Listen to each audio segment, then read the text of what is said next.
435，400。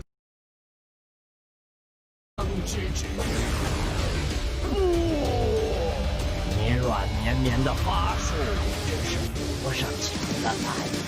进攻！超新星！月食！雷神之怒！神灭战！末日！前兆！原来是这样啊！黑洞！来吧！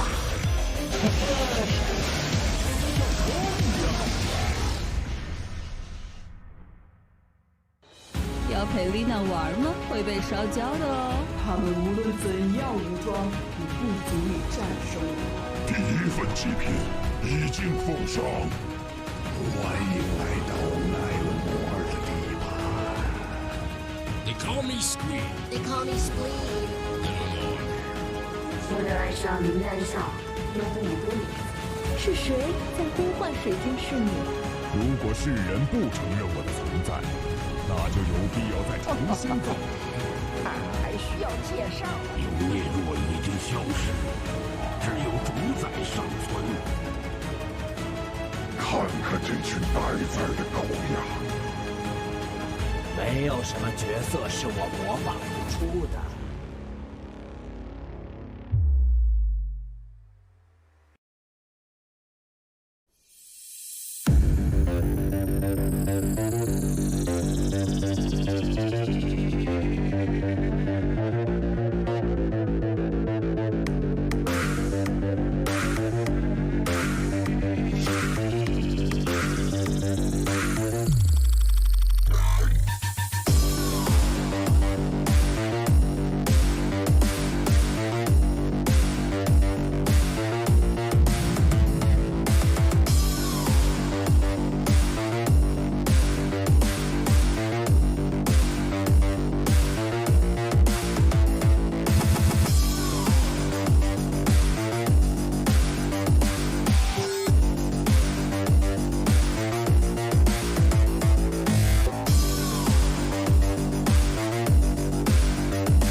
脚步要快，射箭要准，这将会是一场恶战。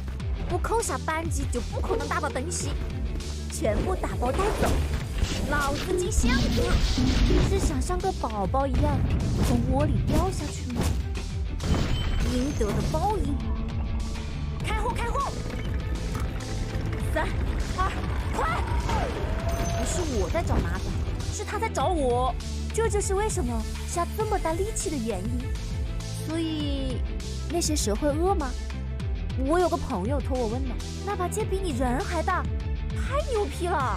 我就说说，松鼠骑着龙进入战场，肯定是史诗级画面。看来我们是上天了！咦呀！该死的哈宝，你在想什么东西？一个没脸的，是怎么看着这么自命不凡？啊！吵啥呢？哪味道？能把树皮须都掉下来！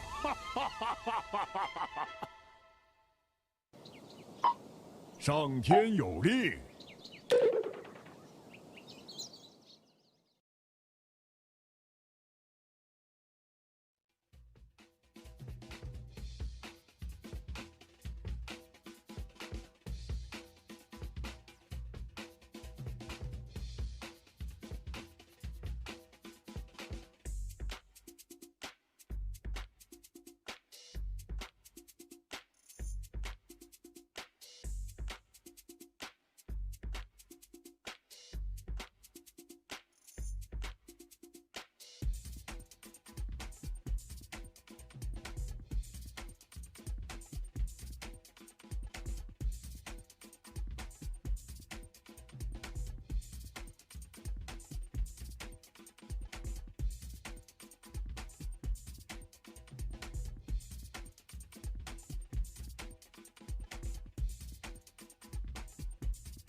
notes. I know that you are a working man dragon.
还剩10秒，还剩5秒。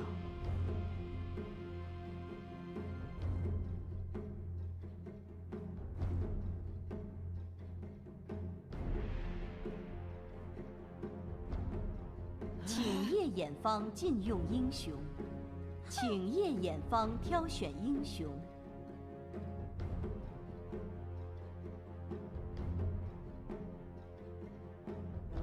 请天辉方挑选英雄，米拉呢？请页眼方挑选英雄。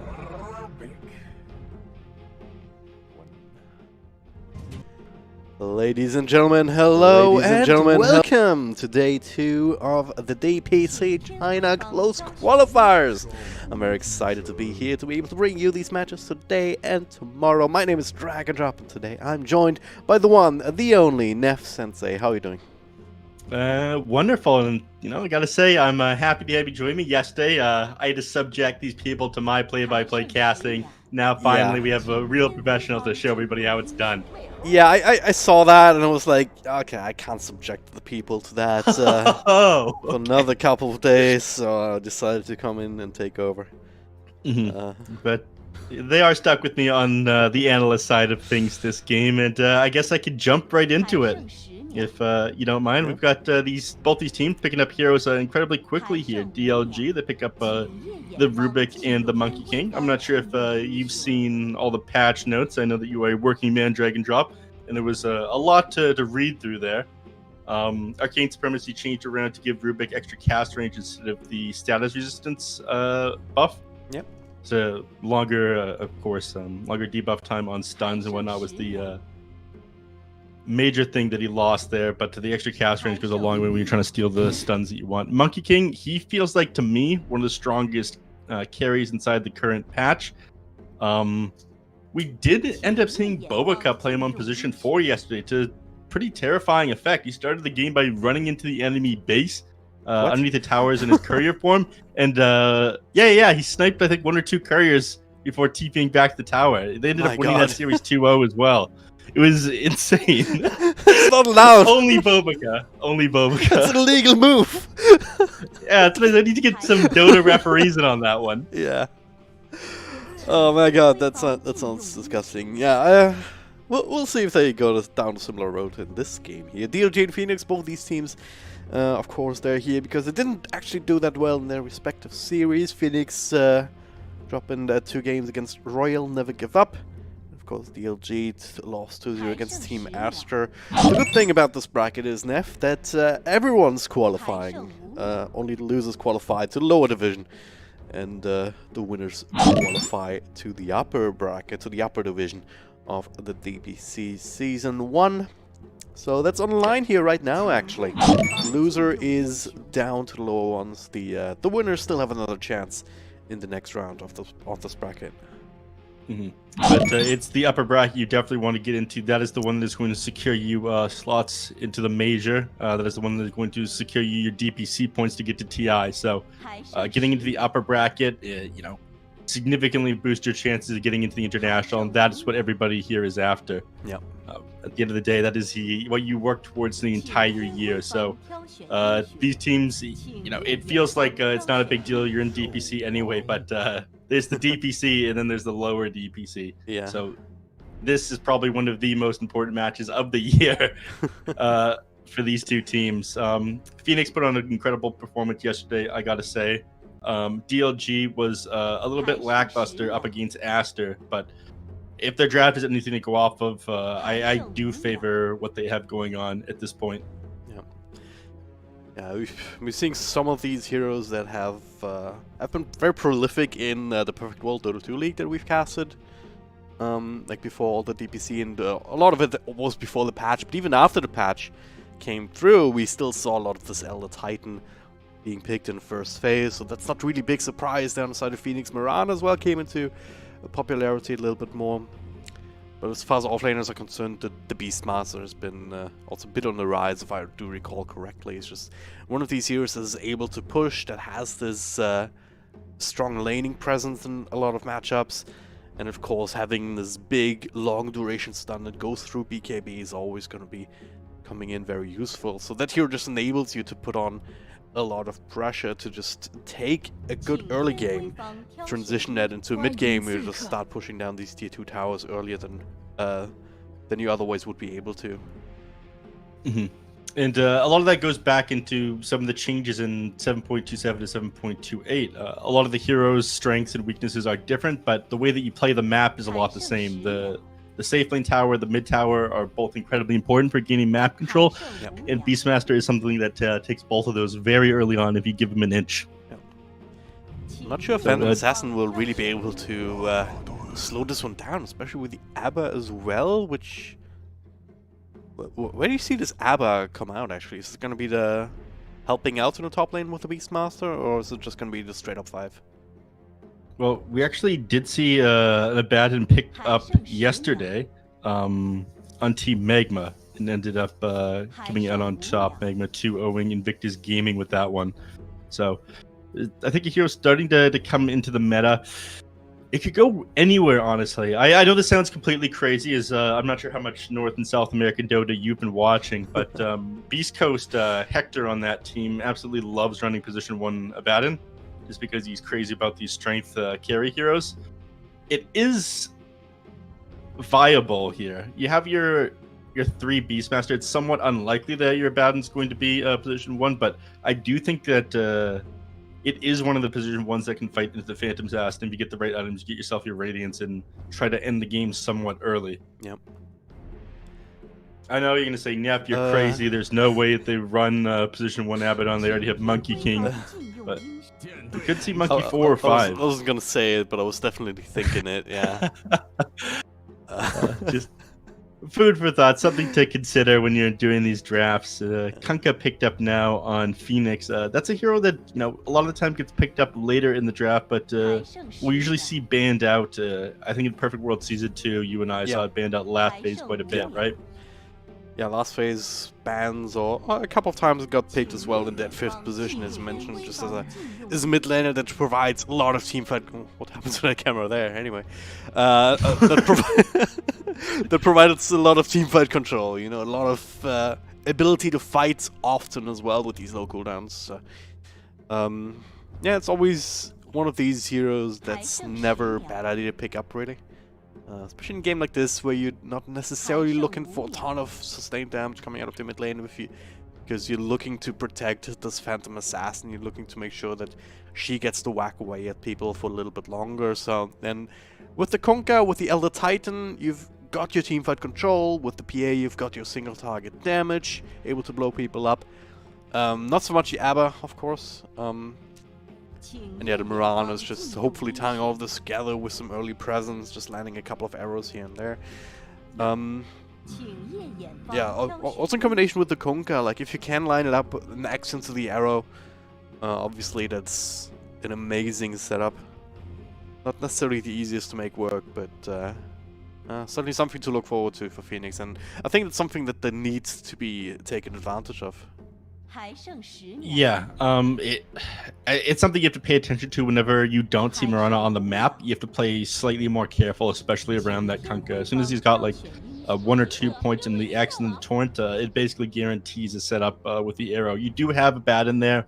You can Aphotic shield the arrow off of someone and get the dispel, but it's going to be a bit tricky to deal with that. I mean, Abaddon, if he's playing it in the core, he's not going to be around. If he's playing in support, well, he's going to have to hug his heroes very closely and play around wherever he sees, I guess, the Kunkka on the map. Wind Ranger picked up here last, and that's a classic Monkey King counter. Great at being an anti-carry. Builds MKB usually, even on position 4. It just ends up, you know, throws the shackle shot out, stuns him when he sits up inside the trees and perches himself there. Yep. Can blow him up even underneath his MK ultimate, do the massive amount of magical damage through that armor thanks to MKB. There's a slight concern always when you pick up Windrunner and PA on the same team, because both of them are countered by a single item. So if the Monkey King gets his bar, if that makes sense, then you'll be able to fight into both of them relatively easily. And then Windrunner, if she cannot rely on this Windrun to keep her safe, she is actually very squishy. So might end up being food. Gotta watch out for that one. Certainly also magic damage. And that's what makes the Ember's Bird quite decent here. To have another option to make sure that you can not let the Windrunner get away with too much. Because she does need items, she does need to stay alive early on to get those items. And if you can stop that, just throwing a wrench into her plans once or twice, you can play around it. Yeah. One rule of thumb that I was talking to Kips about yesterday is usually when your draft is already lined up pretty well and you're in doubt, you can just pick a Spirit Hero. It'll round things out pretty nicely. It is, like you said, very good for jumping the Wind Ranger and the Elder Titan for that matter on the back line, which is something they lacked before they had the Ember Spirit pick up here. Even PA, honestly, early on until she gets a BKB, like, doesn't necessarily want to have to play against a very mobile hero. I mean, as long as they have your remnants, as long as you have enough spells to just jump around and not be critted down, you can even provide a lot of extra damage towards the Phantom Assassin if she ends up joining these fights. But it should be an interesting game, definitely favoring DLG's draft this time around. Mirana is going to be a bit of an issue for the Beastmaster at first. A lot of the time, you're just going to see arrows flying out onto the Beastmaster's boars, which are actually worth a lot of XP and gold. It's 60 XP for those boars, and it like completely decimates his lane if you end up taking those out because he's basically throwing skill points into nothing. That's half a level early on. So it's, it's absolutely devastating if you feed away these boars in the first couple of levels. And very little you're able to do against an arrow just instant killing them, but here we go. It is going to be position 1 Monkey King after all, so no shenanigans like we saw from Bobaca. Good. Unfortunately, we don't want Dragon Drop's pubs to be ruined after all. I'm sure he's got very little tolerance for support Monkey King. No shenanigans, no. Well, we'll see how this one goes. DLG versus Phoenix, the first of 3 best-of-3 series that we have for you guys today. And the first of 2 that actually already decide one of these teams that, or some of these teams that go down to the lower division. The loser of this one will have to settle for that. Which, you know, by no means is going to be easy either, but TI is everything, and upper division is your ticket to the TI into these majors here. Yep. So everything on the line. Most important match these guys are going to be playing in months right now. Well, if you win, the next one is just as important, right? Oh yeah, a very stressful next couple of days for them here. Next 2 days is gonna decide quite a bit. Bounty Runes end up being a 3-for-1 exchange planet. I gotta say, he played an amazing game on Dark Willow yesterday. He deserved the win. His team essentially lost the game for him, I would say, which is a bold statement, but he felt like a one-man army. When he went down, it felt like more important than his position 1. Oh, Mercury. Missing the last on a range creep. I hate to see it. Absolutely hate to see it. It's got the sick production. I missed this one actually enough. Not casting for a little while, just missing the cool split screens and everything. So shout out to our production team over in China, and thank you Perfect World providing us this clean feed, making our jobs much much easier. Say their camera work or their observer has been very on point yesterday. Only the best. Misses very little kills. I'm glad that I don't have to subject people to my camera work. Apparently, I give people headaches.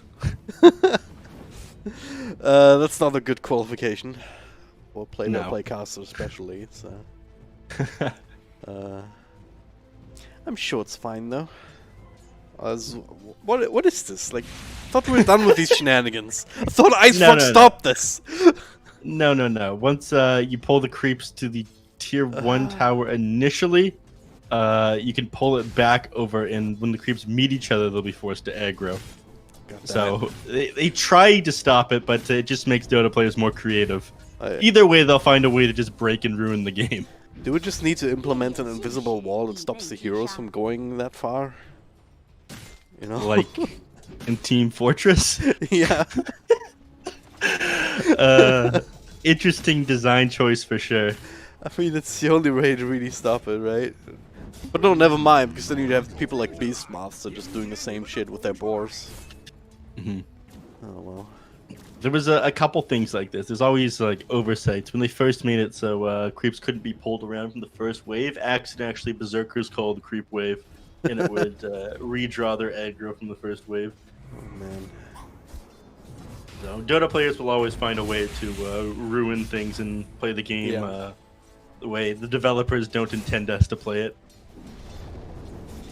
It's one of the more beautiful things about Dota. Though it is it's frustrating at times. Yeah. A lot of back and forth. Yeah, no big aggression. There's no big kill potential on any of these lanes really. Is there?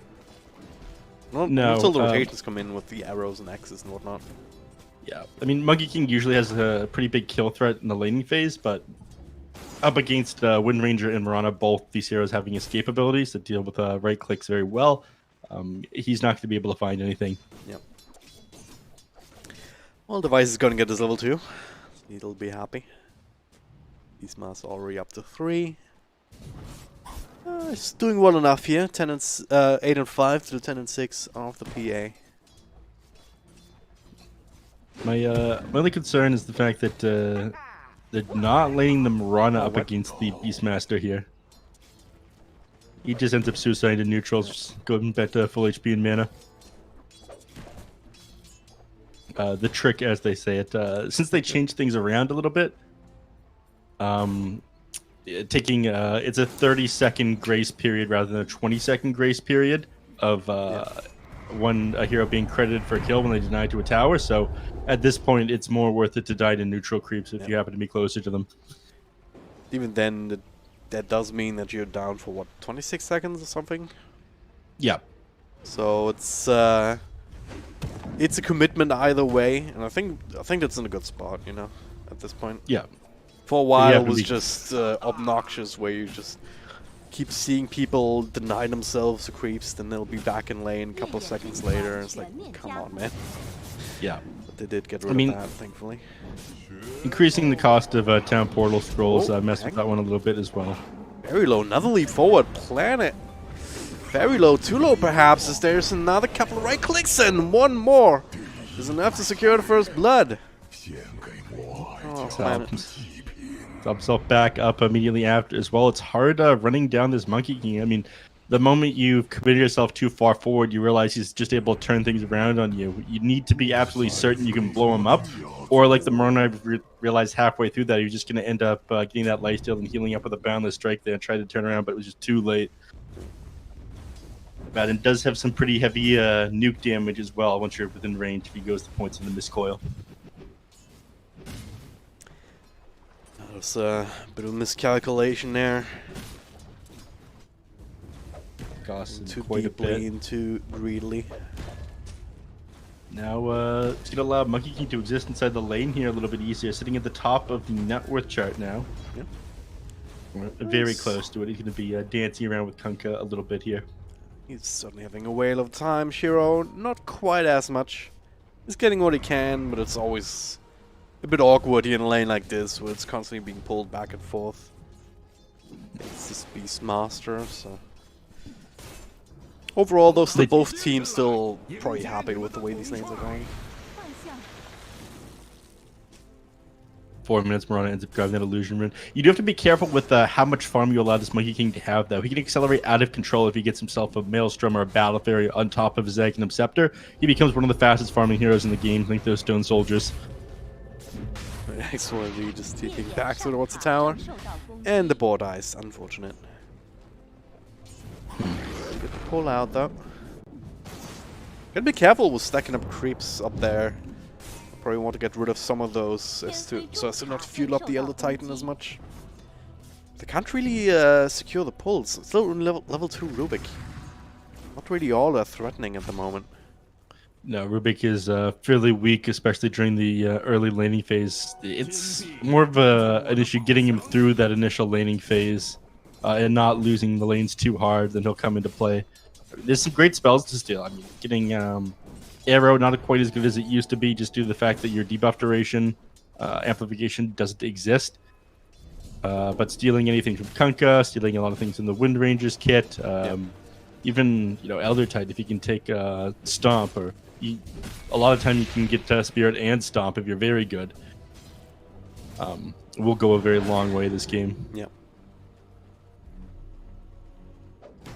Well, it's one of the better things about Dota, like, a lot of games are Rubik games, because you can't really afford to not pick good spells, right? Picking good spells does win you the video game, yeah. It does tend to work in your favor more often than not. But yeah, ooh. There's no Windrun, actually. He's jumping forward, but nice dodge. Extra nuke, and now the Windrun comes with cooldown, so... will be able to live. He was actually slightly off the mark there with his jump, but I think he's a little bit slow with it too. Yeah. He's got 3 points in the Primal Spring, which is pretty common when you're playing against multiple range heroes. You know that you're not going to be able to max out your... YG makes rotation top. They're looking for a kill here onto ZZQ. And he was not ready for that one. Should end up dropping with the extra bit of slow, almost enough. At the very least, it forced out a couple of extra spells there from YG. You're not happy using an extra 150 mana to activate those remnants, or even using the extra remnant charge, so it's something. Getting away for a little bit longer there. It does allow Device to sit in the mid lane and soak up a little bit of XP for a time, which he very much needs. You generally want all the heroes on the map hitting level 6 at that 10-minute mark, once you get the bonus XP from the shrines and the Tomes of Knowledge. Yep. Still hanging around up top, though. They have a Raw available here, XYZ. Pop that up, follow up with the chains here. Shiro's being burned, but it does have a creep to jump to, and not enough follow-up damage here. Under the tower, even up against a solo PA. He'll still force her away from this lane, and we talked about the Beastmaster's pushing power. It's already starting to come into play a little bit, but Mercury looking to match this. Great at just cutting through these waves with a Tidebringer, of course, and well, Beastmaster will have to retreat his Necro book. Necro creeps. Don't want to feed those in the boars. I mean, on one hand, you have the Menagerie, great pushing power than the Beastmaster, but Kunkka deals with it just as easily. Bottom line, it's a lot of damage from the Primal Spring there. Again, this is a more common build these days against range here, so you're not going to be able to get the auto attacks off of the Wind Ranger. You get some harass and farm a little bit fast by maxing out the Primal Spring. AoE damage, just allowing you to clear things out. Well, there's a stomp, there's a follow-up. They really want Zaba and they get him too. This is no level 6 just yet to protect him. They also secure that extra rune and, well, they want some revenge here. ZZQ finds a stomp on a couple of heroes. Ought to be able to walk away, but Device, well, a couple of right clicks here and there from Mercury. He'll be able to get this one. Now the roll to try and turn us around here. Big crits though, big Tightbringer hits from Mercury. Just gets rid of this creeps, of all of these creeps. ZQ gets Liv. And he gets some revenge too. Down bottom, bang. Being gone on here, but Windrun and Shero. That's a nice little couple of chains. The the shackle though. Into the power shot. Doesn't even need to right click further. Bit of a disaster here all across the map for DLG now, as YG looking to repair this one. Another remnant forward, does the chains over onto Shero. Does burn him down.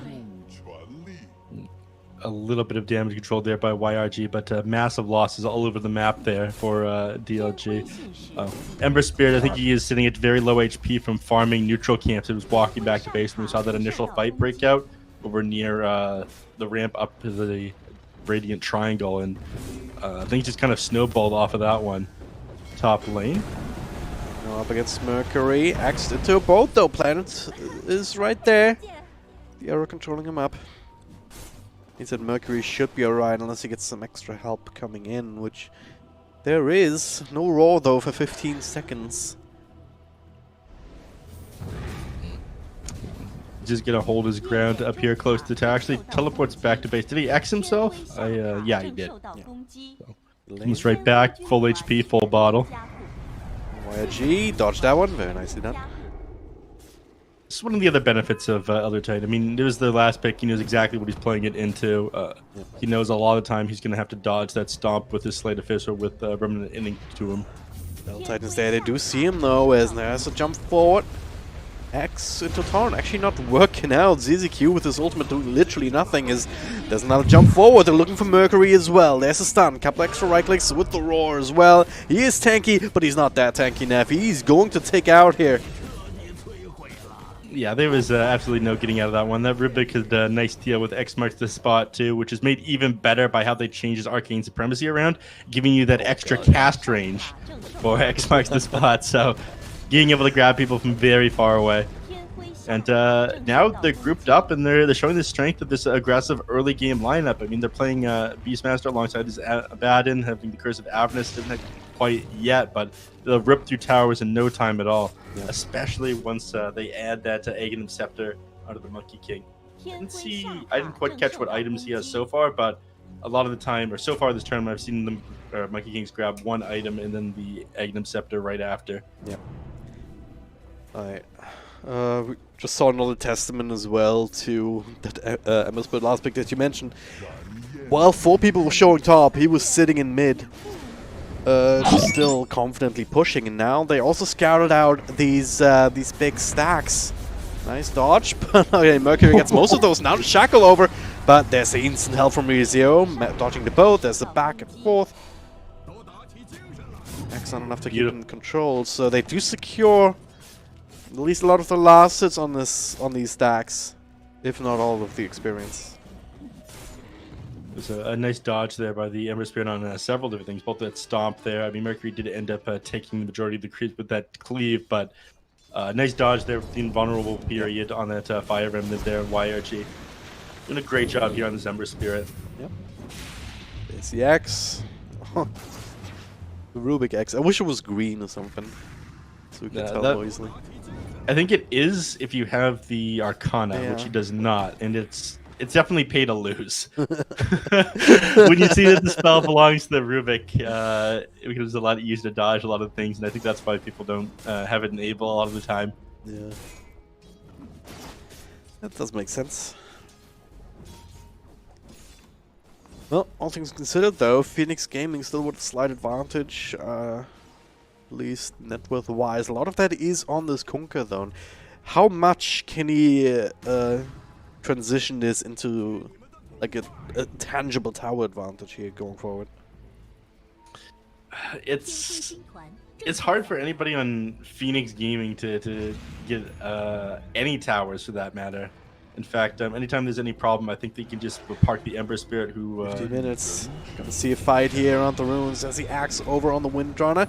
Brought back with the chains inside that ult, and goodbye. The raw follow-up over in the back until ZZQ, I believe, as they're trying to run down as Elder Titan YRG with the interception while he was looking for other targets.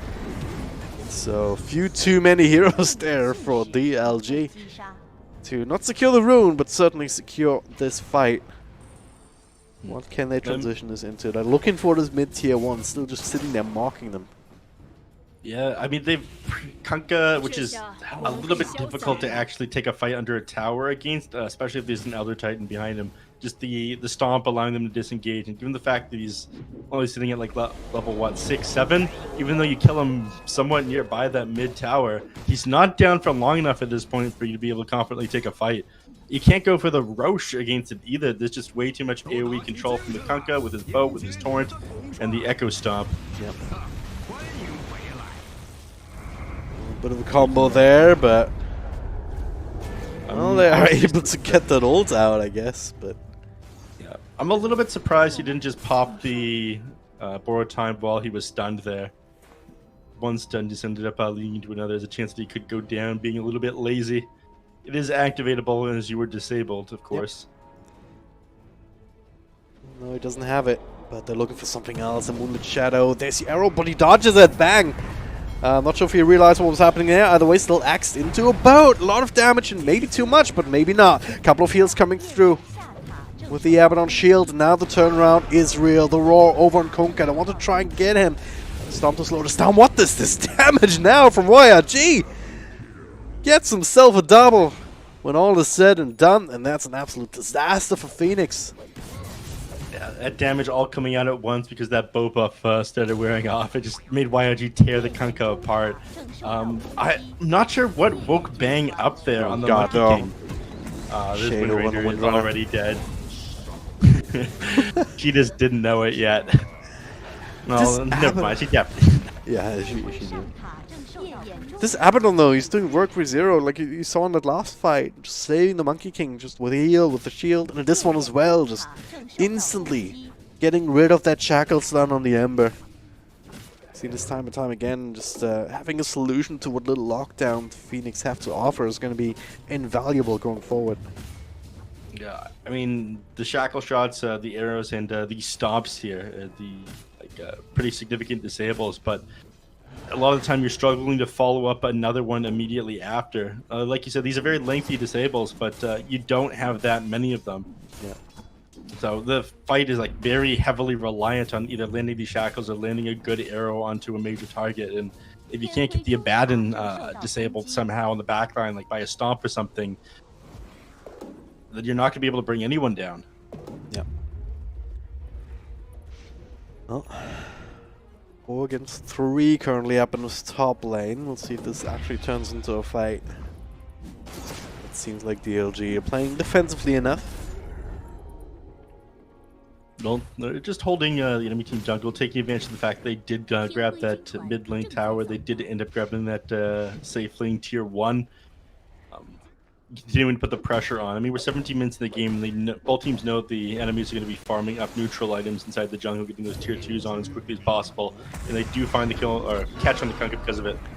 Ends up on a high ground here, follow with the raw. Mercury taking a lot of damage to try and undertarget his way through. That's a lot of control over onto YRG with that ultimate coming through as well. They do burst down the embers, but the rest of the teams though still going strong with the counter kill. But ReZero doesn't have his ult ready to go, and you can't deny yourself anymore. So that'll be a 2-for-1, certainly very much in favor of Phoenix. Only losing the Windrunner there. Yeah, the Ember Spirit is a very big kill. It's been making tons happen on this map, and Monkey King is farming elsewhere on the map in the meantime, but not really worth it. The later this goes, the more I think PA has the advantage. She's able to instantly burst people down rather than take these long, drawn-out fights like Monkey King likes doing. Yep. And again, a lot of what you have right here, especially with the Beastmaster, with his Abaddon, I do think you want to be going for these early game pickoffs, these early game towers. The later the game goes, the harder this game will become for DLG, as you said, because this Phantom Assassin is gonna reach critical mass, especially with the Battle Fury. Just help. It's not just helping you farm in this game, because you also have this extra cleave to make sure that you can get rid of the Beastmaster Zoo and whatnot.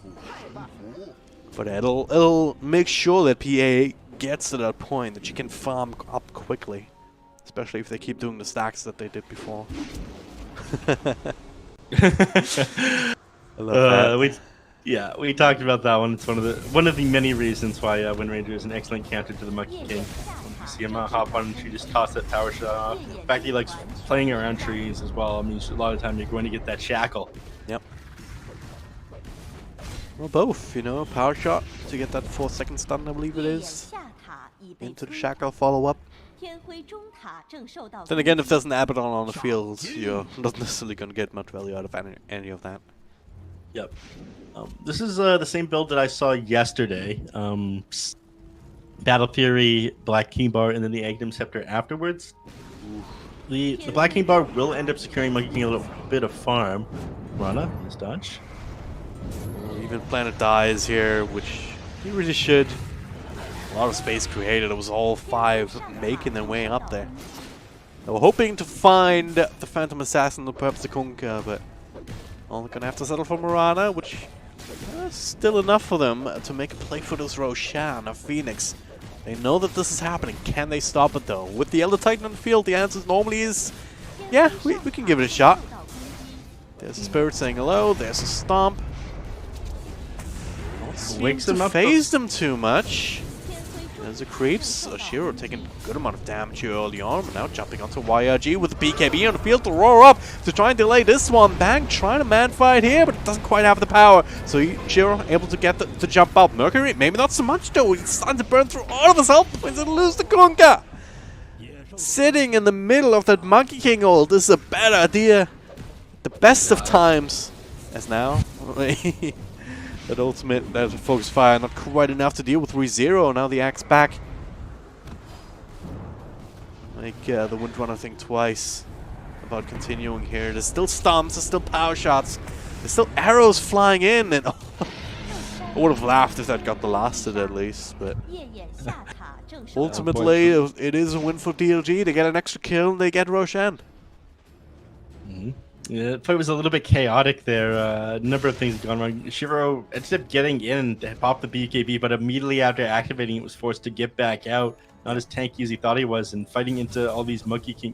The Monkey King ultimate, I think it's a pretty underwhelming ability, but what it is very good for is just holding an area, whether that be a tower that you're trying to push or defend, or Roshan. It's too difficult to, even with the evasion from the Phantom Assassin, with the evasion from Wind Ranger. Yeah. If the Monkey King is any semblance of farm, you cannot fight him inside that ultimate. Because, yeah. I was thinking that like your defense here, like throwing out these stomps from the other Titan, is doing a fract as much with the Abaddon there. Such a low cooldown dispel. It's not easy for Phoenix to fight into them like that. They're more of the assassination type lineup here. I mean, they have the teamfight control, but like we talked about, the Phantom Assassin needing critical mass to really actually take advantage of that as the game goes on. You know, just there's a boat right here. Phantom Assassin gets rid of one person, and perhaps a second. Windrunner comes into play as well to do a similar thing with the focus fire, ideally. Gan did end up catching Planet here, and the Hawk ends up giving them vision. So Roar comes out. Nothing you're able to do here. No. It's time to say goodbye. Pretty heads up scan. I think trying to do what she can, stall the game out, split push these, cut these waves here, which is one of the most common strategies whenever you see the enemy team with the Aegis. You do, when they catch you out, you end up paying the price for it. And against a Beastmaster who's got these Hawks, especially now that you can get the Aghanim Shard on him. Not quite, doesn't have it yet, but making them controllable again with that Aghanim Shard makes all the difference in the world for scouting out this split pushing. Yeah. So let me quickly look up what the shot does. Well, it's the dive bomb, isn't it? The dive bomb. Yeah. It makes them controllable and gives you the dive bomb. Okay. One of these features is better than the other. Clearly it's a dive bomb, right? Because it's another stun. Yeah, exactly. I think those are the it's all the vision abilities that have been like the most heavily nerfed things over the years. Just like track vision, corrosive haze vision. There's Ember Spirits, Revenant, Storm Spirits, Remnants. There's a million things I've lost in thought here. Even the Marana Arrow, I mean, that used to have a huge vision range. Yeah. They gradually turned that down as well. Bat Rider, Firefly. Yeah. Whenever in doubt about like how broken a hero is, just limit how much information abilities can give. 3-0, not the target that you want to go on, especially not with the rest of his team. The arrow stolen, turned back around onto Marana. So okay, she's forcing YG to come in and really commit. Meanwhile, there's a roar over. 3-0 still ends up going down, but now with the Monkey King ult, this Windrunner with BKB unable to stick around inside of that.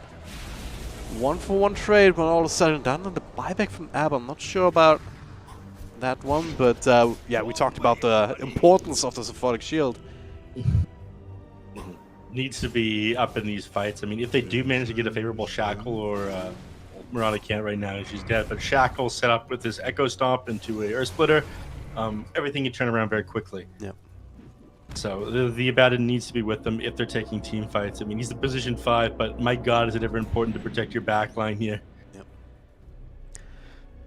So with everything that's been happening here, like, you'd think that DLG, they were in control of the game, but if you actually look at the net worth and experience advantages here, you see at the top of the screen, it's hovering around 3 and 4k in favor of Phoenix, which is quite a testament to Mercury's, but also Shearer's ability to just keep farming and not being the ones caught out as much.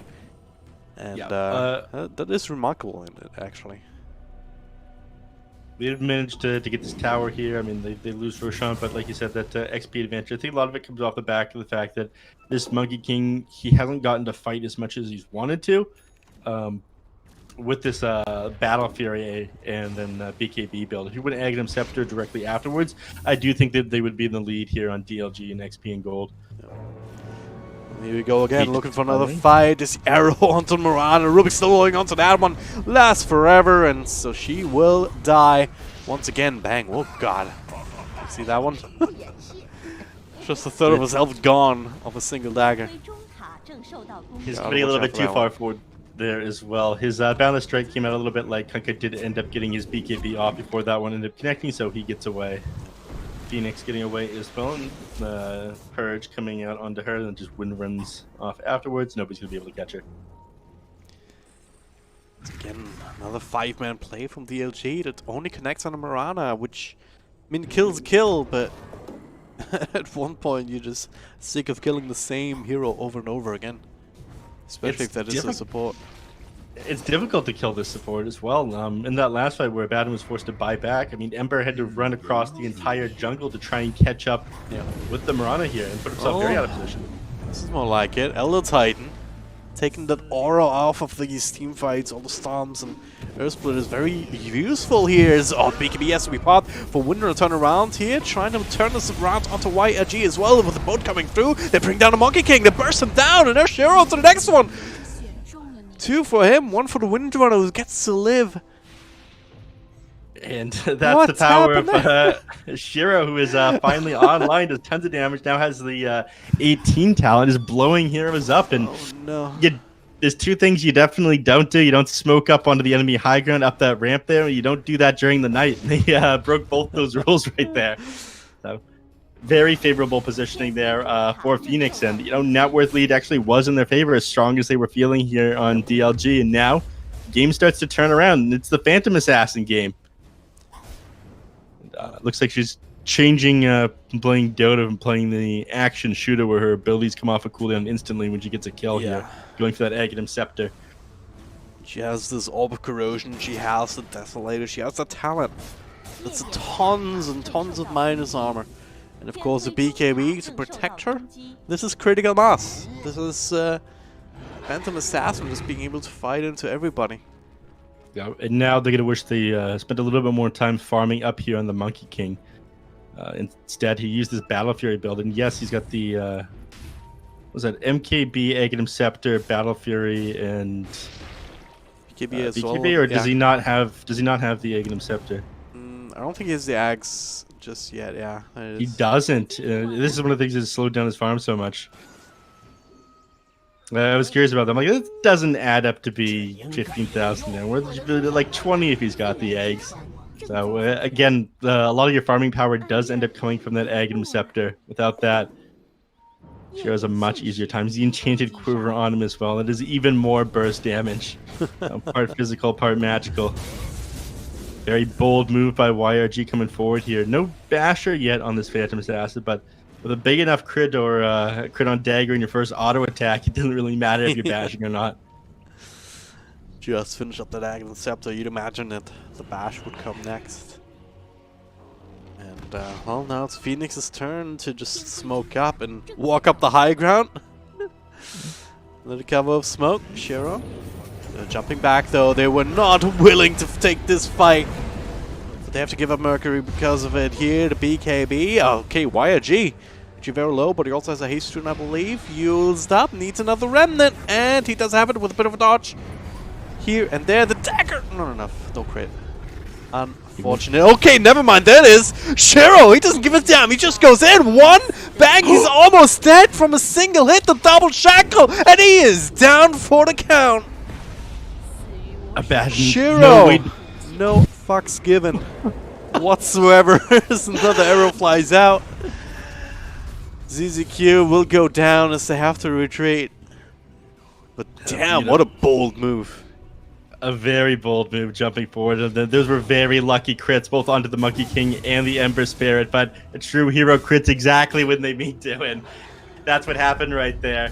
I gotta say that was a very sick shackle though. The borrowed time still on cooldown. If it was up, I mean, you just pop that and use the dispel there on the Monkey King. You do end up taking the fight there against the Phantom Assassin.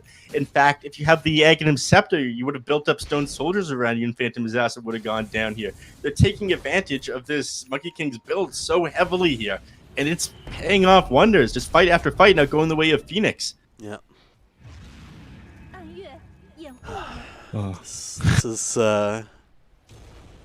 This is the kind of PA game that you wanna do. Like, you don't really die early on. Only one death on Shiro's account at the moment, and then just reach this level of farm. Just go from item to item. It's not a bash. It's actually just a Titanic here, just to add even more survivability and more ability to go in, even after they start hurting you a little bit, like we saw in that last fight. Like, you can just pop Satanic, hit them once or twice, and then you just back up to full again. Yeah, much better at standing your ground with this item now. But they did end up taking the status resistance factor away from it in the most recent patch. It used to give you the 30%. Now it doesn't do that, which I think is honestly a pretty good idea. Giving you both like the ability to survive, getting resistance from like being locked down, and then being able to heal up immediately after is kind of ridiculous. People were building it like every game on so many heroes. I saw Faceless Void 1v5 a team in BTS Pro Series 4 because of it. Yeah. For a second I thought you were gonna say like, oh yeah, giving him both the ability to survive and also the ability to survive. Yes, the perfect duo.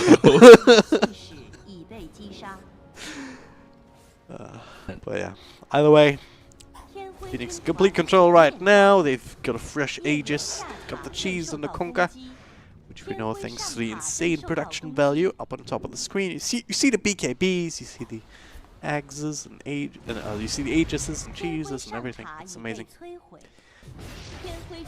But yeah, now it's their turn to just clean up the map a little bit. Tier 2 goes down on the top lane. And now it's DLG's turn to try and find a way back into this game, trying to split up the map, trying to make Phoenix run around a little bit rather than pushing down towers.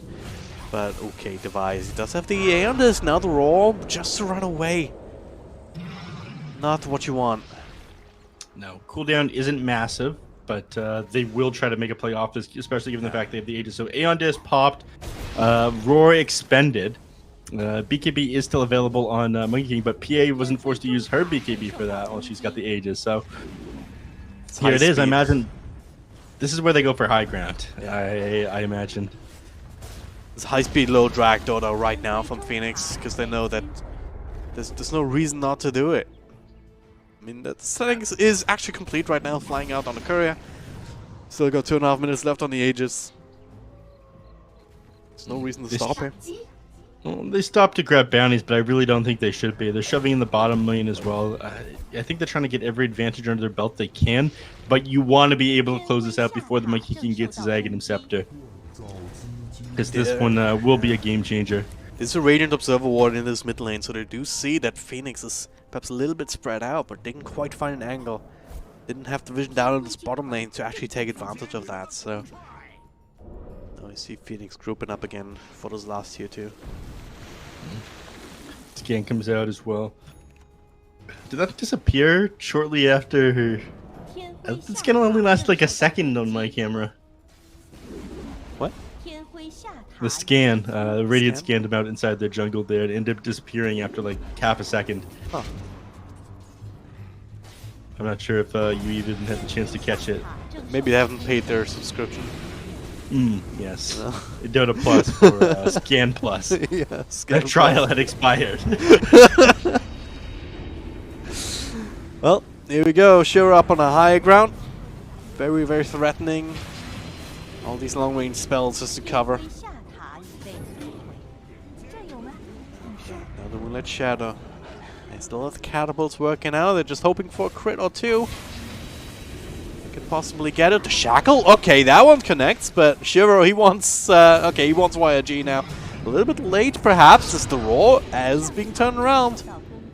There's no follow-up damage, you're just gonna have to let him go. I mean, even if you kill him there, he still has Aegis, which is why he's playing this aggressively, but still, and now Shiro goes in, just a couple of hits there, forcing out that ultimate from ReZero. And okay, yeah, there we go. Sitting That's very what low, we're waiting on, just... the old one dagger and a die. Yeah, and the old pop that Satanic hit the creep wave back up to full HP. YRG, he's struggling to be able to do anything. I mean, they just spent they gave up that Rax there to get some harass off on the Phantom Assassin and bring her fairly low. They might try to play around this Aegis expiring another 20 seconds here, but their timing is going to be absolutely perfect, threading the needle here for sure. Yeah. 10 more seconds. DLG, if any chance to turn this one around then it is if they kill this PA as the Aegis expires, but how do you even go into this? You don't. You kind of hope that Phoenix is going to make the mistake, but of course, team that grabbed the Aegis obviously has it timed as well. PA ends up backing out. He pops the BKB, bang, just disappears to Shiro. Died in a fraction of a second there. No buyback available either. Abaddon, he's about to go down to the Phoenix here. Go down the second time as well. He just bought back the roll once again. Back and forth, what have you, as going in deeper and deeper. The Vice can't even make it to the fountain. And yeah, I think this one's over now. There it is. GG's gold. 24k gold advantage when all is said and done. The Phoenix just knew exactly how they needed to play this game, and DLG that tried their best to not let them do that, but ultimately they couldn't leverage their pushing power as much as they needed to. No, Only ever killed Mirana and whatnot, and it's just not enough. Yeah, I'd say a lot of this one came down to not building an Aghanim Scepter on the Monkey King, I feel. They were so focused on trying to take the fights earlier on, but not actually being able to get their hands on this Phantom Assassin. Like you said, she only ended up dying once that entire game. Yep. Basically got to play however the hell she wanted. Some very lucky crits, I gotta say that. That fight are somewhat close to the triangle there on the Radiant side. If they hadn't get that crit immediately after jumping onto that Ember Spirit, if he hadn't crit the Monkey King, I think on the attack after that, he got like almost 3 in a row there while standing his grounded fighting. It was ridiculous. Game could have turned out differently in that one moment there.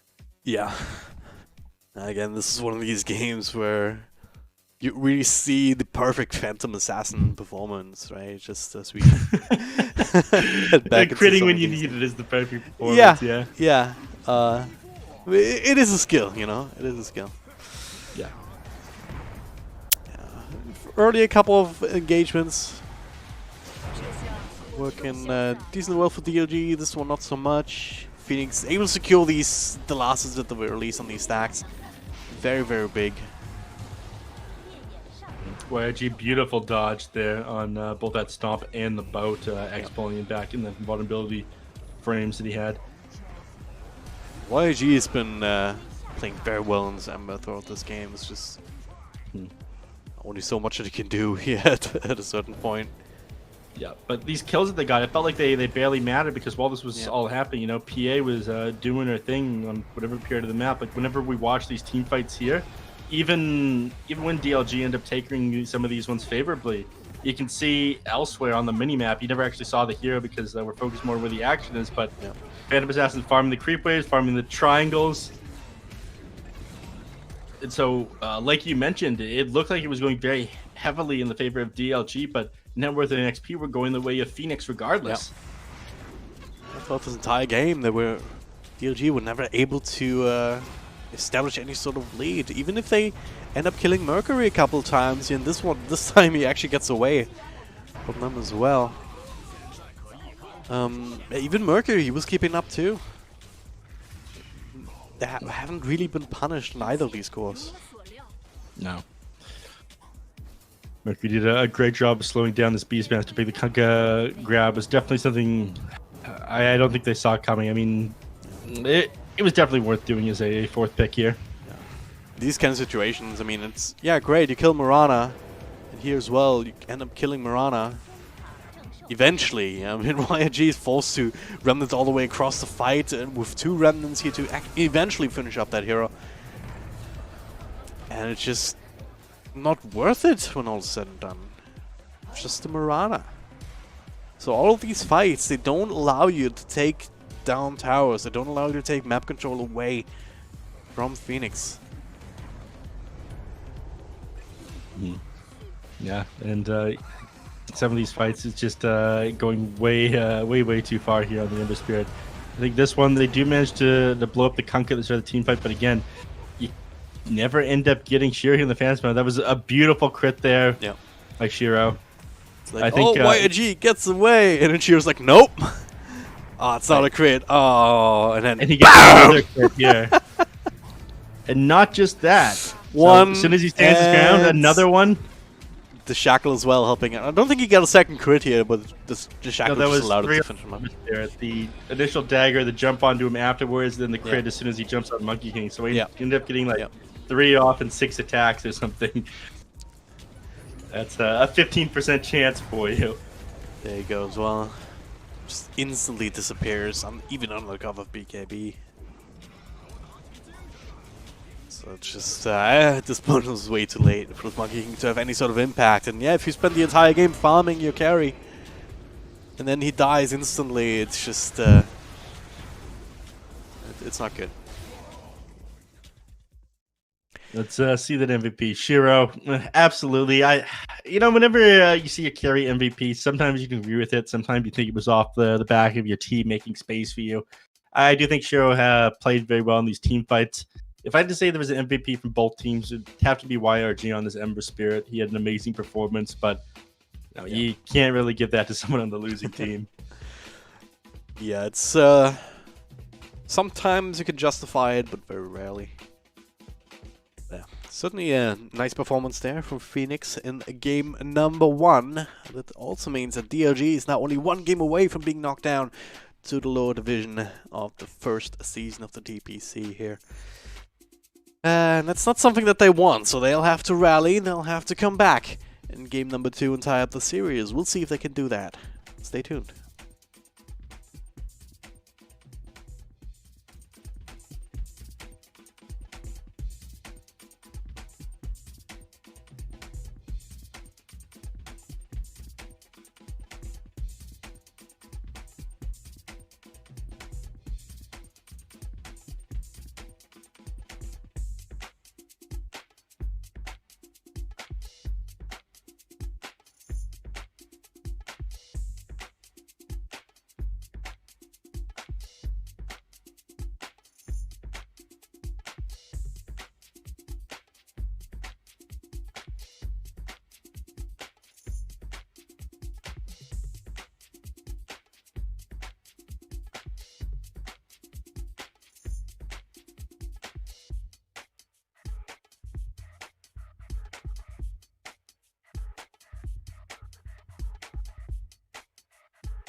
还剩10秒，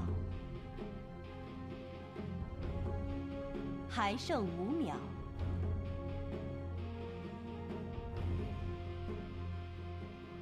请页眼方挑选英比拉呢？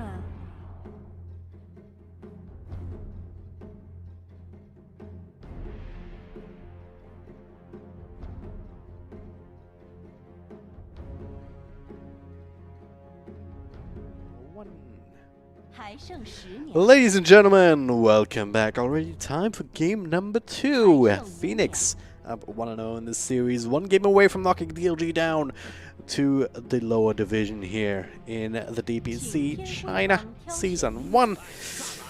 Phoenix win here. They do have another shot in the next round of making it to the top tier division. S tier, I believe they call it.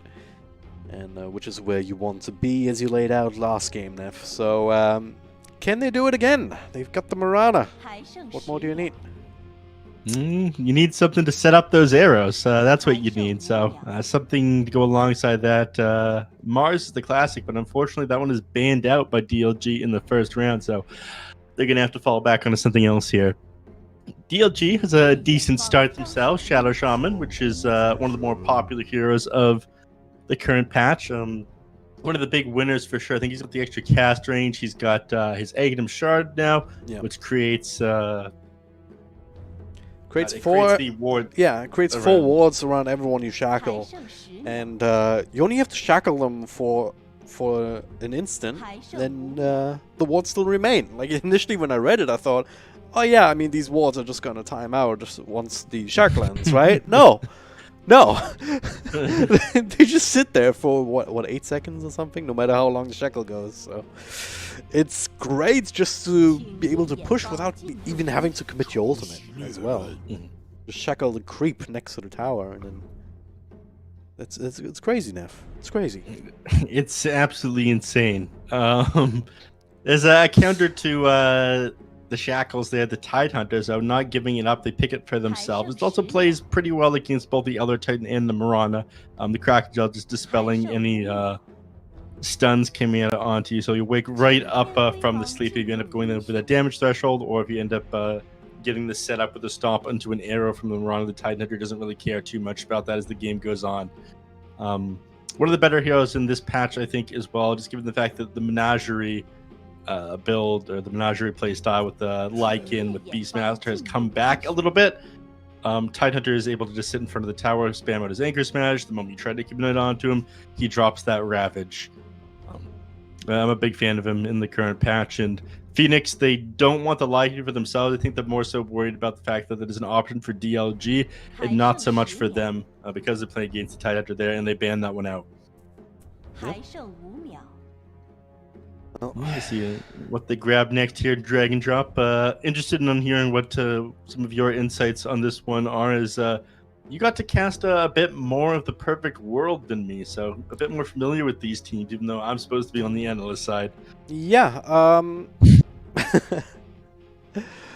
I was impressed with Phoenix's progression. Like in the first season that I didn't cast, I think they were doing okay, like just looking at the scores. In the second season that we casted together, I believe, they were just looking bad throughout most of it. And then they just pulled out 1 or 2 really good performances. And well, as time went on, they just got more and more reliable here. Just having a game plan and sticking to it, like we saw in game number 1, not being really thrown off their game all that much. And yeah, if they can keep doing this, then they can go further here. Obviously, DLG, they've had a bit of a mix-up here and there with organization shifting, because it used to be a lot of these players used to be on FTD before that team went bust. That organization went bust, I believe. So it's they've had a little bit of more of a back and forth, a little bit of more headaches, I would imagine, than Phoenix had. And yeah. I don't know, they're still good players, but, well, they have to perform right now under pressure. They do. There's a lot of pressure in this one, as we mentioned. Gonna decide whether or not you make that upper division, and you have the potential to make these majors and TI with all these DPC points that these ones will give you. So we'll see how both these teams do. Last a lot of time spent on these bans here. Just oh, Terrorblade is banned. Well, let's get rid of the Drow as well. And all of these interactions. Just trying to divine the intentions of the other team from what heroes they ban. I think that's one of your specialties as well, isn't it? Yes. Just getting the read on people based on what I see banned out. I mean, it's more so surprising to see them care that much about the Drow Ranger after the TB has been banned out. But I think they're worried about the Mirana potentially being played in the core role. That's something that some people have talked about. The shard on the Mirana right now, while you have the leap buff with the bonus attack and movement speed, after using the leap, you get 100% crit for 1.5 times damage. Which, of course, underneath the marksmanship aura, that can do a lot. With that Drow Ranger. Elder Titan in the Drow Ranger has been one of the more popular combinations inside the Chinese region as well, I've seen. I'm not sure how much you've seen it, but it's just amazing. The moment anyone tries to commit or run too hard at the Drow Ranger, it allows you to reset your positioning, get a silence off onto multiple heroes, followed by a multi-shot. It does a lot of work. So it makes sense for them to take that one out. The Lina ban out leads me to believe that they're planning on grabbing frontliners here. Ganchet was pointing out I think it was one of the players, or one of them just lying on the couch during the draft. That's got to be the Neff of the team. Yeah. It's got to chill while you can, right? You know, just. DLG, I'm not sure if they made the right choice here. Just Kunkka and Tidehunter on the same team, lore-wise, this is very questionable because they kind of hate each other, don't they? They're supposed to. Yeah. It's very odd. It's like a Batman Joker kind of team up here. But they are pretty good together. Ravage can set up some very good boats. Torrent Storm is something else that exists inside the game right now. They can follow up a Ravage or potentially set up a Ravage. Kunkka or Tidehunter are great at setting up stuff for the other one, just get dangling in front of the enemies. They grab Centaur here on Phoenix, and Kip was talking to me about this one yesterday, saying how this is always like a specialty or a staple of the Chinese region. They seem to use it a little bit more for disengaging or running at heroes on the backline, such as Lina. Yeah. Not sure how much you can disengage against this lineup. I mean, if DLG is one thing, then it's lockdown, like you mentioned, the big ultimate combos with the Torrents and Ravages and boats and what have you. But even beyond that, like the Shadow Shaman by himself just gives you this instant disable as well, and this long duration shackle lockdown too against singular targets. So you're not necessarily going to be able to run away just from a stampede, and which is a bit concerning. It also makes it a little bit more dangerous to go for this type of spirit hero that we saw Phoenix be able to. That was DLG trying to rely on that in the last game, but Phoenix might be thinking about something like that themselves. So, yeah, I think the Centaur in this game would have to combo up with some sort of aggressive mindset. And again, you also have the Undying to fight into now, so I'm not exactly sure how I feel about this one on DLG, because again, they've got a lot of lockdown, a lot of utility, but Neff, where's the damage? That's exactly right. Where is the damage? I almost think that they were planning on taking the Medusa here on DLG, given what I see. They have incredibly strong lanes right now. Shadow Shaman, Tidehunter, Kunkka, Undying. All of these heroes are going to win the laning phase. So you need a super hard carry that is going to outscale everybody on Phoenix. Medusa is one of the heroes that would have done that. Anti-Mage is one of the main counters to it. You could pick up a Phantom Lancer here. That's something. You struggle a little bit against the Centaur with the Phantom Lancer during the laning phase, but I think that's one of their last options here against the Medusa. If they ban that one out, they are in trouble, and there's very little they have to fall back on here.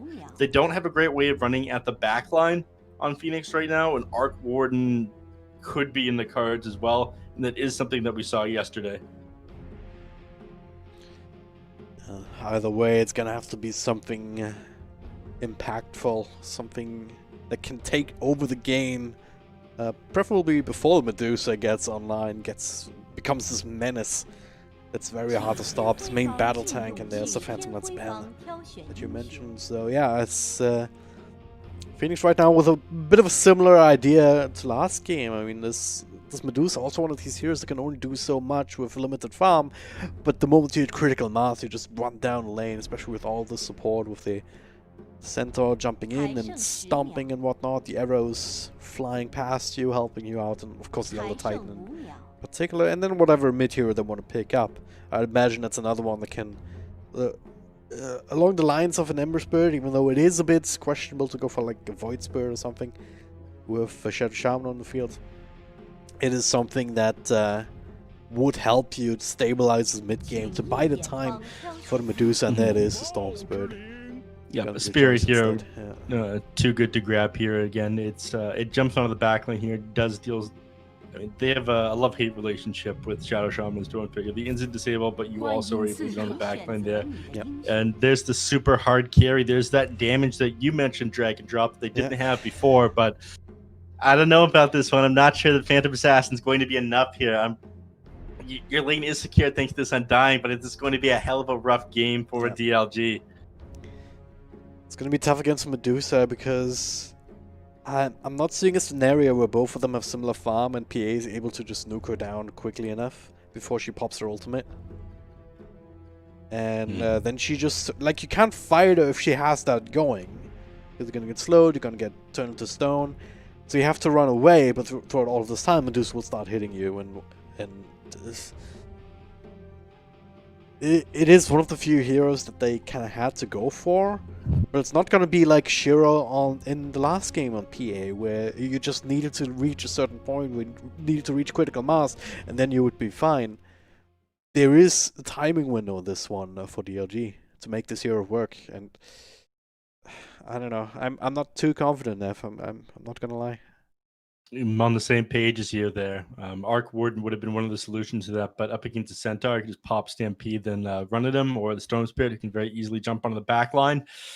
Would have made things too difficult. Phantom Assassin was a very limited option here, and it feels like not really part of their initial plan. Getting rid of that PL, I think it was the number one big thing there, and at this point, don't seem they're going to be too scary here. Yep. They have the work cut out for them, and this is a hell of an important match, as we were talking about last time. This is to get into the upper division here. I believe this is going to be their last shot. They are in the lower bracket now. Yeah, they'll end up getting knocked out here if they lose this game. Yep. Phoenix wins this one. They'll have to play one more game to have a shot to qualify to the first division. The S tier. The S tier, yeah. It's S tier and A tier. That's a great way of saying it. I mean, the tier 1 division, or the upper division for the Chinese region, is incredibly scary. Yeah. Not a place I would want to end up, God, but it's something they have to fight through in order to get to these majors and get to the international. I mean, just look at the teams that are already waiting there. PSG, LGD, eHome, Vici Gaming, and Elephant. Yeah. It's the FY team. It's like, yeah. If you do well in this qualifier, you get rewarded by punishing opponents. Which, if you're not a pro player, you would not be happy about that. Yeah. Congratulations on beating Magma. You are now up against PSG LGD. It's all uphill from here. Yeah. Well, we'll see how this one goes. Phoenix up 1-0 in this series, so they have a bit of safety in the back. Korea on this mid storm up against the YRG Konka. So just switching roles a little bit. If his performance on the Ember Spirit last game is anything to go off, I imagine he's going to do quite well, but Storm Spirit is a little bit tricky for Kunkka to deal with. You are susceptible to getting killed here. You have a lot of armor on the Storm Spirit, not to mention the fact that 1-1-1 build has a lot of kill potential on melee heroes, so they have to get close to the creep wave.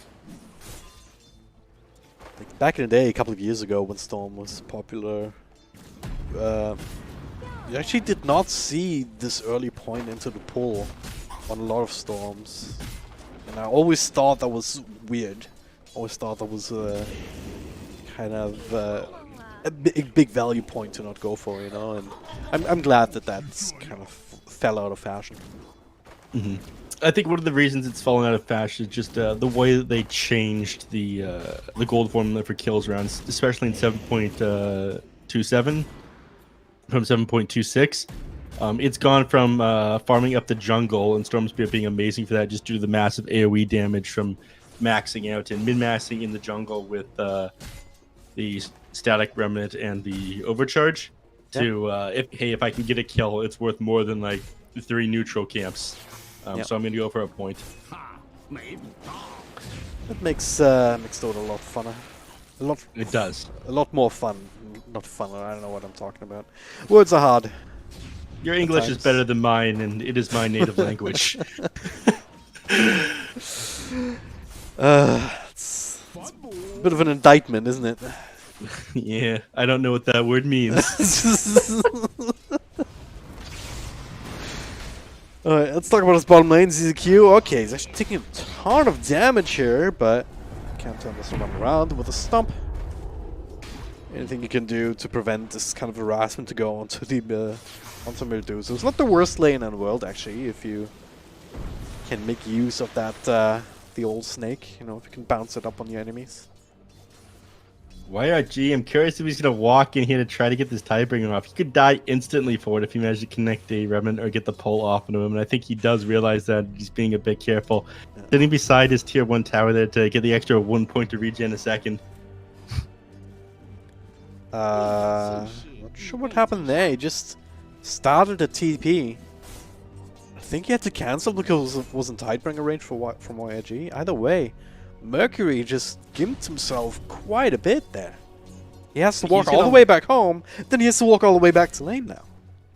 Yeah, given his movement speed, he's going to lose about a full, I think 50 to 60 seconds of gameplay time from doing that one.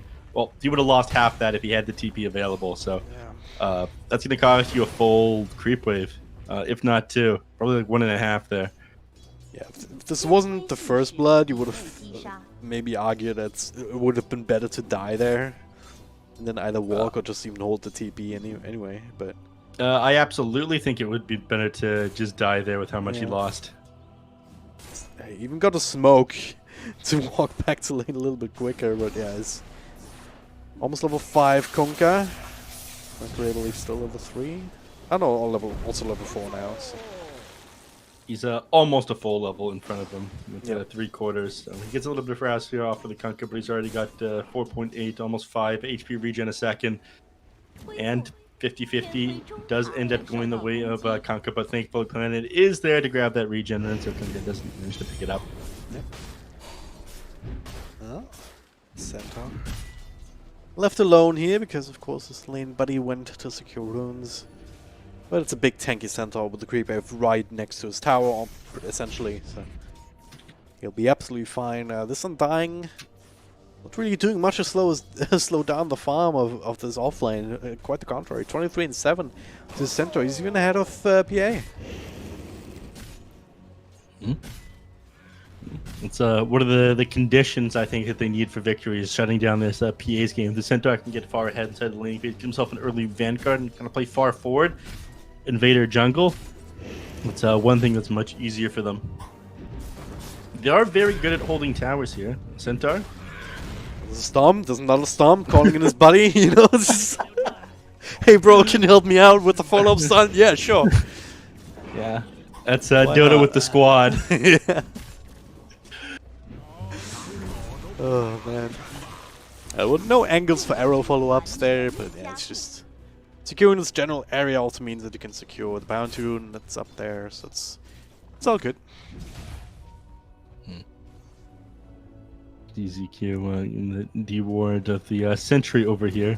Vice just forced to walk away. You don't want to stick around the other Titan too much. You just end up winning, especially with that Aster Titan buff. The two of them start fighting. Catapult cleared up here by Planet. Gotta TP out there. Zeus a little bit too far away from his tower. Yeah, just worried about getting run down. Excellent boat. There's a stomp though to prevent the instant follow-up. Typing cooldown anyway, but yes. Goes to show this. Oh god, and he wins the. He wins the rune duel as well. This is ZZQ perhaps in trouble. There's no X, but there's a Torrent if you can land it. Maybe if you, even if you can't. Ah, no, he gets to live. Barely gets to live on the tower. Now the tower shot also hitting on a YRG. Mercury doing tons of damage here. Needs a little bit more, but it was a bit of an unfortunate timing. Device gets the kill on the Elder Titan off the Fairy Fire. He's still alive, Neff. And there's nothing Storm is able to do. He's just forced to watch both of them walk away here. A complete disaster for Phoenix. All of that was happening though. Shiro ended up dying. Not Shiro. It was the last game. Bang ended up dying up top. Not all Phantom Assassins are the same. Yeah. I think that was actually the first blood there, wasn't it? On the PA. So overall across the map, I guess, advantage for Phoenix. But this was super unlucky in mid. With like the Remnant Burst hitting just after the Storm, so it wakes him up immediately. That's yeah, it was a very close timing. There's a very weird interaction with the Stomp. There's like a Stomp stun grace period. So if you take damage at the exact same time as the Stomp, you'll wake up like 0.35 seconds later or something ridiculous like that. But I think it ended up being perfectly in favor of the Kunkka there with the timing it connected. As you mentioned, it was, I'd say, just unfortunate timing. Yeah. Oh, well, at least Storm got to live, and they actually got rid of the tier 1 tower top already very early on, so this pressure from the Centaur just goes to show how why that hero is quite popular, as you mentioned. I think the Shadow Shaman is going to end up being the MVP for this game. Device has already made some very sick plays there in the mid lane. Continues to pressure. Oh, here we go again. Yeah. We've seen this dance before. This time Rezero is there though to help out the Stampede, but the Exo Dragon back potentially here. Mercury actually with a bit of back and forth, but I don't even need torrents. I just need a click. Stampede a bit wasted to try and save a 5 position. And neutral items now picked up here. They managed to find the Royal Jelly and an Ocean Heart here. So both those going to go the way of Kunkka. Imagine he's going to park his... I thought he was going to park himself there at the mid lane, but looks like he's going to continue to try to farm up the jungle here. Limit the space that both the Medusa and the Storm Spirit have. Yep. Speaking of limiting space, Phantom Assassin. No more leaps, I guess, so I'm willing to dive under the tier 2. Storm and mid, there's a taunt to follow, as the Hex. The boats off the mark here again. It's a little tight, hang around mid, just making sure that Mercury has just a little bit of covering fire.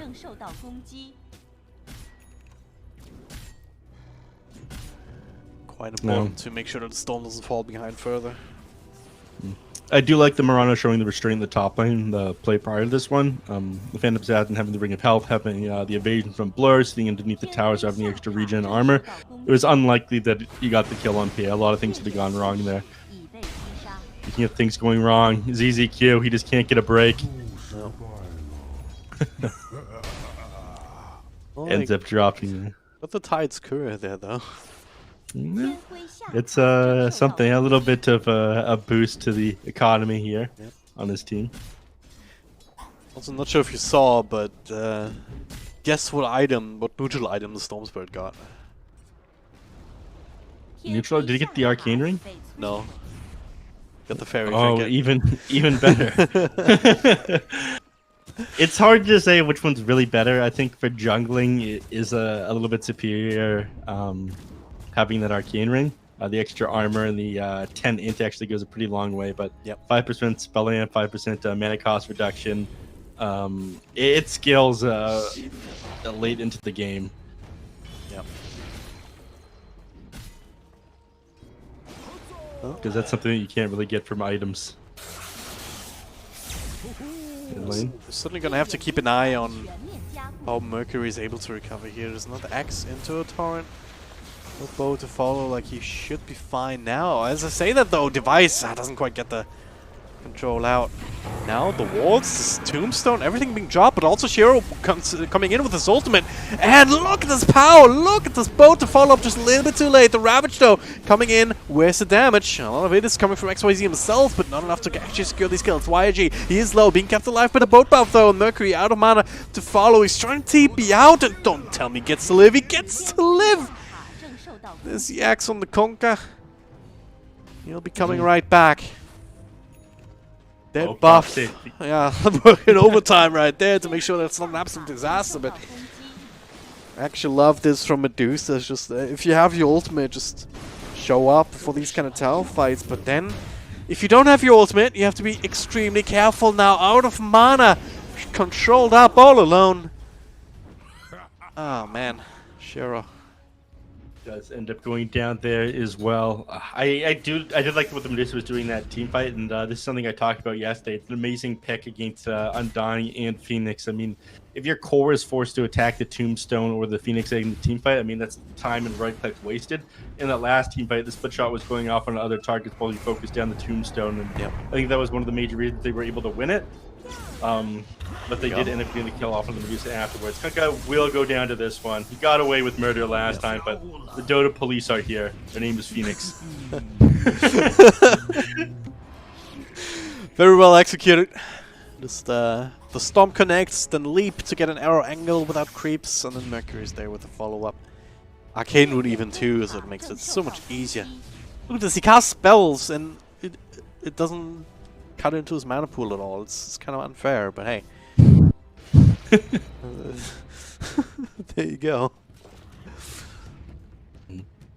The Arcane Room, yeah, been great with alongside that Fairy Trinket. Yeah, he's going for the Orchid as his next item. I think this one's super important against the Shadow Shaman. One of Storm Spirit's main jobs as the game goes on will be getting on top of the Shadow Shaman, make it so we can't get the Hex off on the people.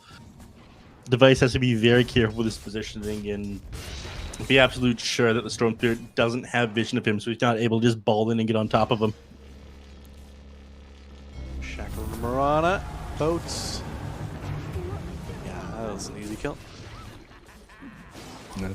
Planet being a bit too aggressive, and we saw this a lot from him yesterday when he was playing the Dark Willow, but he doesn't have that kind of damage on Marana, unfortunately. So he can't make these kind of solo plays and get away with it. Alright, round 2. Here we go again.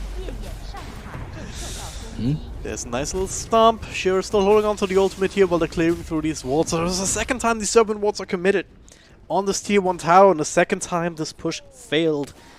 Because Medusa's hanging around here. I mean, the hero is incredibly hard to blow up. He's going for this Manta style now. He's got the stick with 13 charges at the moment. And, you know, the moment, if they need to, they can get the disengage, or they can opt to chase with the Stampede. They can opt to get out with the Astral Spirit and that Echo Stomp on the other Titan as well. They have so many different ways to disengage from these fights. That's why putting the Medusa in the front here, it can work. Well, they have to continue to tank up here on the Medusa, but I don't think she's spending as much time farming as she should be, and I have seen other Medusas picked up. A lot of time they go Massive Madness and they just start farming up the triangle, all the camps at once, and shoving out the lane. Here, she's been forced to park herself in front of this mid tower, and while she is sitting at the top of the net worth, I think it'll change around once the Phantom Assassin starts to really get going with the Battle Fury. It's kind of one of these calculations that you have to make. It's down bottom, Mercury. Next up, they have the Shock to follow. He's actually dead here, isn't he? He should be. Only just, but they get it. Yeah. It's this calculation that you make of like, alright, if we park this Medusa in mid, maybe she won't be farming as much, but she will keep the tower alive, will extend the game, and ultimately that's gonna be in our favor. Yeah, I think Phantom Assassin will have the advantage for a short period of time, but there comes a point where even PA is not able to blow up this Medusa, and you do end up getting stunned up and killed. Oh, what? What a guy! To me. What a guy! I mean, Kunk can't get close to Centaur, otherwise he gets stopped there, so he's not able to actually interrupt that Blink Dagger. Yeah. Very cool, calm, and collected play there. I mean, you Orchid it, you X, there's boats coming and what have you. It's like, I don't care. I'll just blink out at the perfect time, and then blink in at the perfect time. And X was the auto lockdown here with a Kraken Shell. So again, we're still sitting at 3 and 6. Not a lot of blood being spilled just yet, even though that might change once these teams actually clash. Full 5-on-5 potential here in the mid lane. At least for a second, as they're starting to divvy up the forces again, which is something that Phoenix might be able to take advantage of. The smoked up, walking in, and they find not quite the Vice here, just outside stomp range, so it's just gonna have to be re-0. Echo Stomp comes out, or Earthsplitter comes out, doesn't end up connecting with anybody. But Tidehunter, I think he's still too big for them to be able to take down this tower. They do have Rouge available, they have Shaman wards, so have to be careful with how much they dive, or even Shiro sitting here. Losing a lot of the mana pool right now. This could be it for them. XYG just standing there. Come and fight me, he says. And they're like, no, we'd rather not. It's only 4 of us here. Respectfully decline, yeah. Yes. Just worried about setting up a Ravage for the Tidehunter, and that's how a lot of people play it these days. Rather than going the Blink Dagger, they play a little bit defensive. They position themselves to try to threaten the enemies. That's a really nice catch, though. Right after, not long after she finishes the battle phase, so that will slow down Desolator a little bit. And, they're trying to catch something here in the mid. They might get ZZQ here. XYZ's also walking in. There's a jump across on top of the Vice, but okay, there's an Orchid right on top of him. But Shiro once again with the ultimate bouncing through. They'd lose Storm though. There's too much damage for him. This fight's still going on because they are committed at this point. Shiro without the ultimate though. Only a limited amount of impact that he can have in this fight. He doesn't do the right clicks just yet. No, Medusa needs so many more items to be able to contribute. Right now, doesn't have I think you might have to wait till like level 20 probably. 25 is what you want to go for generally with the split shot modifiers with the Scotty. At the moment, she has very little, just the Manta for survivability. One good thing though, Device had to commit the Serpent Wards once again outside of tower range, so this tier 1 mid is still standing. It did take quite a bit of harassment damage over time though. And YG looks like he's almost able to finish it off, and at this point, yeah, he probably be looking for deny the next time they start to threaten it. Yep. They'll leave the tower up for now, to try and see if they can bait one of the heroes on DLG or use it as a teleport point. That's why they haven't denied it quite yet. If it looks like they're gonna like make a run for it here, they'll get the deny. Otherwise, they'll stand their ground here.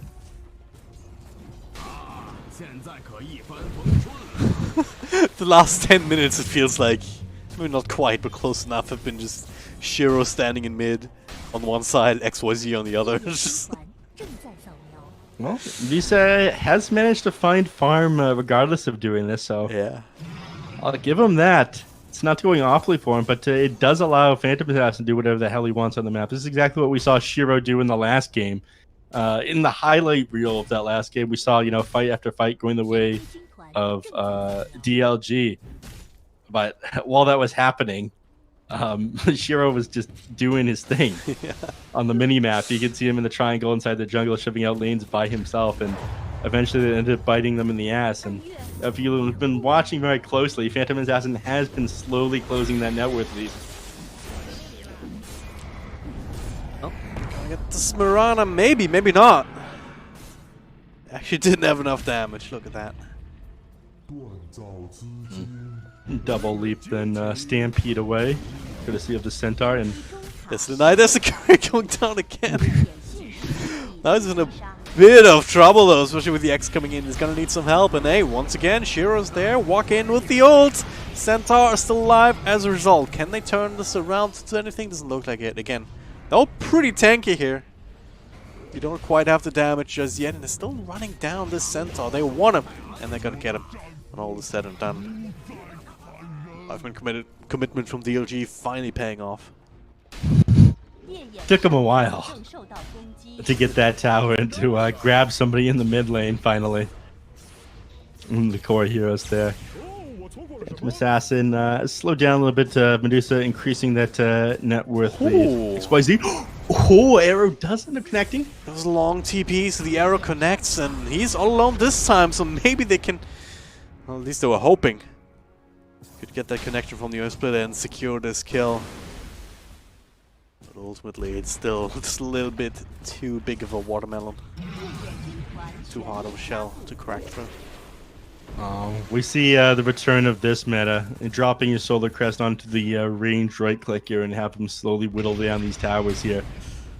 Yep.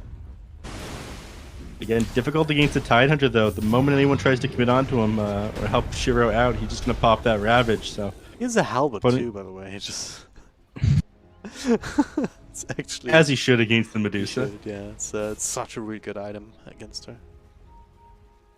Now the smoke rotation from the rest of the team. Wrapping around, trying to get a jump on these backlines, get some of these heroes that can actually kill very quickly, which is Undying is potentially a device, and yeah, that's a bit of a stab in the back. Just enough to secure the blast up on the tower now as well. Yep. Both teams felt like parked heroes here for like more than 10 minutes, my god. We're 22 minutes in the game now before we saw towers go down on either side and then both of them dropping not long after one another. Dope Spirit making a hell of a commitment there. And Medusa did end up, or I think is in finishing him this butterfly right now. I haven't seen her inventory. I think that might be her courier flying out to the shop. Wait, no. She's already got it. She went over to the enemy. Still not enough damage at the moment. I think she needs the Scotty or potentially a Daedalus before she's able to do too much. But this game against the Phantom Assassins, it's going to be forced to go the MKB. That's unfortunate. The Hex set up. Shield wasn't even up, and even then, I'm not sure would have made much of a difference here. So, quick kill on a Medusa. 45 seconds on the sidelines, and now straight into Roche. You cannot fight into this if you're Phoenix. No. I am not sure what they're going to do here. I mean, Storm Spirit could try to go for a steal, but it is very risky going against all this disable here. He's got the Aether Lens. He's holding onto his Hex here on Shadow Shaman. They're going to give it a shot. Jump in. Instant Hex though on the Centaur, so no follow-up. Yosplit also kind of wasted, and now the Shackle lasts forever. Let's stomp on everybody just for the lulz. And he's stampeding away. He doesn't get to live surely here. Bang, finishing him off. Nothing the run buff is timing out. All of them are just taking down to half health, but ultimately it doesn't matter. Roshan goes down, Aegis in the hands of the PA. Looks like this might be return of the Phantom Assassin show. You are up 5k and 4k net worth here on the Radiant here. Win probability is on their side. I think just favoring the Medusa, but that Aegis is going to be a pretty big deal, and you're a long way off finishing this MKB here on the Medusa to actually fight into the PA. Also, if this was like Miracle, wouldn't be an MKB, it would be a Rapier queued up immediately. Even ahead of the Butterfly at times. Like, I've seen him win games at 25 minutes with that kind of build, but this game went a little bit different. Yeah, things have turned around a little bit fast. I think he's still worried about getting blown up by the Phantom Assassin. The issue is here, one of the reasons I can't go the Rapier is, well, they do have a little bit of disengage. They also have a lot of ability to chain stun you down. They've got Kunkka with the X, Boat, and the Torrent. They've got the whole kit here by the Shadow Shaman, the Hexen, the Shackles. They've got the Rabid, which can prevent them committing super hard onto this Shadow Shaman and interrupting those Shackles. So Medusa going the Divine Rapier is a little bit too high risk this game. And once again, scouting out and perhaps giving us life. But maybe not this time again. Shiro goes in, triple stomp there from the Centaur. YG, he is dead. No boat. At least no time to save them. The Aegis immediately used. Bang with a big crit onto Mercury here, but it doesn't have to be key to protect himself. He's got to be quite careful, but there's no follow-up control. Asus jumps back in on planet. There's a bit of a Yules. The stomp. Just in time, as that is. The follow-up from the Centaur. I tried to play like Shiro did in the last game, but he doesn't have the BKB to protect him, so he does die after the Aegis respawn. XYZ all left up to his own devices, so eventually they'll kill him. Sure, like Shiro literally does no damage to him though. No, he does 186. No Once damage. he's hit by the anchor smash, he has 50 damage left. The Kraken Shell is blocking everything. This man is taking forever to go down, and he finally ends up dropping. Oh, full 5-man wipe and all is said and done. Has to split out. And there's some win probability going right out. There you go. Yeah, Radiant stocks through the roof at the moment after that last team fight. Very clean. Shiro, you're still not really feeling the impact of this guy, but you just have to kind of accept his presence in these team fights. Yeah. That will change after he gets another couple of items. I think the MKB is a major one. Once he's able to do the magical damage to the Tidehunter, which he's not able to block with the Kraken Shell, it will make all the difference in the world. Phase boots. But it is. Huge triple stomp from the centaur there earlier, actually, as well. Like, he's been hitting a ton of those. You know, Medusa hasn't actually committed to any components of this MKB yet. It is possible that he goes for the Divine Rapier. That would be a hell of a power move, in my opinion, but not the move I think he should make. Oh, there it is. Yeah, okay, finally. Yeah. Might have been something in their discussions, everyone just including it. Do we go for it? But as I was talking about before, you know, all these chain stuns and any kind of hard commitment for the Shadow Shaman on the back line will be punished here by the Ravage on Tidehunter. Doesn't matter, man. Small moves beget small victories. Big moves beget big victories. Right? I don't think that's how that one works, yeah? Yeah, I made that up on the spot, so it stands to reason that it would not make sense. So there. A natural Dota cast, just making up things that don't make sense on the spot. That's the job description, honestly. Hoping the game is complicated enough that no one's going to question some of the weirder things that you say. Well, Smoke, Moon and Shadow's going to time out soon. And it's XYZ in mid all by himself. They can give it a shot. Medusa's starting to hit for a decent amount of damage at this point. They still need to control him up a little bit, and there it is. The Earth Splitter kind of wasted here. Ravage still comes out with the boat to follow up onto the centaur, down to half health, but it's not nearly enough. Now the Stampede forward with Shiro ultimate. It's a nice combo here. They have to run, they have to dodge it out. They're mostly able to do so. Undying, not so much. YG being gone on the Hex from high ground. Oh, that's a big crits! Bang, concept. Got inside the wards now, but they have the follow-up control once again from the high ground. Over onto Shiro to stomp. Not stopping him as Bang now has that BKB, but Shiro just man fighting it up. Don't tell me he's gonna live through this one. No, he's not. The crits are there. Back and forth is Bang. Alive and well. Not so much. Oh my god, Device! He just won't quit! He single-handedly won this team fight for them. That was perfect positioning there by the Shadow Shaman, sitting up there on the high ground and absolutely baited out there by the Kunkka. There's the win probability going back in the favor of DLG after that one. Those were hello Shadow Shaman plays, and I gotta say, very heavily punished for that positioning there on Phoenix. Device the god, like I was saying at the start of this game, Dragon Drop, this guy, we're gonna see some MVP plays out of him this game. If what he did at the start in mid wasn't enough, he turns the game around for his team. The Hexen Storm setting up for the crits on him, so Bang able to take him out of the picture.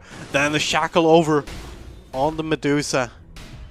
Well, it almost looked like they were able to turn this one around, but eventually just another Hex and another couple of crits. And then the jump forward to cancel the TP on the last hero. It's just play after play from the Vice there. Just getting them back into the game. There's no other way to put it. This has to be Mercury's job as well. He's got the Orchid, he's got the BKB. He needs to be jumping on the backline here and killing Device. That is his #1 priority. There's no way that happens if he's the hero you take out first. I think it's much more important than him, running at the Kunkka and dying at that one, dying like that. There, he's got to get on Device. He just needs to sit back until he sees him in these team fights. All right. Can they do it again, though? I mean, Medusa's been slowed down, but she's still sitting on top of the net worth chart. It's still gonna be an issue as the game goes on. Can they keep doing this? Like, eventually there might even be a BKB on that hero. Well, they're working on the BKB on the Medusa now. I'm not sure that's the proper solution, but you can't go to status resistance Satanic not giving you that 30% anymore. Yeah. I like what I saw yesterday is Medusa pick up a Swift Blink, putting herself into a... Go try it again. The C3, the follow-up storm, not quite in time to catch most people, but certainly in time to catch the most bottom on the device taken out immediately. ReZero as well, plus a tombstone, free money. Yep.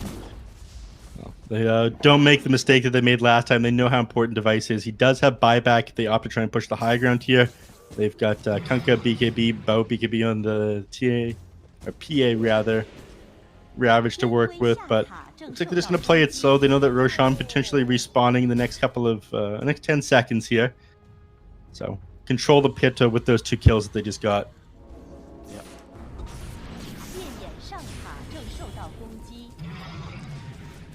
On top. They'll be able to bring down this tower eventually here. They've already got the outpost, of course. They're actually missing their own down on the bottom lane as they don't have a tier 2 tower. Not sure when that went down, but yeah.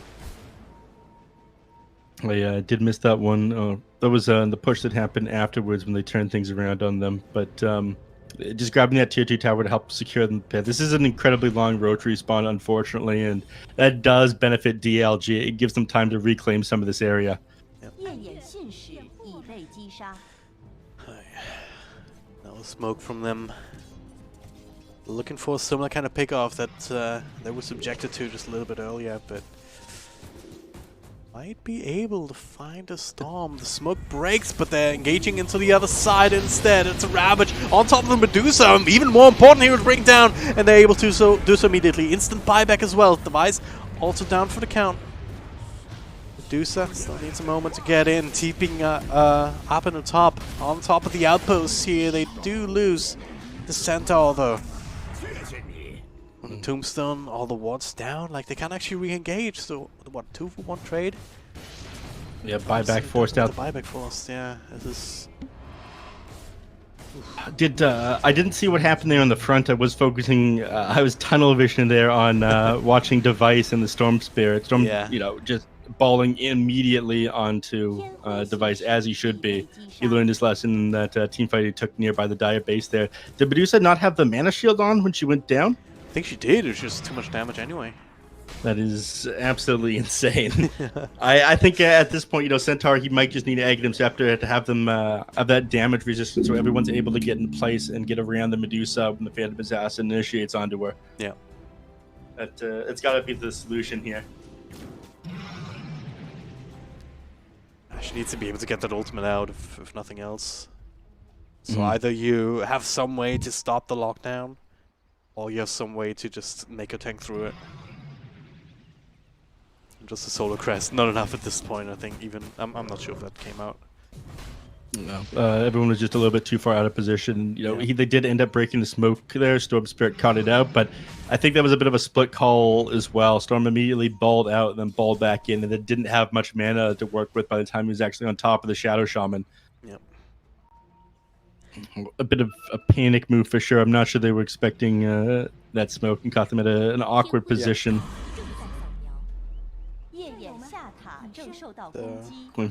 That is a scan coming out, and they know exactly where these heroes are, but someone's going to have to blink up onto the high ground here. Smoke breaks now, the Blink Stomp off the market, Tombstone up on the cliff as well, ReZero on the side there, the arrow does connect, but it didn't quite find an angle. Mercury in the back actually right on top of the Vice, but he doesn't have the damage to bring him down by himself. Meanwhile, the back though, they bring down Elder Tide. Sure, now popping that ultimate, but again, sitting on this high ground, might get turned into stone, but they're still safe. This was not a good angle for Phoenix. No, this positioning by DLG is absolutely beautiful. That's the Roche going to respawn immediately after using all your spells. Ravage is still available. Well, you don't have Tombstone. Phoenix, I don't think they can fight in this without the Stampede, without that Stone Gaze from the Medusa. They can slow it down with the Centaur, or with the Centaur and the Elder Titan here, but I think that's it. It seems like DLG is respecting that, though. I mean, yeah, I would agree. I don't think that Phoenix can really easily fight. I mean, sure, you have the Elder Titan, you have the Earth, but we don't have the big ultimate from Medusa that you need to rely on to just keep that PA away from you at this point, which is not happening. Look at this, down, no more mana left. The Ravage follow-up control.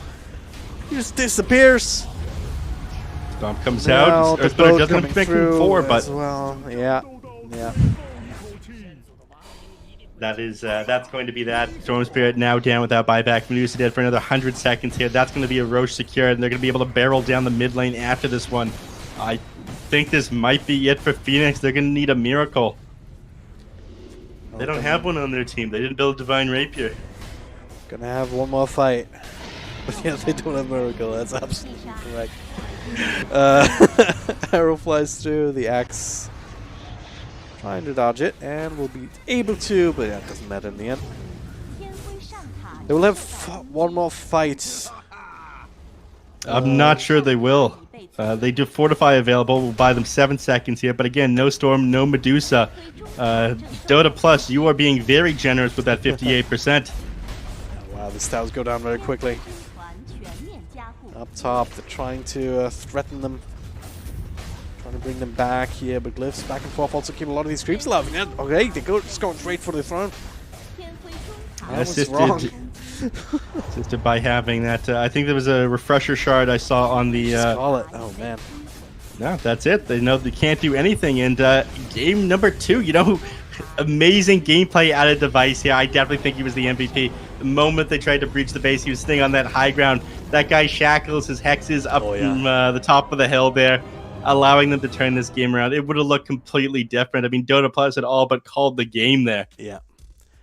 If it wasn't for that play, if it wasn't for that high ground defense, just sending them into a tumble that they've never really recovered from, now that game would have been over the other way. And yeah, it's they never really got to a position where they could reliably take the fights, team fights the way they wanted them to. Like, they tried the one time on the right side of the Roshan pit on the high ground. That didn't really work out. And all of our analysis when it came to this matchup between Medusa and Phantom Assassins predicated on Medusa having the ultimate available to make sure that Bang can't just fight you, can't just click you for free, which is ultimately what happened every single time this Medusa ended up dying. She was controlled up by Device, controlled up by Ravages and boats and what have you, and unable to get that ultimate out.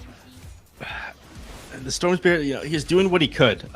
He kept on going on to Device as this game went on. I mean, he rushed the Orc, he rushed the BKB, but there was a couple of times that he did end up forgetting about Device's presence, and you know, only like 1-2 fights where that happened ended up costing you everything. Yeah. This one of these fights, and yeah, these kind of pickups. This one also set up a Device. I mean, 1 or 2 of them you can afford, but the later the game goes, the less that that map works out in your favor. It's full of Shackle, the big stomp, but eventually it does go down here, I believe. Yeah, I mean, watch how XYZ holds his Ravage as well. Like, he's waiting for people to commit onto the Shadow Shaman on the back line as well. He rarely ever uses it, you know, threatens the enemy by keeping the Ravage there and not dropping it.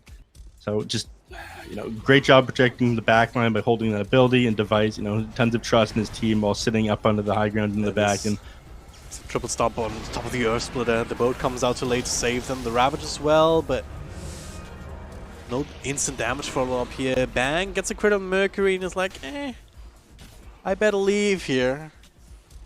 And then he decides to go back in. I guess he had to try and dodge out the stomp anyway, but either way. Bang does end up going down. It was one of the better fights of Phoenix here.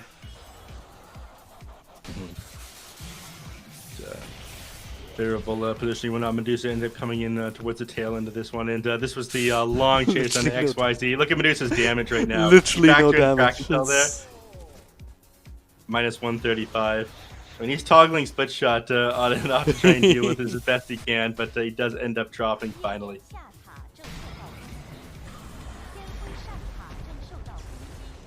I mean, bringing down XYZ was a little bit difficult with his Kraken Shell constantly propping. There's the Ravage taking down a little bit, but this is This was it where they This turned was the things leader, around wasn't here. it? Yeah. Yeah. YG. Look at Yeah, Watch Device sitting up here. He puts himself in a position. He knows exactly where they are. There's the hack. This is the game-changing moment. And there's the shackle. Yeah. Look at that. Who asked for this? Look at him. Silly string from 700 range away. Absolutely ridiculous. Shiro's still doing a ton of damage back, but eventually there's another hex. Got reflected by Lotus, but it doesn't matter. It still did what they needed to do, making sure that Bang can get the hits in before he dies, and then another jump forward to cancel the teleport just in the nick of time. Just like that, game turned on its head. Basically over at that point. He managed to get some people here, but you can't grab this Phantom's ass, and then it doesn't really matter. The initiations aren't really worth it. He as well, Shiro, being gone on, and they have no way to stop this. They had no way to actually protect the Medusa in this instance. Well, I mean, Medusa's supposed to be able to protect herself. You can stall things out for a little bit. I think the one solution there might have been going the Aghanim Scepter. That is, I do think that XYZ played an amazing Tidehunter. He postured himself far forward. His positioning for any potential ravages was great as well. He held the mid lane for such a long time, but I do think Device was the one that ultimately ended up winning in this game with that fight there in his base. And absolutely beautiful there by him. If it wasn't for Device, I don't think they get nearly as many kills as Medusa in general throughout this game. So yeah. Slight disagreement there from our side on the MVP choice, but hey, it is what it is. 1-1.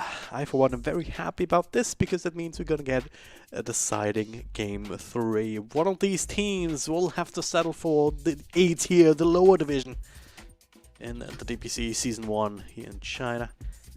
And, well, the other team, the winner of the next game will get to play one more best of 3 to have a shot at S tier, the upper division. So we'll see which one that's going to be in just a few moments' time. Stay tuned.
请夜眼方禁用英雄。被诛杀。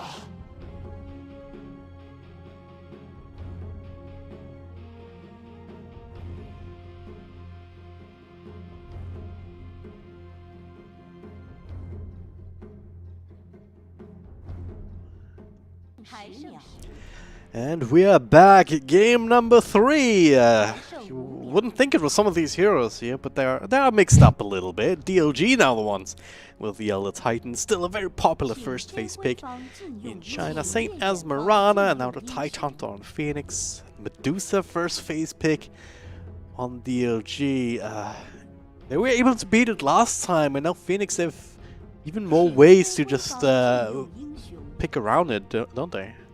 What do you make of this first phase, Medusa? I'm not a fan of it picked up this early. I do like the idea of grabbing your safe lane carry as the 4th pick here, so you have the bans coming out immediately afterwards, being able to get rid of just multiple counters, and there's 2 of them already, both the anti-mage and the Drow Ranger. The question is if they opt to get rid of the Arc Warden here, which is a major one, or the Phantom Lancer, which we saw banned out in the previous game. I think it was the last phase ban. So, not something they want to play against any of those heroes here on Medusa, but they're going to have to choose one. Well, gonna have to do that indeed. No, that one's surprising to me. They banned out the Invoker here, and that's another hero that is quite good against the Medusa. You can just throw her up in the tornado and hit her with an EMP. You can disarm her with that Deafening Blast, but you do have the next pick here on DLG. Perhaps they were more worried about them grabbing that as a counter pick, because I think it's good against the Tidehunter as well, tossing me up in the air, then burning any possible mana of a Ravage. That's curious. But yeah, I mean, there's this... I don't know what else to think here, what else to add, honestly, because it's just, yeah, I mean, ban the PL, or maybe don't ban the PL, make the other team pick it, and then try and take advantage of that, maybe get yourself the old Earthshaker. Old reliable Earthshaker, the hero that, for some reason, despite numerous nerfs, continues to be played at basically every single TI. You see him disappear for a little while, then he bounces right back. He's not like Dark's here, Gyrocopter that way. Yeah. That's I don't mind that one that much, but I think they're discussing whether or not Arc Warden is a significant problem here, or if they want to get rid of the Phantom Lancer instead. Either way, they will be picking up their safe lane carry in this next phase here on Phoenix and deciding what the worst is. I honestly think that you can play around an Arc Warden here. You can just pick up a Spirit here, either the Void Spirit or the Storm, in order to jump onto the back line there. Okay, interesting. Now, Shadow Demon is quite good against the Medusa because you have the 2 illusions and both of them having multi-shot. It ends up wreaking havoc on her. Also is able to save people from a setup on the Echo Stomp on the Elder Titan. But now you're playing against either the Arc Warden or the Phantom Lancer. You have left them with several options here. In fact, you're now playing against the Nyx Assassin, something that slipped by and has been banned out basically every game in North America that I've been watching. Yeah, Nyx Assassin seems like a really good choice here already. Think of all of this uncontrollable damage here from Medusa, so you can easily set up by Carapace. Not to mention the Mana Burn also kind of coming in handy here and there. And also the Death Prophet. Kind of similar story, like you can control her up, and if you control her up, she's actually vulnerable. If she cannot use around and just run around with the Spirit Siphons and what have you, might be able to burst her down. Now Terrorblade as well, great choice against this heavy physical damage lineup from DLG, you would think, because obviously Terrorblade has tons of armor. That is all base armor though, so you have to be careful about this Elder Titan. You have to nuke him down, which will probably actually be the main target for the Nyx Assassin now. It's hard to say. Nyx Assassin, there's a number of things that he's good with in this patch. He's also able to pump out tons of damage. I believe he can do, between his break, the auto attack, you have your Aghanim Shard, Mana Burn, and Impale. You get like 2,000 damage in half a second. We're basically back to Dota 1 days of Nyx, where there was just no way to play against it, and it was a miserable time. What if he gets a even worse- Dagon as well? You do. It ends up, just because that minus 20% magic resistance that you get when you get the shard. Yeah. What if you get 2 Dagons? One for each one of his One for each of the claws. Yeah, exactly. Yeah. I like the way you think, Dragon Drop. And then you can't even pick them up. Like, I remember the old Dota 2 reporter. Nick's getting a Dagon, but he can't pick it up with his claws. So eventually he just tapes it to his head with some duct tape or something. Yeah, there's actually a cosmetic, a Nyx Assassin Dagon cosmetic inside the game. Yeah. I think I got one of those the Year Beast that one year. I was just dropping mythical after mythical, farming those up with my friends. We were all playing on laptops inside the same room, farming mini games. Good times. Oh. But let's move back to the draft here. We don't need to be talking about Dota events or my old university days here. Last ban coming out on each side here. They got rid of Zeus one, Queen of Pain on the other, which is interesting. It could be picking up I think position 3 Clockwork is something that DLG might want. Yeah. See that? Yeah, I would have also seen Beastmaster actually managing to make it through this far. Planning on playing just a little bit faster around that Death Prophet ultimate, shoving down those towers. Beastmaster, I'd be a little bit less worried about, given the fact that they do have Tidehunter on their team here, but I think it's just too good of a position 3 to give up. Yep. Well, for now, it's Lina looks to be the mid lane choice there for Phoenix. Unless it is this Cormorana. Mythical Cormorana with the Agnum shot. I believe Kips has also been flagging that one as one of the better shot upgrades. Just having that, like you talked about last draft as well, I believe, just having that crit on the leap. Yeah. It's all in all likelihood going to be Lina in the mid lane, though. I think Assassin's such an awkward. Could be Lina position 5 as well. It's hard to say. Nyx Assassin is such an awkward laner. It's too hard to really put him on a position 5. Otherwise, you have to sort of sacrifice your laning phase. You have to put a hero like Undying with the Terra Blade a lot of the time, or at least buy him enough time so he's able to move in the jungle with that metamorphosis and with that mirror image. Yep. Well, there's the Undying, the big old tanky slug. The off lane here. A lot of AoE damage against Terra Blade and all of his illusions. It's very good against a lot of these heroes. It limits Nyx Assassin's ability to navigate around team fights, redeem in place, multiple times. Absolutely decimates his gameplay. Forces Terrorblade to do a bit of a job microing his illusions. He gets stuck in place. You can play around him a little bit easier. Same goes for Tide. I mean, even if you crack and shell something off, you get rooted again. Very interesting draft here in Game 3. I mean, there's going to be a lot of clashes. Both teams have like a lot of team fight between them. All in service of just trying to fuel up this big, tanky, scary carry going into the late game. Terrorblade on one side and Medusa on the other. The one major difference is that in terms of lockdown, Phoenix is certainly the much harder lockdown. You have actual stuns. Whereas on DLG, you have roots, great, you have slows, you have the ability to move around very quickly, and teamfight, of course, if you're the Death Prophet. But I feel like those aren't as easy to execute compared to just the volume of straight up stuns and low cooldown stuns as well, if you think about the Lina, Light Strike Array and what have you. I don't know, I slightly want to favor Phoenix here on this one, but a lot of it is going to depend on how the early game goes and how well they're able to leverage this kind of control, this kind of gameplay to enable their respective course. I think it's been the story of the series so far to some extent. Yeah, Phoenix. I think they're taking fights into DLG is going to be too hard for them. Either way, this is it. This is going to decide who gets to advance and who gets knocked down into the lower division here for the DPC, and this means so much for both these teams. Upper division means you're shot at going to majors, you're shot at TI, those DPC points. This has got to be probably the most important match for these two teams up until they're actually playing at the majors and playing at the international. Everything is on the line here. Planet flagging. Alright, there's a ward there. Yep.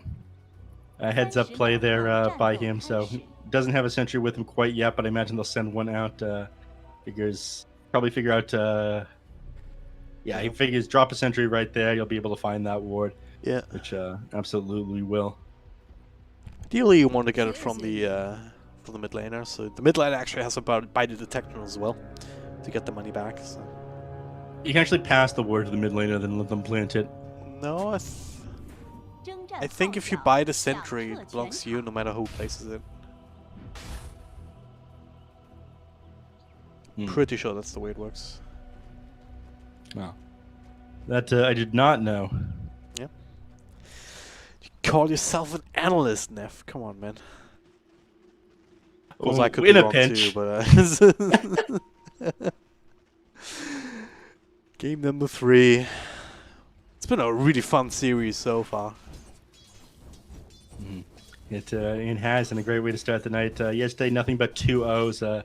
This one a little bit more contested, and you know, the only issue with 2-1s. ZZQ's up top. Oh, they're gonna get the first blood there. Bang! Oh, what? ZZQ didn't click the right one, but the arrow to follow up gets it anyway, and well, that's something that you see teams do sometimes. Just have that 5 position up in the off lane with them, so you have that man advantage, especially if you have these stuns early on to work with.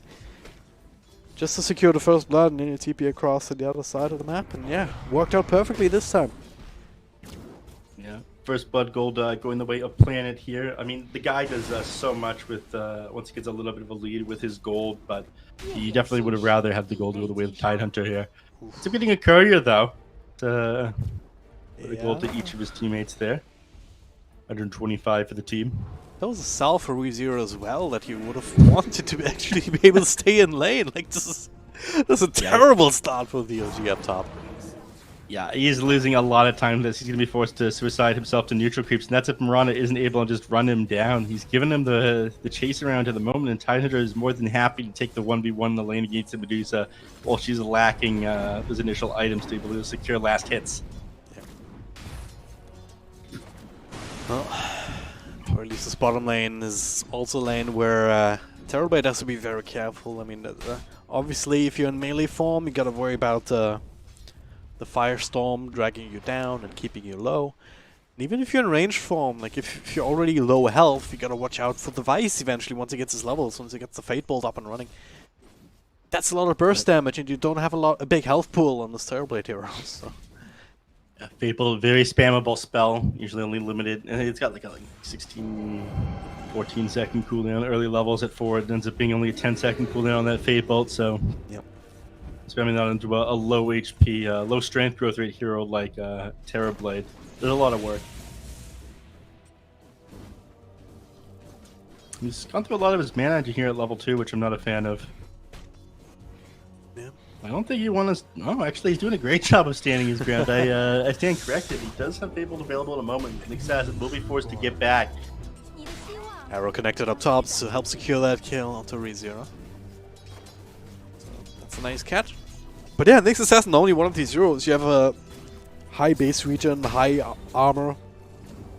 So there's not a whole lot of heroes that should be able to trade against them, theoretically. Well, the issue is gapping at distance. You are a little bit awkward being a melee hero with a bunch of spells wanting to gap close distance, and Ruby can take advantage of that one. And the moment you try to trade with him, he uses that Fade Bolt, and suddenly you have lost a lot of your base damage. Yep. Like, it's hard to play Lina against the Death Prophet a lot of time. I mean, you have so much range that she's not going to be able to harass you with this Spirit Siphon, but YRG is doing an amazing job. Yeah. I definitely would say that he's overperforming in this lane matchup against the Lina. Definitely does seem like it.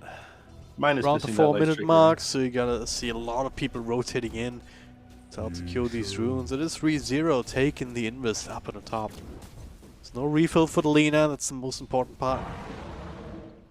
Mercury has to be very, very careful. There's Device now potentially in trouble. A bit of a choke point here if Planet wants to throw out the arrow, leaps forward to get the guaranteed hit, rather than opting to try and go for the longer duration one. Looks like it was the right call, enough to get the kill. Yep. Does that stun just in case, but they do end up grabbing that kill on Marana. Leap was just a couple of seconds off of cooldown, but unfortunately didn't have any boots. Buys them after he ends up going down there. Oh, nice pickup. 5 minutes is about to roll around here, so probably see a scuffle here for the bounty runes. Looks like Marana trying to get in position to deny Death Prophet grabbing the bounty rune, potentially. Drops the Observer Ward there, nothing else. A minute ago it looked like Medusa was doing quite well, and then a minute later she has 2 extra last hits. So I'm not sure how all of that was happening, but either way, both safe lanes, as a result, just one of the safe lanes actually struggling here if you look at the net worth. Tempererd actually on top of the charts now. 23, almost 2,400 gold. Medusa down almost 500 underneath them. Not a great start. Medusa will be able to farm faster once he gets like 1 or 2 items, but then Tempererd really starts taking off. Is also able to come online, start participating in team fights and taking towers faster than the TB too. Yeah. It's gonna be interesting to see these players decide how much and when they want to join in these fights. I mean, Phoenix, Shiro in the last game on the Medusa decided to be very active, at least defensively here around this mid tower, rather than just being super effective with the farming. So there's an extra stun, follow up. A lot of damage being done, and too much as it turns out. Even with the arrow missing, they get the kill. And now looking for the Vice as well. Another LSA on the mark. Rubik, well, a little bit too much power. Mercury just showing us what the Lina can do. Yeah. Taking a little bit longer to bring down that Rubik there. I mean, that's just the effect of the Light Striker Raid cooldown being nerfed at the earlier levels. So I think it ends up scaling 10, 9, 8, 7 down from the 7 at all levels like it was in 7.27. Yep. But still, securing that double kill. It's just as strong as the game goes on. Just a little bit of a weaker laning phase. On to the next one, XYZ. He is tanky, but he's certainly not unkillable, not at this stage in the game. So 3 against 1, plenty of stuns, and plenty of damage to help this bottom lane even further. So Phoenix already being very active with this Marana. You love to see it. You really do. I would have liked to see them try to shove in one of these lanes alongside a catapult here, but you are playing against Underlord, you're playing against Elder Titan, Death Prophet. You can't be too aggressive with your early game. I think at like the 15 to 20 minute mark, people start grouping up and shoving in tier 1s, tier 2s, but you won't see them playing around the 5 and the 10-minute catapults, unfortunately. Their lineup here is a little bit more suited to finding pickoffs and securing themselves a gold lead earlier on, rather than actually shoving down towers and taking map control here on Phoenix. Literally no damage here, at least from Bang, but now with Death Prophet coming in, this Tidehunter will pay for his sins, as it were. Just taunting Medusa there, just 3 points up on Kraken Shell, and then the Anchor Smash. You just not doing a whole lot. No, but not that's something that use, so gonna be looking to bring down a tower with that, ideally. It's not something you would have expected there on the Tidehunter, the Death Prophet rotating up into your lane and committing that ultimate. Yikes. That is something that you should expect, though, getting caught out there by Mercury, not wasting any time. He's very far ahead on this net worth chart, sitting after he clears out this creep camp, almost 4,000 gold. Didn't even go for the tower, like they were just making a beeline towards mid. Huh. I mean, this tower up there is worth very little for objectives. I mean, the mid tower definitely worth so much more for controlling that Roche pit. The distance between the tier 1 and the tier 2 in the top lane is close as well. So I think they realized that would be a little bit too difficult to take, and it's not worth even trading a bit of harass in the mid tower there that Lina would have gotten. Yeah, I don't know. didn't really work out that way. like well, that's probably why the Tidehunter was so. You use your exorcism, and oh god, that ultimate is not gonna go off in time, is it? He's juking and jiving. All right. They actually got to hit him properly there, and they landed the arrow. That would have maybe been enough damage as it stands. It does get to live. But yeah, I don't know. It's always a bit weird to see the exorcism being wasted. Then again, they don't have all the information we see in the minimap. Like, we saw that nobody was there for Phoenix to respond. We could have gotten some free damage out. Onto that top tower. Yeah. Again, that's why I think the Tidehunter was out of position, though, is to see the Daily Prophet rotate up there when it's just him and then pop that ultimate. Yeah. It probably surprised the hell out of him. Yeah. So he doesn't mind going down that much for the exorcism and forcing Death Prophet in the top lane there. Now we're on to 10-minute mark. You see the course rotate out to the into the jungle onto the other lane. So top tier 1 on the Dire side is going down. And that'll double stun there from ZZQ. But the right way to leave is there's a lot of presence. DLG down on his bottom lane.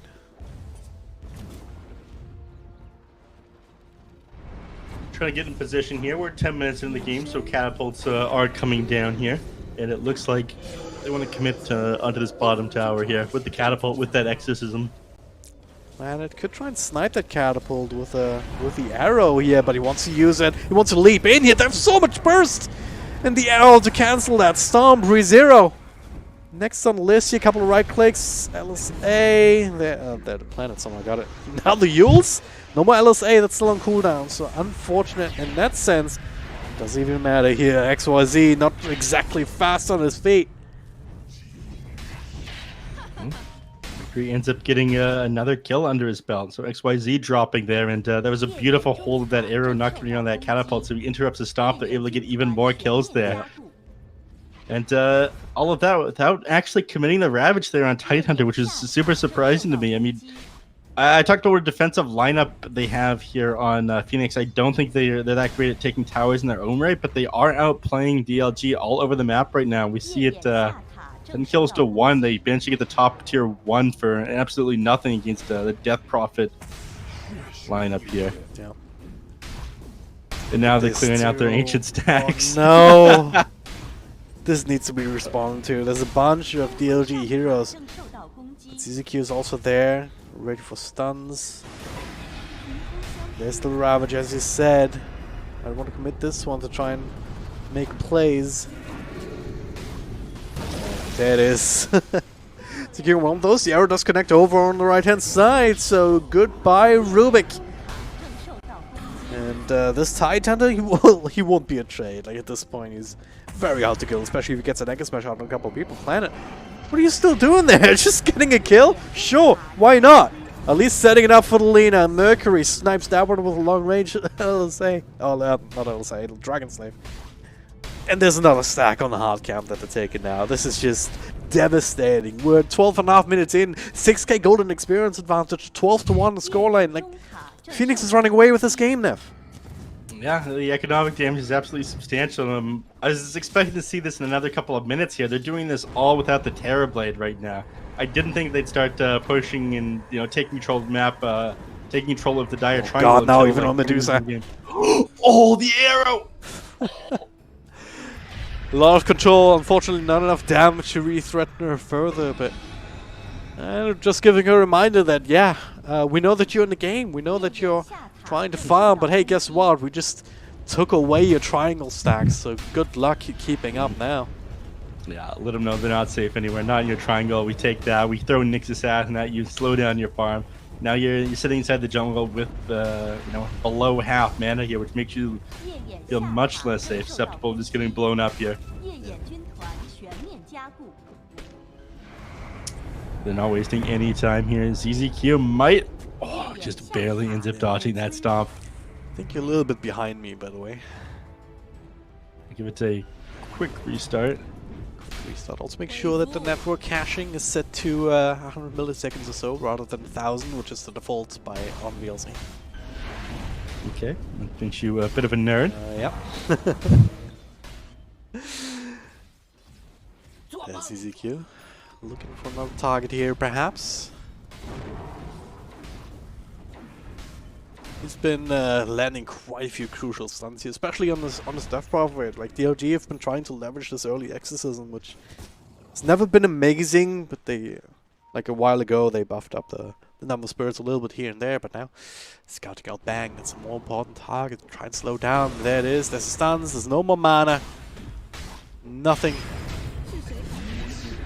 Nothing left to do for Bang but die there. Now it's not even done yet. Mercury has a DD route to work with as well, so you can cut through ReZero instantly.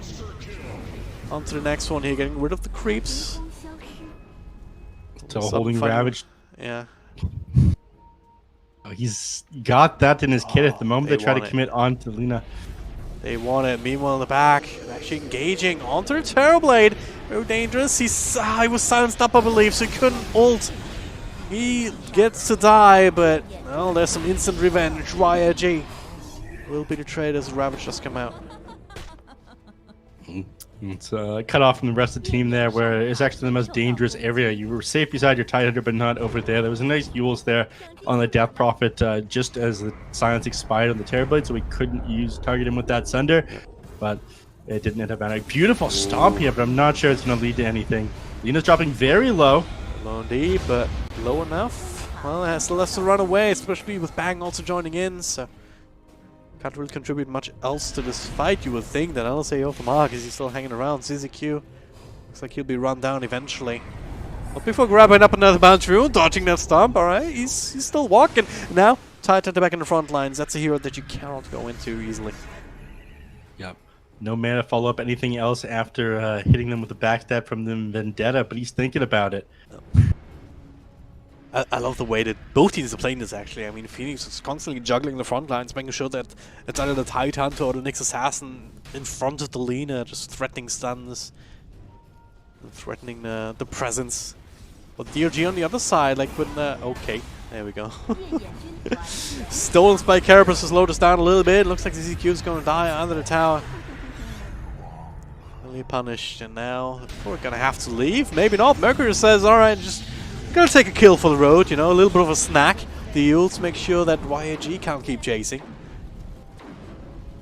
They're doing a lot of this good juggling, and DLG, they try to respond to it. Like when they killed the Terrorblade, it was a good idea to just walk away from where you knew that the powerful fighting force is and try and find something else on the other side of that lane. Yeah, but every time ultimately he just not enough to really slow Phoenix down.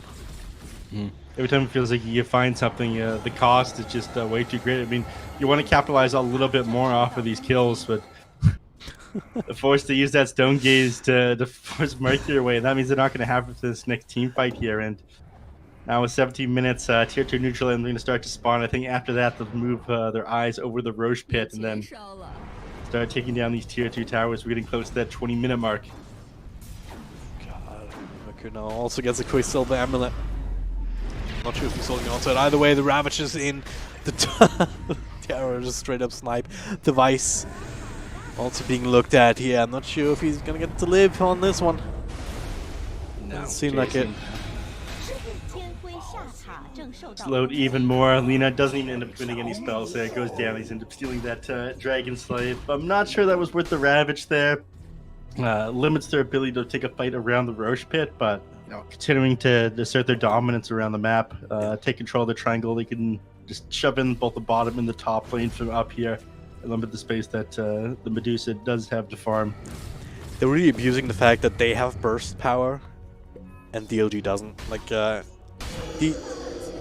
even YRG, like, he's now getting to a point where he can maybe take team fights if he doesn't get bursted down, but Medusa is certainly going to be a non-factor for a little while longer. And yeah, if you're looking at net worth, Terrorblade isn't even the top net worth right now. I mean, neck and neck with Lina, back and forth is alright. Planet being taken out there. Will lose Planet there, but that was your exorcism committed. You caught him on the tail end of that one with that root, so it was something. They're looking to take the mid tier 1 tower, but I think the only reason they're going to get this one is because you end up committing the Ravage for the Underlord and the Rubik. Yep. Tandem is still sitting there, and there's the LSA connecting. Laguna Blade need a little bit more damage to stun on absolutely everybody here. XYZ trying to take them out back home, and he's just able to do that on everybody. Damage a little bit too split. Oof. This does allow them to go to Roche Pit if they move very quickly. It looks like they're hesitating for a moment. There's illusion outside the pit as well, which would be a great grab for Shiro now that he's inside his metamorphosis. So they are a bit slow going into that, though. And Elder Titan, I think he will be able to put himself in position to potentially throw out a stomp at his Earth Splitter. They gotta realize what they're up to here. Don't have a lot of minus armor to work with here, so the Roshan will stay. He'll take it a little bit here. Smoke will break as ZZQ.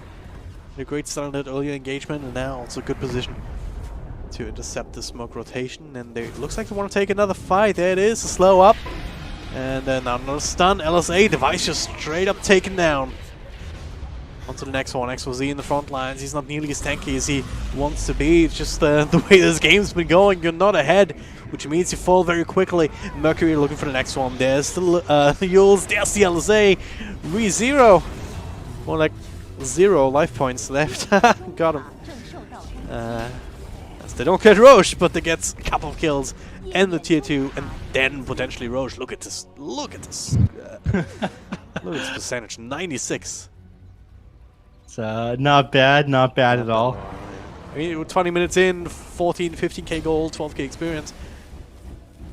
It is a dominating performance here for Phoenix, and I don't see an easy way out for DLG. I mean, they've got ways of taking these team fights. If they fight them inside fog, if they can force out ravages, you know, they are able to blow people up. That is an issue that Terrorblade has. He doesn't have a massive HP pool. Medusa, you know, eventually can deal very well with the illusions, but I'm not sure they're going to have the time for Medusa to come online. All she's got right now is this Mantis tile. A lot of the time you see Medusa pick up Mask of Madness first just so she can accelerate her farm, but she hasn't gotten the chance. She's been forced to participate in these fights. Nyx Assassin slowing her down in the jungle, and I don't think they were expecting Phoenix to be popping off exactly like that. Lina just has so many kills under her belt, and that's going to be another one. I don't know. This is perhaps a bit desperation here. Like you have to take make bold moves if you're this far behind, but being all alone, being caught out on a death profile like that, you can't afford this. Just can't afford mistakes like that anymore. Oh, but you also have to be going for these risky plays. You can't just play with your backs against the wall and hoping that they're going to make a mistake while they increase that net worth lead further and further. And right now, you know, they're going to be forcing into the base. They're going to be trying to play around this Aegis for the next 3 minutes and 45 seconds here while they still have it. And for some reason, they just committed their last Fortify, despite the fact that it's not going to assist them in any potential team fight here. I would have thought they'd wait until creeps are pushing into their base before dropping that one. Huh. They're smoking up and sitting on top of their high ground. I saw a play like this happen yesterday in Kiev, so we were in a completely different situation. I think at this point the team is too far gone. The idea is to just bait out the Underlord here while everyone else is on top of him as close to him as possible. Phoenix is a bit split up, and this Exodus isn't going. Looks like they might be able to find the Nyx Assassin. And they're probably gonna have to settle for that one. YG just super low to all this long-range stuff that's being thrown at them. Fortunately for them, Tidehunter does not have a blink dagger in order to gap at distance, get on top of them with the Ravage, but that was your exorcism you ended up committing there. Shiro, I don't think you should have dropped that Metamorphosis there. Will slow down his push as well. He won't have that back up until Death Prophet has her exorcism herself. Yep. It's something. They're buying themselves some time here. Can they buy enough time though? Like, we're getting dangerously close to this 1k gold advantage per minute mark as YG once again.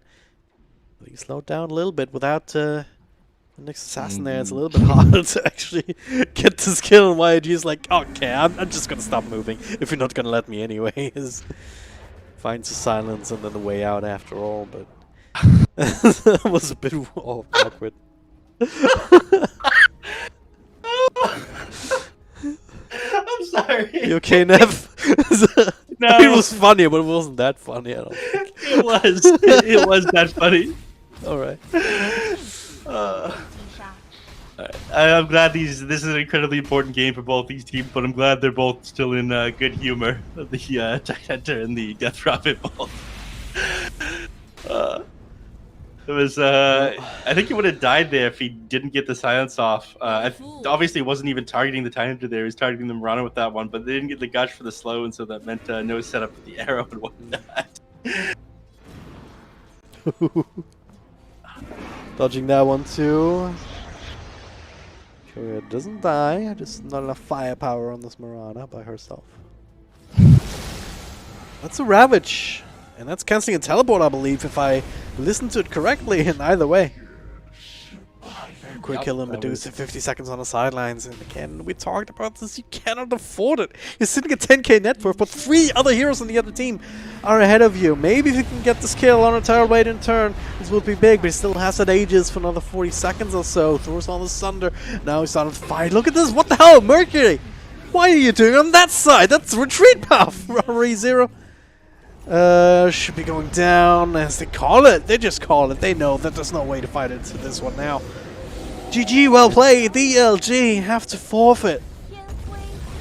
Anticlimactic game 3, a bit of a stomp here, especially compared to the first couple of ones. So unfortunate in that sense, but certainly deserved victory for Phoenix Gaming. DLG didn't put that much of a fight up here in the last game. I think they realized that they were just going to end up getting absolutely bodied there. I mean, we saw what the Death Prophet was doing alongside the Brana there in the top lane. If that's anything to give you a sign of what they thought the game, Death Prophet just stopped moving and given up there. Morale was sitting very low. But great movements around the map there by them. It seemed like a lot of the time they were predicting exactly what DLG were up to. I guess really stopped the Death Prophet from grabbing these early towers. I mean, yes, he managed to move up in the top lane. You end up getting kills on the Tide and whatnot, but these Tide Hunters in these games, they seem like so disciplined in how they hold their Ravage and popping in at like the perfect moment.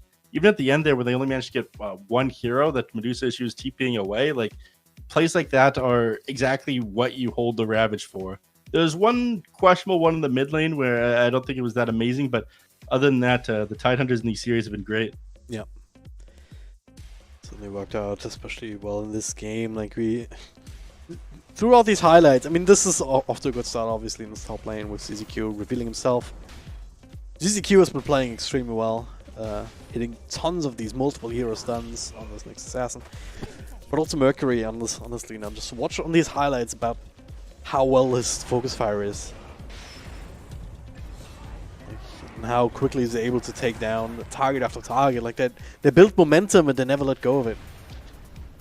Just utilizing this Lina in the best way possible. Like if Lina's on the defensive, things are a little bit rougher, but if you just get to run after people like this... Well, they had no solution to the Lina, right? It allowed Mercury to pop off like this and allowed them to play so aggressively into their high ground here. Tide Hunter, this is something else that he did great, and they're hesitant to actually commit onto him because he's holding this Ravage. So the economic damage they're doing, they spent all this time building up these stacks here for the Medusa, and he ends up taking it from them. Beautiful arrow with the Ravage set up there, ends up taking down Rubik Device. They're pissed at him after that last game. Even after this, you'd think, all right, you used Ravage, you used everything. No mana on Planet. Surely they're gonna leave now. No, Planet's sticking around. He's setting up for another kill. And they keep him control this area to get another stack down, and every once in a while they find these free kills in Medusa in the meantime, in the middle of all of this. Jumping onto this Medusa again, finished off there by the arrow. I do think that Mercury was one of the things that really allowed them to do so much. I'd really like to see, I think I missed the amount of hero damage he did. He might be the MVP, and we'll see it highlighted after this, but a position 3 Clockwork, grabbing that one last instead of the Underlord, I think it would have been that backline threatener, getting on top of this Lina enough to, either get kills on her or slow her down. This was a great play here by the Death Prophet, catching out Shiro and then throwing himself up in the air with the Yules, but all it did was set up a Ravage. It was a nice idea, again, just walking away from the bulk of Phoenix, but ultimately they couldn't get the kill and also got out. And they got out this time, that was That was crazy to behold, actually. Yeah, this Ravage just canceling a teleport on the edge, and that has to hurt too. Using your ult to try and TP out safely and not be able to do it. This is the last fight. Look at Mercury in the back. It's like, you're trying to retreat? Nope. I'm just gonna click all of you. Yeah, nothing to be able to do at this point. Gima just too far gone. If is the 1,000 net worth a minute that they almost ended up hitting here. Yep. No, they did at the end. That's Yeah. God calls. So there you go. That's the benchmark. 13-0. Yeah. Yeah. Gold to damage ratio 1.28. We've seen a lot higher. I don't actually get to. Where does it say his net worth? It doesn't. I have to do maths based on minutes into the game. I don't know how to do. It was 25 minutes. We're looking at like we're looking like 29, 30k hero damage. So he did quite a lot. There you go. That's the numbers. 22,000. The exact number. Yeah, that is a lot. No, I was off by quite a bit. I'm looking at like 32,000. Oh, it said 22,000. What the heck? All right. This math is off. Something's wrong here. It's at 1.28. I don't know. I trust these production guys more than I trust the NA math. That's fair. Just saying. All right. It is what it is, though. Phoenix Gaming with a strong performance in this series overall. 2-1 victory. They will get another shot. They'll move on to the second round of the lower bracket.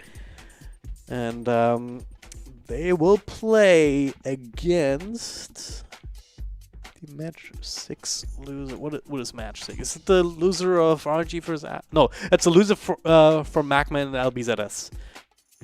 They'll face that in the lower bracket round 2, and that'll be the last shot that they have, and making it to the upper bracket, the upper division, the S tier, if you will, in the DPC China. For DLG, well, it's gonna have to be the lower division. 大家好，我是凤凰的石江南。 Yeah, we see this post-game interview. We're gonna bring it back to a pause. We'll be back with the next game, and that'll be IG versus SAG.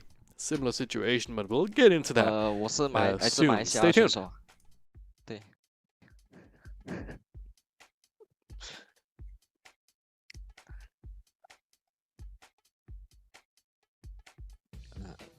不是，就是通过朋友介绍。对，听说他们凤凰那边在找这个新中单嘛，然后就过来试一下这样。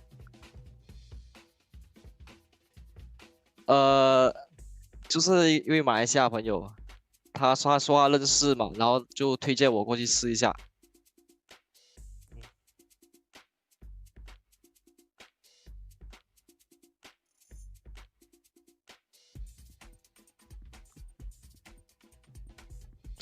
风格的话就比较爱干嘛，刷的少，比较爱干，然后用的英雄就爱干的英雄嘛，中单英雄都爱干。对对对。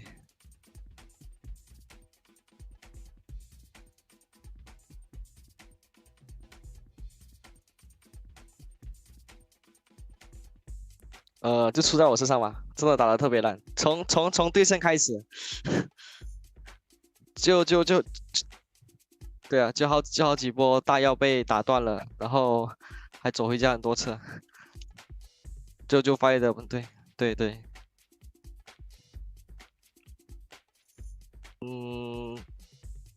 好了，就还行嘛，还需要一点时间。我们训练还不超过2个星期，就大概10来天嘛。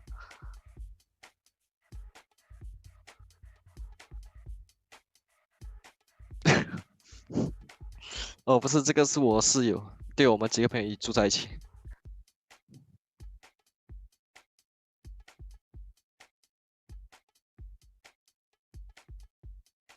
好，谢谢。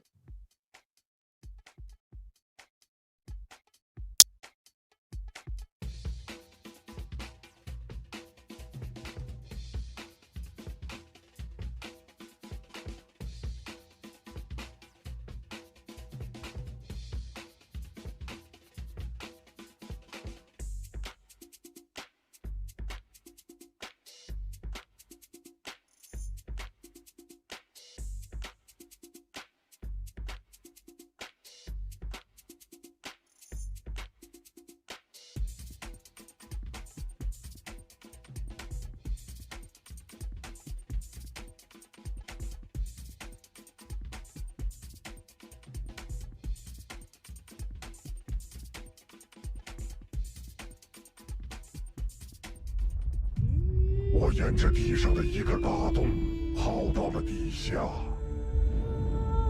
这东西是座铁链，铁链上还有很大的钩子。最后，死亡之神以为被偷走了，嘿嘿嘿，要我说是无为人主。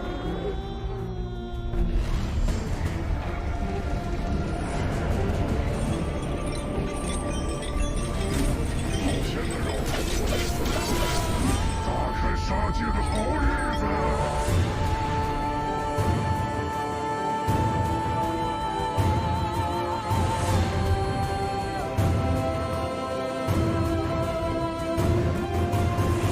开工时间，眼观六路，给我叫起来！嘿嘿嘿嘿，好吧，二鲜肉，来亲热亲热，小鲜肉。1、2、1、2，结果没了才华阵，跟我给你切个漂亮的豆花。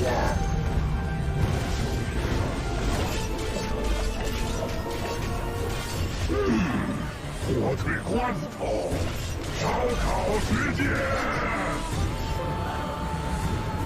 大家叫我骗子，你才是偷东西起家的。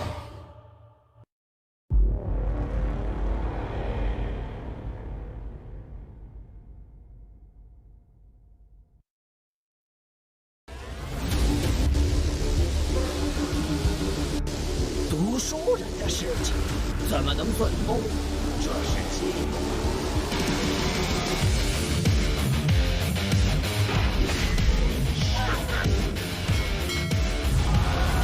自作自受。你非常酷。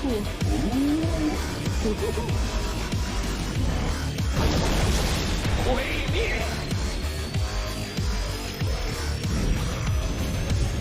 时间结界。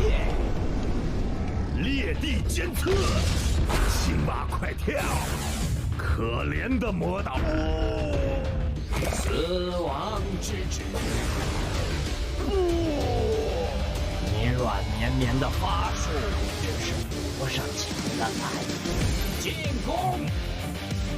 超新星！月食！雷神之怒！神灭战！末日接招！原来是这样的。黑洞，来吧！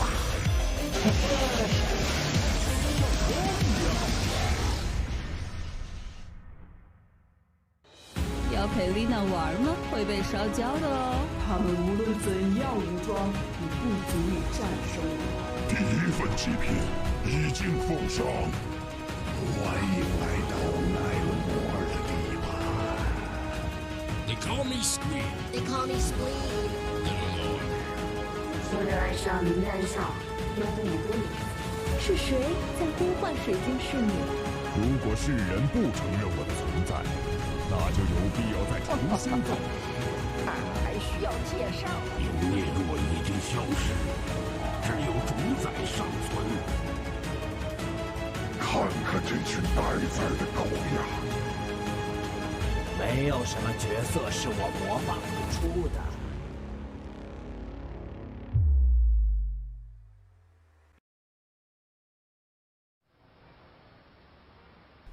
435、436、1224、1225、1226。这条路一共是3482步，正负偏差3步。刚下班。知道了。从公司到家，我平静地走过了3年，直到有一天。不是，你说你躺赢的连杀生死边女，你那么嘚瑟？就是嘛。有那么一群人，一起走过青春。这是你与刀塔的第几年？当年，站在你身边的那些人，那些炽烈而鲜活的日子里，我们总是做着与众不同的事。顺便带上 CP，看猴子一刚毛啊，该跑啊！我刚提到下路出线，没买活你敢了？你要是死了，这波怎么守？哎呀，这不没办法，咱这后期不有点乏力？咱这阵容打成这样，带不动啊！跟大哥几个意思啊？不行，我单排去了。别人放弃，我们坚守；别人娱乐，我们认真。输的越多，我越想要赢。我危险，你们上去拆，干完下了我就能团了，你们先别着急打。他们这回来了3个，我上去先手，神牛号手跟上，我上了啊！来了，我跳了啊！牛节技能，上了啊！算好时间，看你赶紧过来，我们这边是突破。就这破水平还敢超过我们呢？跟他们好好聊聊。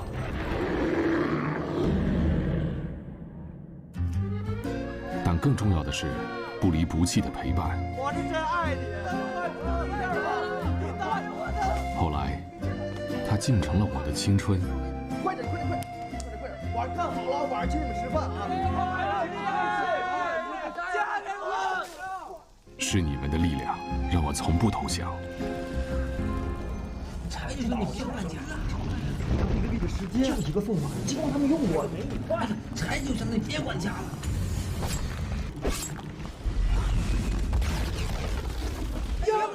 睡不睡了？傻逼吗？不说再见，有时更难。毕竟，曾经一起从泉水出发，说好了一起买货，说好了一起翻盘，说好了。嘿，找死呢你！说你呢，嘿，有病吗？是时候，让我们重回意气风发，奔跑在地图上的时光。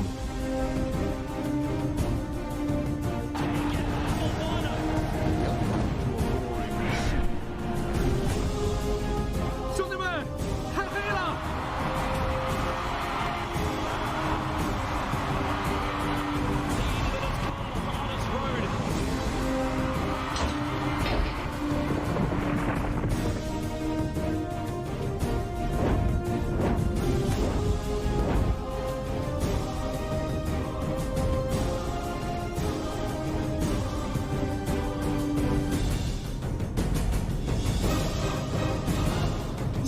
我们都在了，你呢？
请页眼方挑选英雄。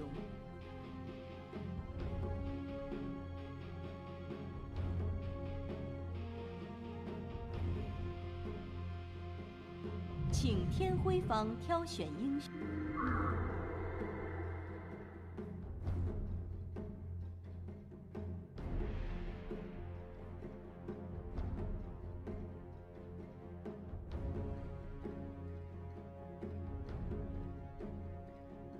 还剩10秒，还剩5秒，请页眼方挑选英雄。巨牙海民。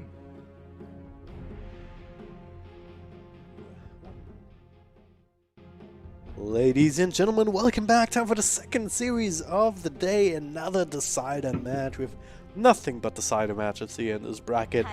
As IG taking on SAG. The loser of this series will go down to the lower division, A tier, which is not ideal. The winner of this one will get another shot next round to make it to S tier, the upper division of the DPC China. My name is Drag Drop. I'm joined by Neff, and we've got a bit of a different draft here so far. I love to see it.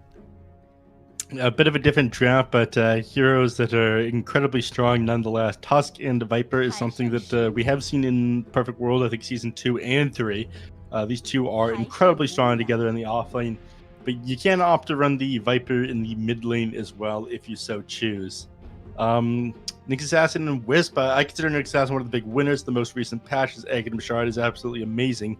Uncapping his movement speed while he's inside Vendetta, and applying a minus 20% magical resistance debuff onto a target when he hits them with that backstab.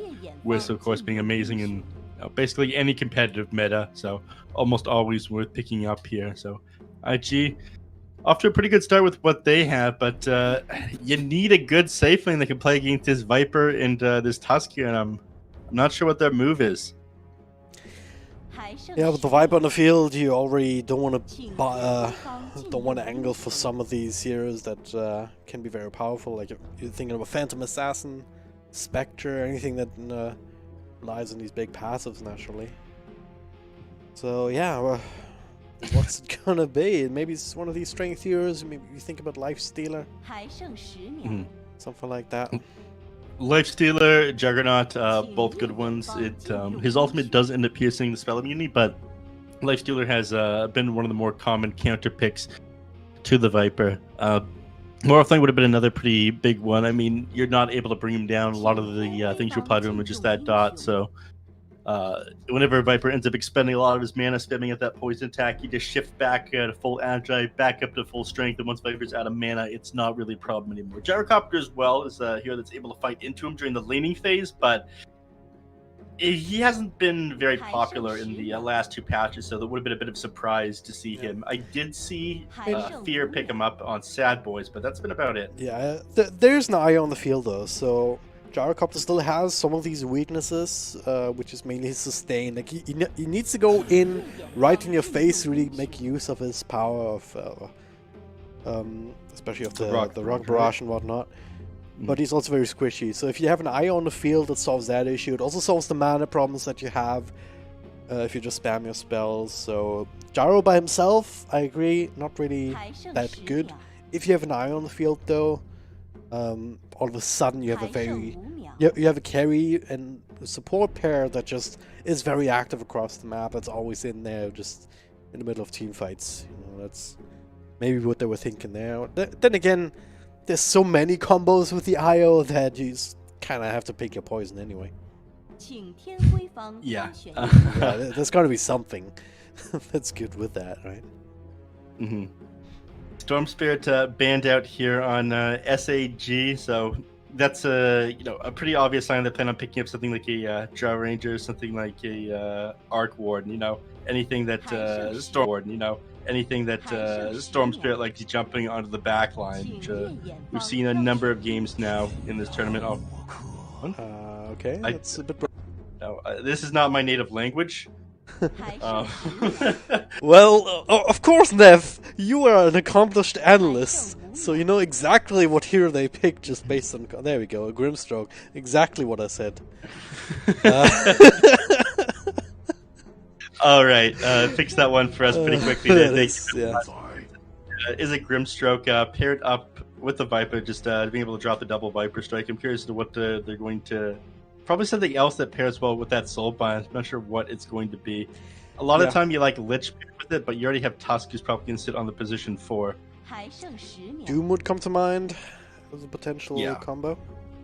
Still available, Doom. kind of... he's been decently popular a while ago. And kind of surprised that he's not been banned or picked like he has been previously in the first phase even at times.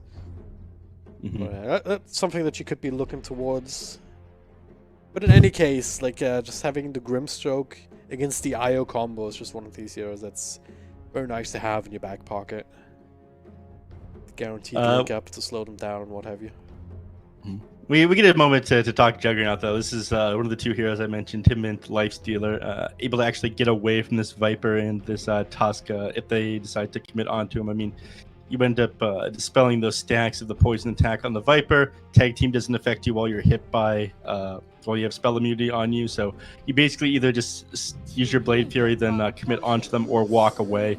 And that's the entire duration of that tag team wasted. So you lose a lot of your kill potential of that lane. So I'm a little bit surprised that they didn't ban out the Juggernaut and the Lifestealer here on the side of SAG, given the fact that this combination was picked up in the first phase.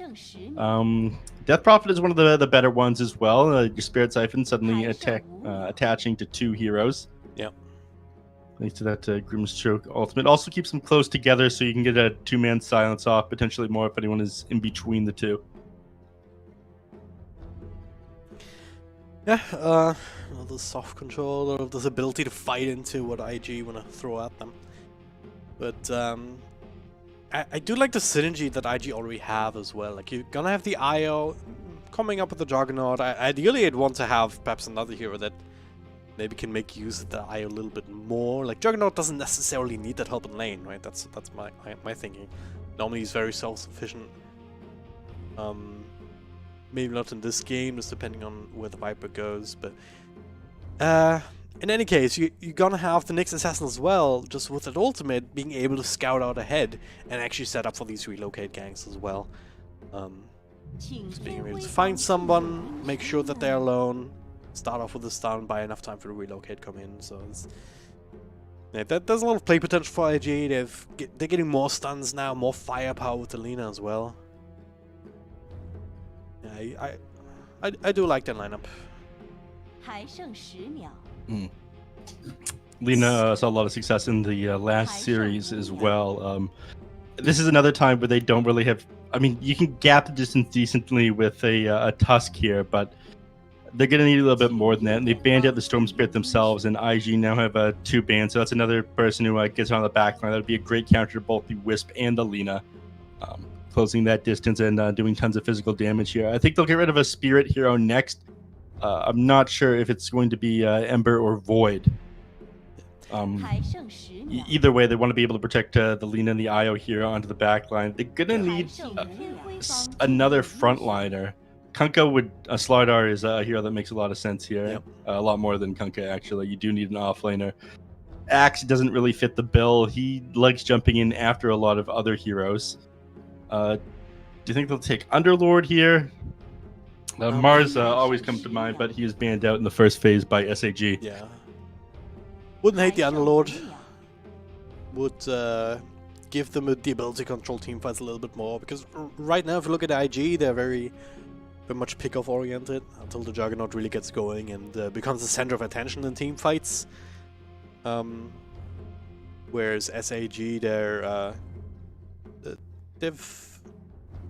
have some different ways to engage, right? And they have ways to force objectives as well, which IG doesn't necessarily have unless they win a team fight or a skirmish beforehand. So I think having an Underlord would give them the ability to just stabilize in any sort of 5-on-5 situation a little bit more. If they wanted to double down though on the pick-off idea and push idea after that, the Beastmaster is still on the pool, so something worth considering there. Faces Void. now picked up. Beastmaster is still in the pool, like you mentioned. The Faces Void, it does jump onto the back line. I actually do like it quite a bit here. I mean, you have a potential setup alongside the Grimstroke. If you get a good Chronosphere off, it guarantees a great soul binding. You know that was a ban, right? Yeah. Faces Void's banned. I'm just talking about why it was a good ban. Yeah. You're saying Faces Void picked up, and then you were talking all this. Oh yeah, this is so good if you get a good Chronosphere. It would be good because of those things. Yeah, it would be good. But he's banned. That's why I'm just talking my way through that one. 2 more picks. So they did end up getting the Beastmaster, so that one is not in the pool anymore. And Brewmaster picked up. Kips and I were talking a lot about this one yesterday. It's come back in the meta thanks to the various buff it's got, especially the Aghanim Scepter pickup where you have the 2 charges of the Primal Split. Have you given the chance to see that much of it yet? I have not actually. I've not seen the 4 spirits, so hopefully we get that this game. That would be really fun. It's not just the 4 spirit. I mean, the fact that you have the 2 charges of it means there is such massive uptime. Sometimes the team fight extends past the Brewmaster ultimate because it only lasts like 17 seconds or so. But the second charge means that you're always going to get multiple toss-ups in the air. You can usually get 2 or 3 if you're very lucky. Or you can get 2 off the duration of the Brewmaster ultimate. You can get 4 off if you got 2 primal splits that you're getting in this team fight. And it's a lot easier to play around potential downtime thanks to that second charge. Yeah. It's a lot like having a Refresher Orb on Terrorblade or something like that. So it gives you a lot to work with. Alright, last pick for SAG, Sparking Arrow Gaming. Kind of disappointed that they haven't picked up a Mirana yet for the arrows, but yeah, it's the Anti-Mage instead. It's I don't hate that, honestly. Like, you have good targets with the IO and the Lina in particular. Gotta be very careful about the Nyx, I guess. You have good targets in the Lina and the IO. You're able to jump onto the back line. You have the 2-man Mana Void off onto targets, which goes great with that soul bind there. Yeah. It does great against Brewmaster in the laning phase as well. Brewmaster is somebody who relies very heavily on being able to spam out his skills and use his mana. So you just get the auto attacks off to him, burn it down.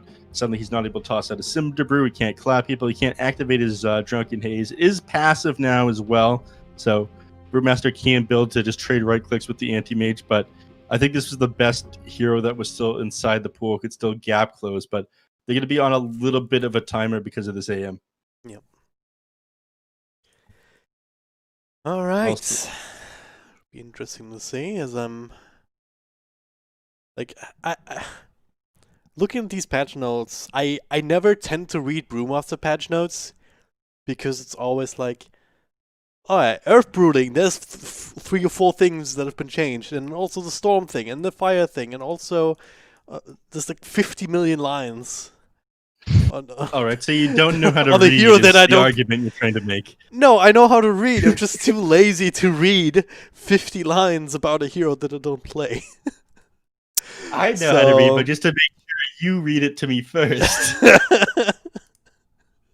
think it's well established that you don't know how to read, and have you said so yourself many times during your casts. Looking to be the first professional illiterate analyst. Do it, analyze it all on instinct alone. Yeah, or just do what I do and get a monkey to read for you. Very good technique. Unpaid esports intern. Yeah. Well, smoke comes out at the start till they drop that award up there. It's something a lot more teams are doing. If they manage to catch somebody out, they get the D-ward and they get a kill onto them. Both teams just group. Yeah, they're staying together, both teams, just to make sure not to fall victim to each other. So. Oh, it's much easier to actually catch heroes out during the pre-game now. I do like this change quite a bit, making it nighttime for the pre-game session. Makes running into somebody with a smoke, getting a kill very easy. There's a couple heroes that have the extra night vision, but none in this game, I don't think. So just to point out, Sparking Arrow Gaming, they've got Son Goku, which will probably endear them to you as an avid anime fan. Also known, or perhaps previously known as June, at least that's what Wikipedia says. They've also got September, which is the Grimstroke? Or the task didn't quite see it. It was one of the it was the one guy on SAG with just a Chinese nickname, I think. D-Stones was on Keen for a time. I think he was at ESL Birmingham, right? Or am I mistaking him for a different team? Not sure. I wish I had BComp or Kips here. I know I'm supposed to be the analyst to know these things, but unfortunately not super familiar with the history of all of their teams and whatnot. But you know, mid player's been on several pretty notable teams here. That's a task. It's June and September. The alternate names and both up in the top lane. So there you go. Like here on the Juggernaut, I do like the Juggernaut paired up against both the Viper and the Tusk quite a bit, and I talked about that during the drafting phase. I mean, there's massive kill potential between these two heroes, but against the Jug, he's just able to activate that Blade Fury and either walk into them or walk away, and you've wasted a lot of mana on your Viper at that point, getting up those poison attack stacks, and the timing of that tag team ends up looking quite. Blade Fury works quite nicely against the tag team, both lasting about the same duration.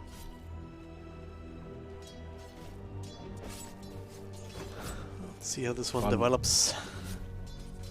That's it. Yeah, I agree. It's certainly a lane that's actually doing a ton of damage towards this Viper back as well. I mean, level 1 spin, you can sometimes actually just fight into the Juggernaut. Because it's not that much damage, you can just withstand that for a while. If you have multiple heroes, you like standing your ground and just hitting him back, and suddenly he's forced to walk away during that Blade Fury. Yep. But Viper does feel a little bit weak on his own at level 1. He usually likes having 2 or 3 points into his poison attack before trading. I mean, at the earlier levels, just ends up being a bit of a waste of mana to harass. Yeah. Especially with the eye on the field too. Like even, I mean, sometimes just forcing out the spin from a Juggernaut early on is also quite useful because it's a very long cooldown at level 1. But I don't think they're gonna have many issues there, one way or the other, because you also have that IO behind you already with the headdress. So you're gonna have plenty of region coming in. You have harass and whatnot. It's actually linked to a creep instead of fly. Questionable. I'm not sure what that one was either. I'm not sure if that was a misclick or just IO trying to get a little bit more movement speed, because he does get a bit more from being tethered to the creep. Yeah. Keeps up to 325 base movement speed. I think AD makes it to like 310. Oh, so mid here, LS8 disconnect. Oh, but only on D-stones. Seems like that's enough though, because you don't have the extra follow-up right clicks with the tag team. Yep.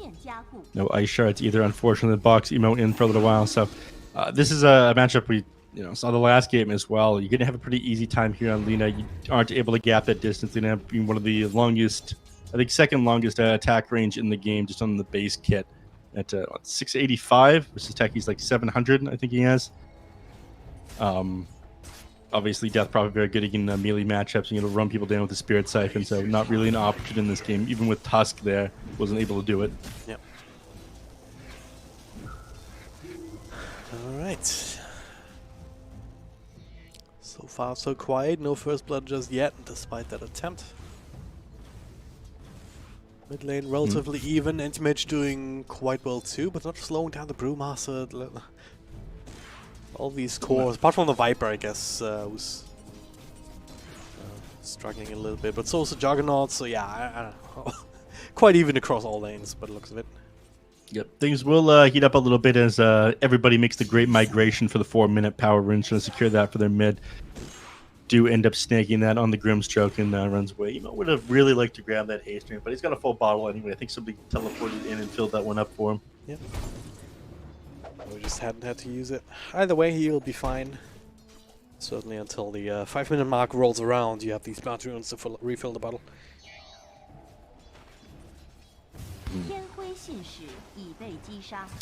But like you mentioned earlier, just struggling here a little bit on the Viper. Juggernaut doesn't have the most last hits in the world either, but you really expect for a bit more when you open with this Tusk in Viper lane. And once the Juggernaut does have level 6, he's got 3 points in that spin. He's got the Omni Slash. I think you have to be very careful here. He's just able to run you down alongside the IO. Yeah.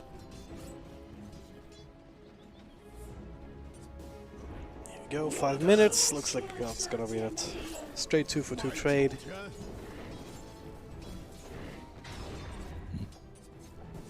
Bottom lane, just continuing to harass both teams, burning each other's mana. I think it's very annoying laning the Brewmaster against the anti-mage for that reason, because a lot of time you want to fall back on activating that Drunken Haze, activating that Cinder Brew and Thunderclap. So he's pushed back out of the lane pretty far a lot of the time, so up 500 gold right now on the anti-mage compared to that Brewmaster. So what you're saying is casting your spells is useful in Dota? It is very useful. Good spells wins games, in fact, as you pointed out earlier.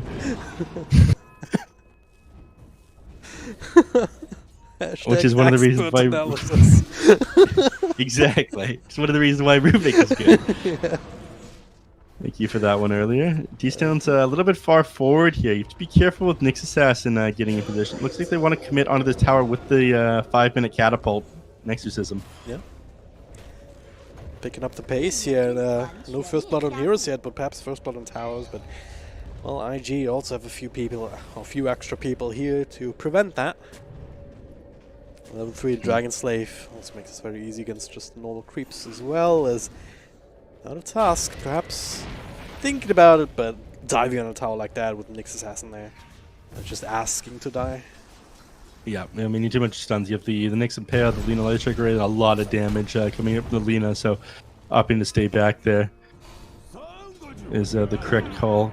Orb of Corrosion on Anti-Mage. Okay. They're trying to run down Anti-Mage here. This is... Blink Ball's in cooldown for a while, so he pops the Mang inside the trees and goes for the ultimate, but Anti-Mage able to juke and jive through it, so that was just a waste. I mean, one thing that hasn't changed is the enormous cooldown on that spell. So, oh, Son Goku. It looked like he was dodging that one, but apparently not. He is still alive though under the tower. Last round pick from Io, of all people. Gets the kill. Spin still going with the ultimate. Didn't have enough mana for it. He only just got enough in the end. But he's only dead at that time. That was unfortunate. Didn't do the maths fast enough. That's why a lot of people do end up getting some stat items on Juggernaut. When you hit that 6 immediately, you can't combo with the 2-year spell. So not quite running the calculations for that one. And something that Grimstroke did do is he offered to stand his ground in front of him. Obviously clicked the guy while he was spinning. You could see that he couldn't use that Omni Slash. Losing a lot of ground here for that one on the Juggernaut. And I thought they'd end up just dominating this lane as soon as he got his 6. I thought there was no way that Tusk or Viper would be able to exist here, but now they've got a little bit of breathing room. Especially with Juggernaut not really getting that last hit even for the first blood. That would have made this worth it as it stands. It's Io walking away with it. Not the worst thing in the world, just having a bit of money on that hero is always very handy, but still not exactly what you want. Especially when you consider that Juggernaut wants to accelerate his farm further. So some plays in mid, there's the LSA Laguna Blade combo. No compromises.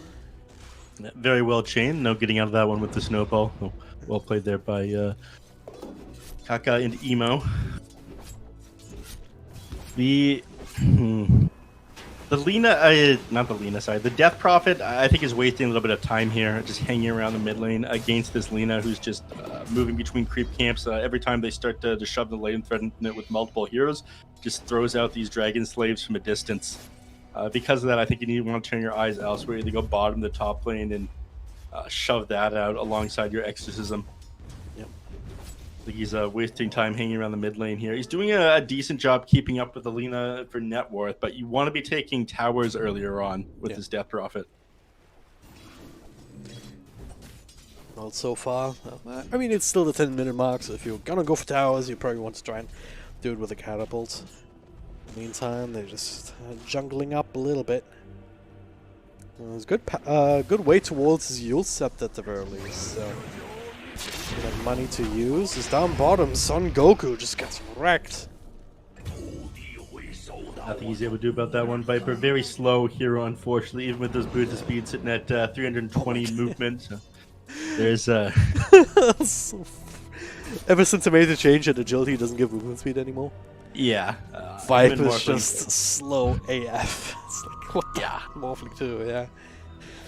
The Thunderclap is such a devastating slow as well. I mean, Lina practically doesn't need to set up for a light stick array. Look at this. Tusk with a happy feet. Just dodging nice the stun, grabbing the rune. Embarrassed there if you're on the side of Invictus. Never working this down again. Top lane though, fight about to break out. JT does have his ultimate available, as does Fly, so Death Prophet is forced back once again. They have the catapult with them this time. Yep. They try to stand their ground here. System still going.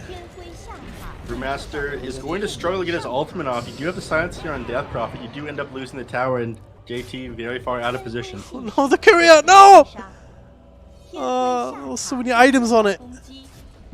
It was level 6. Basically, almost all of his AWP of corrosion. Oh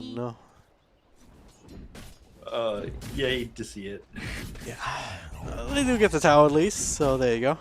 Not denied either, and they also got another Brewmaster ultimate out of it, which, again, it's a very long cooldown.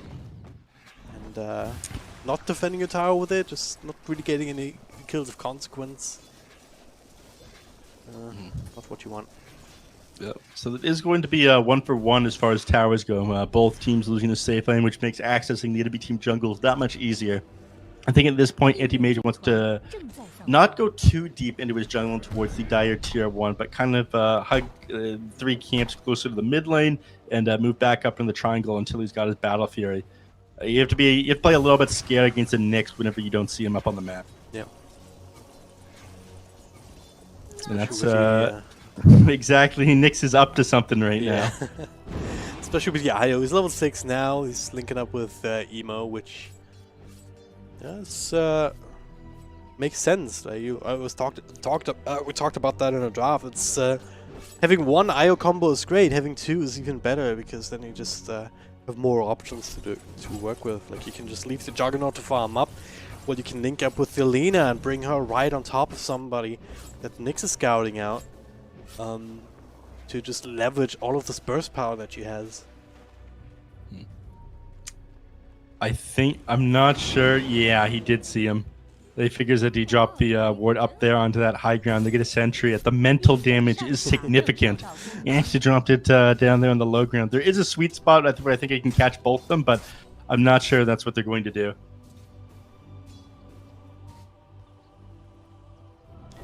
No. That was a very long TP by the Nyx Assassin. That's ultimately why I think they're going to end up cashing that ward there.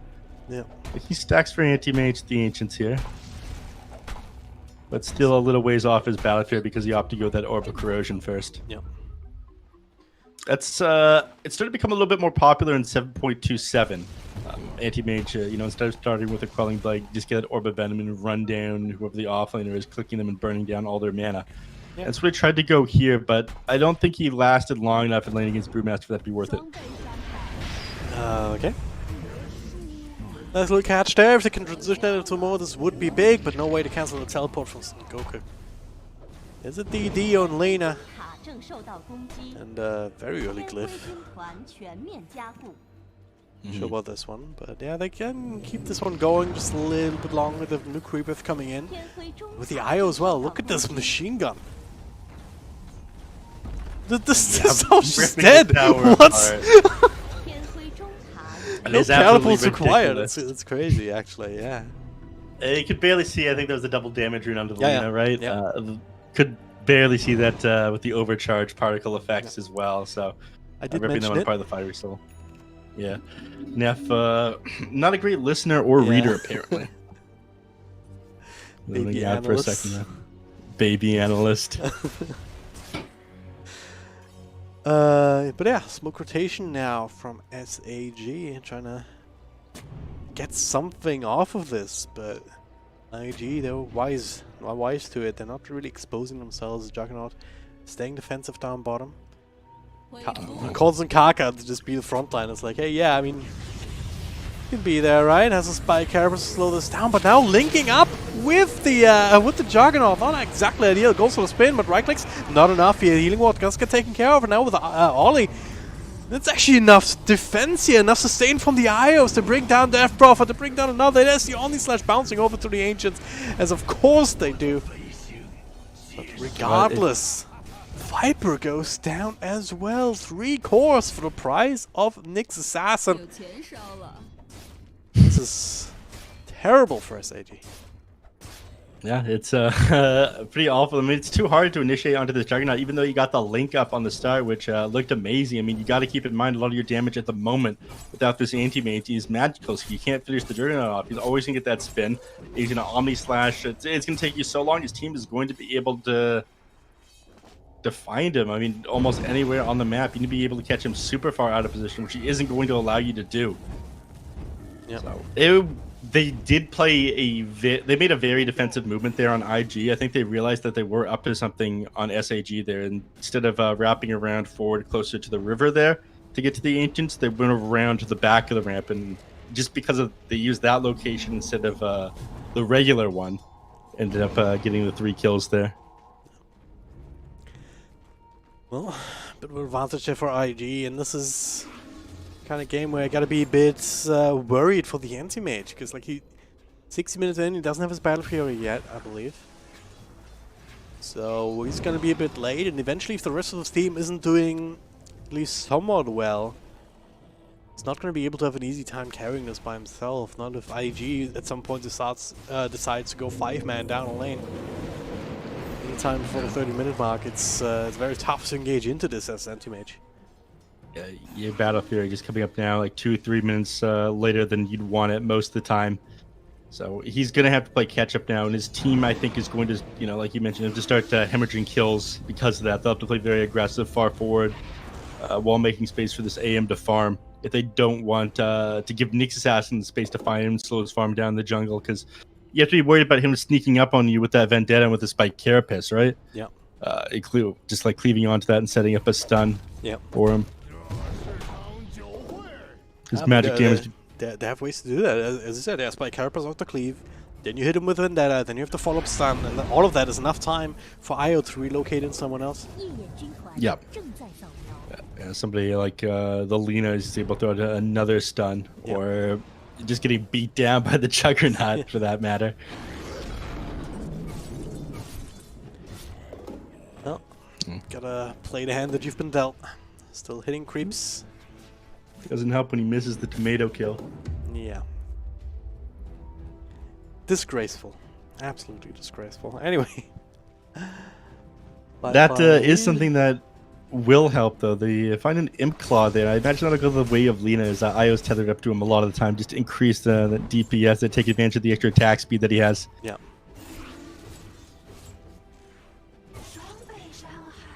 Starting to catch back up thanks to this Battle Fury on the way to his Yasha, but you generally want your Battle Fury, your Manta, and then one more item before you're able to take a fight. Yeah. So a little ways off at the moment still. Battle Fury allows you to farm, Manta Style allows you to survive and maybe still push a little bit just depending on the draft, but that extra item, be it the Basho, be it Skadi or what have you, allows you to actually fight, and there it is. Nyx Assassin setting up for a relocate gang, bringing in Fly, spin to win, he says. He finishes up that kill. Only a Grimstroke. So not the most consequential, and Io is not taking him back. A bit afraid of being set up on. Looks like it, yeah. He's pretty far, he'd be bringing him pretty far into the enemy team jungle, and the wave is pushed in quite a bit as well, so just leaving him up where the lane is pushing a little bit at the top, and jungle where it's safe since allies are around. Optimal play there. Yeah. Yeah, and result still 4K advantage, gold-wise for IG. A lot of these are both these cores, both Lina as well as Juggernaut doing quite well. DP and Anti-Mage, again, they're not really too far behind net worth-wise, it's just that the impact that an Anti-Mage can have is just so much smaller than a Juggernaut with the same kind of net worth at the moment. Yeah, and it's not that This is a speech I've gone quite a bit, and you probably heard me go off and off Perfect World Season 2, but it's not that the Anti-Mage is an amazing hero. He farms very quickly, and he ends up 5-6 slot, and he's stronger than anybody else at like the 28 to 35 minute mark in the game. Yeah. He's not there yet. There's a very small window where he'll feel like the strongest hero, and he doesn't have any downtime to his abilities like other carries have. Well, free kill on Grimstroke here, so we're smoking up into this general area. The rest of SAG, they're able to dodge it out. It's another one of these situations where, yeah, it is a win for IG. They get some map control around here, around this Roche pit, which is, if they can get this one, then that will be very much worth it. It's a big if, though. Do you have Omni Slash available on the Juggernaut, so getting caught inside well, I mean, they have exorcisms they could it, but Omni Slash on the other side to contest that one, is what I mean to say. You don't really have the teamfight control to be looking for when it comes to contesting Roche. I mean, all that they can do is really just walk in with exorcism. And yeah, what do you do then? Just a random stun from Nyx Assassin, just dead. You're dead and you get cleaved down by Omni Slash trying to fight inside that pit. Yep. So it's given up and more XP going the way of IG. I will say Anti-Mage is doing an alright job negating some of these losses. He has accelerated quite a bit since getting this battle freight, but regardless, top 2 heroes has been IG for the last little while. It's I'm not sure you're going to be able to actually take a fight in that. Maybe immediately after the Aegis expires, or 1 or 2 minutes afterwards, Anti-Mage might be able to take a fight into IG. Nice snowball, but the relocate came in the back here with the Juggernaut. So we'll get the one hero, maybe another one. This is Yule Scepter LSA onto Son Goku. Ghost Scepter to keep him alive against right clicks for the moment at least, but I don't think they care too much. Spin for the extra stuns, not even needing that Omni Slash right now. They're just running them down. Fly just does so much damage here. JT doesn't have to commit the primal split. He's got his egg and him scepter completed. Yeah. I missed that one. Yeah, he just literally just picked it up before this fight. Again, didn't even have to use one of those charges, I believe. Another item that was picked up just around the same time was the BKB from the Death Prophet, but how much does that really do in this game?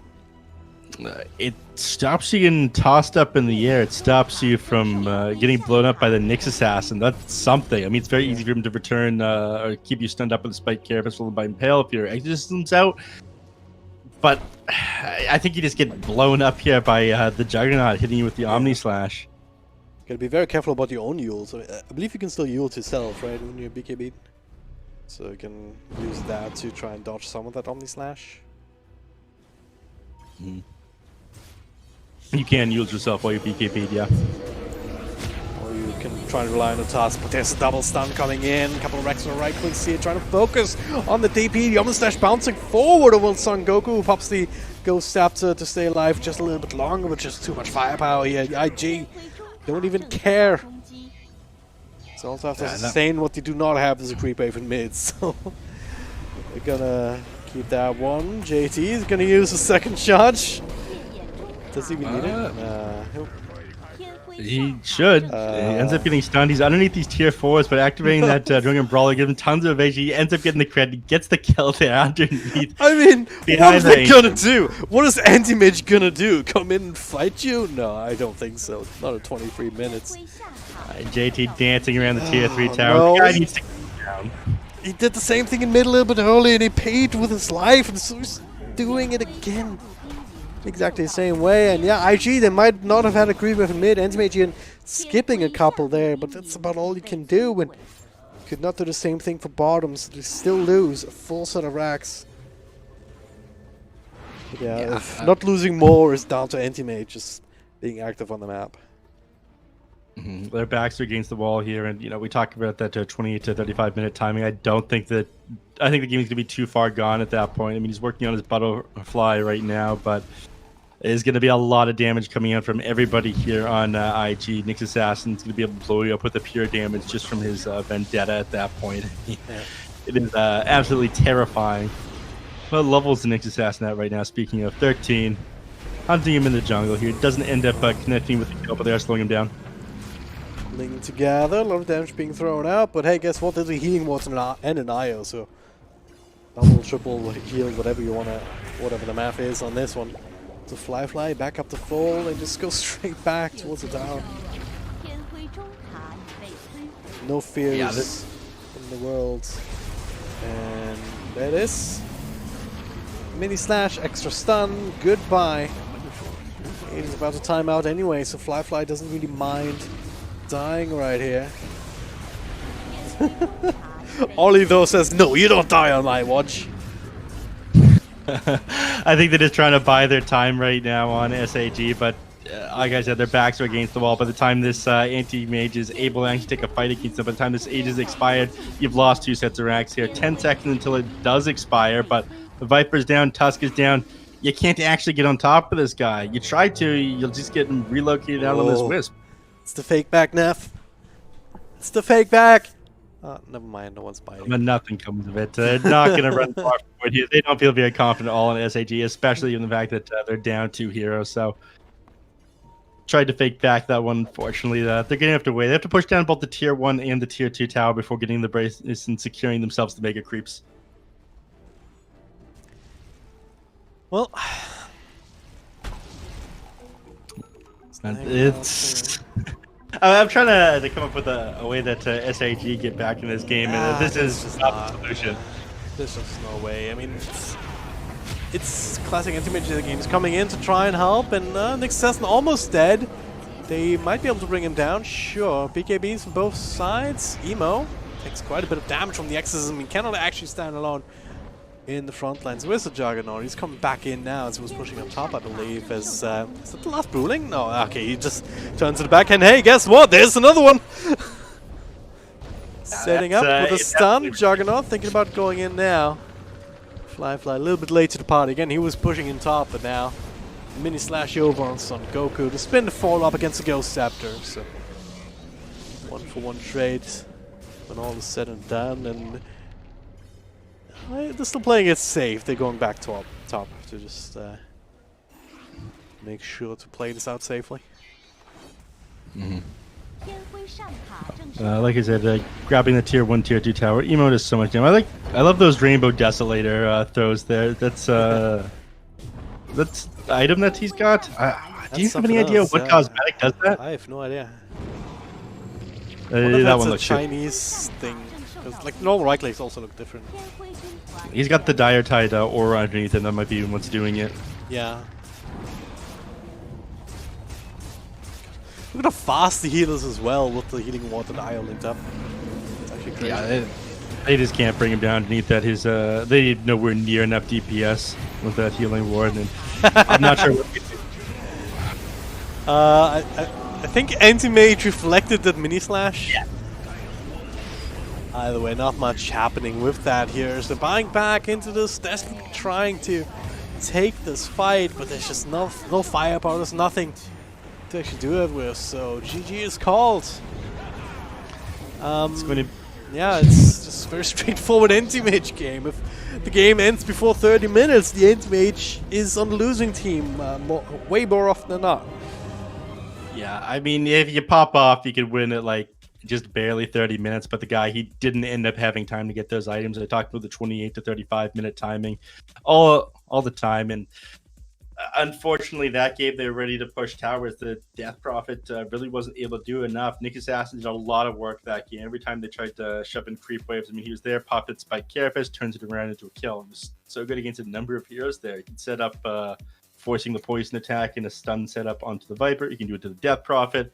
You do it to the Tusk when you tried to initiate a couple of times. Just a lot outdrafted there, I feel. I don't think they have that many options there. Anti-Mage is basically the last hero that can actually jump onto the back line and outcarry them, but it just comes online too slow. Yeah, it's the big issue of that hero. You need the rest, like the 4 other heroes in your team to slow down the game long enough to be able to just control it. And be strong enough in 4v5 situations a lot of the times to buy time for the anti-mage to really And to really take advantage of his ability to control the lanes once he gets a couple of items going. It was just not to be in this game.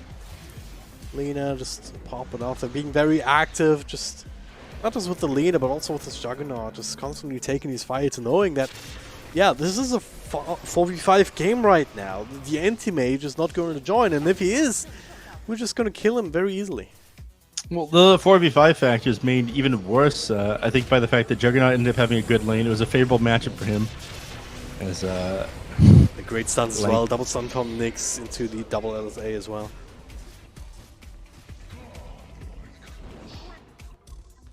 But yeah, the 4v5 factor is made even worse by the fact that you're off playing the Viper Tusk, which is supposed to be amazing, ended up falling off. Can't do anything against the Juggernaut. Then your mid, of course, you're in an unfavorable matchup as well. The Lina up against the Death Route. So losing your 2 lanes where your anti-mage isn't makes playing this AM sort of draft way too hard. Yeah. Oh. Some of these fights. Yeah, hey. Oh, the ult is done. Oh, here's another one. That aggro step that really changes it really changes the dynamic of that hero so much. Yeah. It's much harder to play against it, and you can't really play around it either. You think, all right, well, after the Brewmaster split is done, we'll just go take the fight against him, and you do have to keep in mind that the cooldown just keeps ticking while he's inside both those splits. Nice reflection there on the Omni Slash and the Mini Slash. He did a good amount of damage, I believe, and back actually, but it also made sure that he was in the middle of the entire team. And all said and done, so anti-mage. Yeah, we've talked long about it. It's just not his game. Alright, so there you go. Game number 1 of this second best of 3 series of the day. It's in the books. IG. Solid draft and an excellent performance to go with it. And now SAG only 1 game away from being knocked out of this bracket and down to the lower division of the Chinese DPC circuit season 1. Did I say DPC circuit? I feel like an asshole right now. It's alright, they've wrote it on their website as DPC circuit. Okay, okay. So I'm not the only one. It's like saying ATM machine, you know? Yeah. Freaking hate people that do that. Anyway, where's the victory and defeat? Did we not get an MVP? We did not get an MVP this time around. I was waiting for that one. Alright. What's your MVP? I would say that nobody deserves it. No, I think Juggernaut played an excellent game. Brewmaster did all right as well, but he did his job as the carry. He held his spin a lot of time, made it so they're playing a very aggressive lane here with the Tusk and the Viper. But as easy as it when it's supposed to be pretty easy for the Juggernaut, but he played it very well and did even better because of it. So winning 2 out of 3 lanes there and making playing against anti-mage super easy. All right.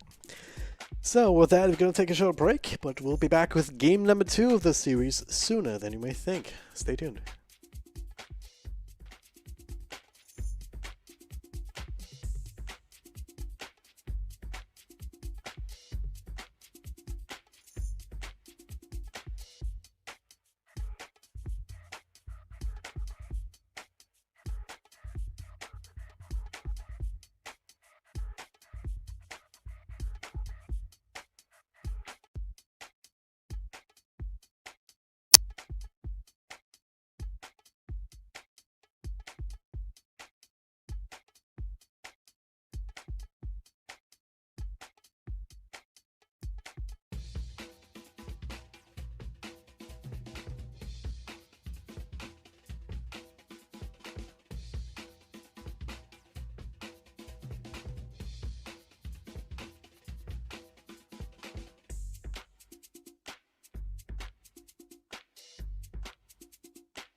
还剩10秒，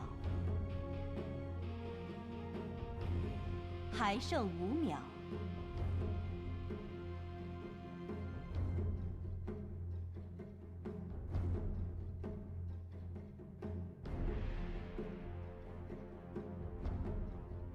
请页眼方挑选英雄。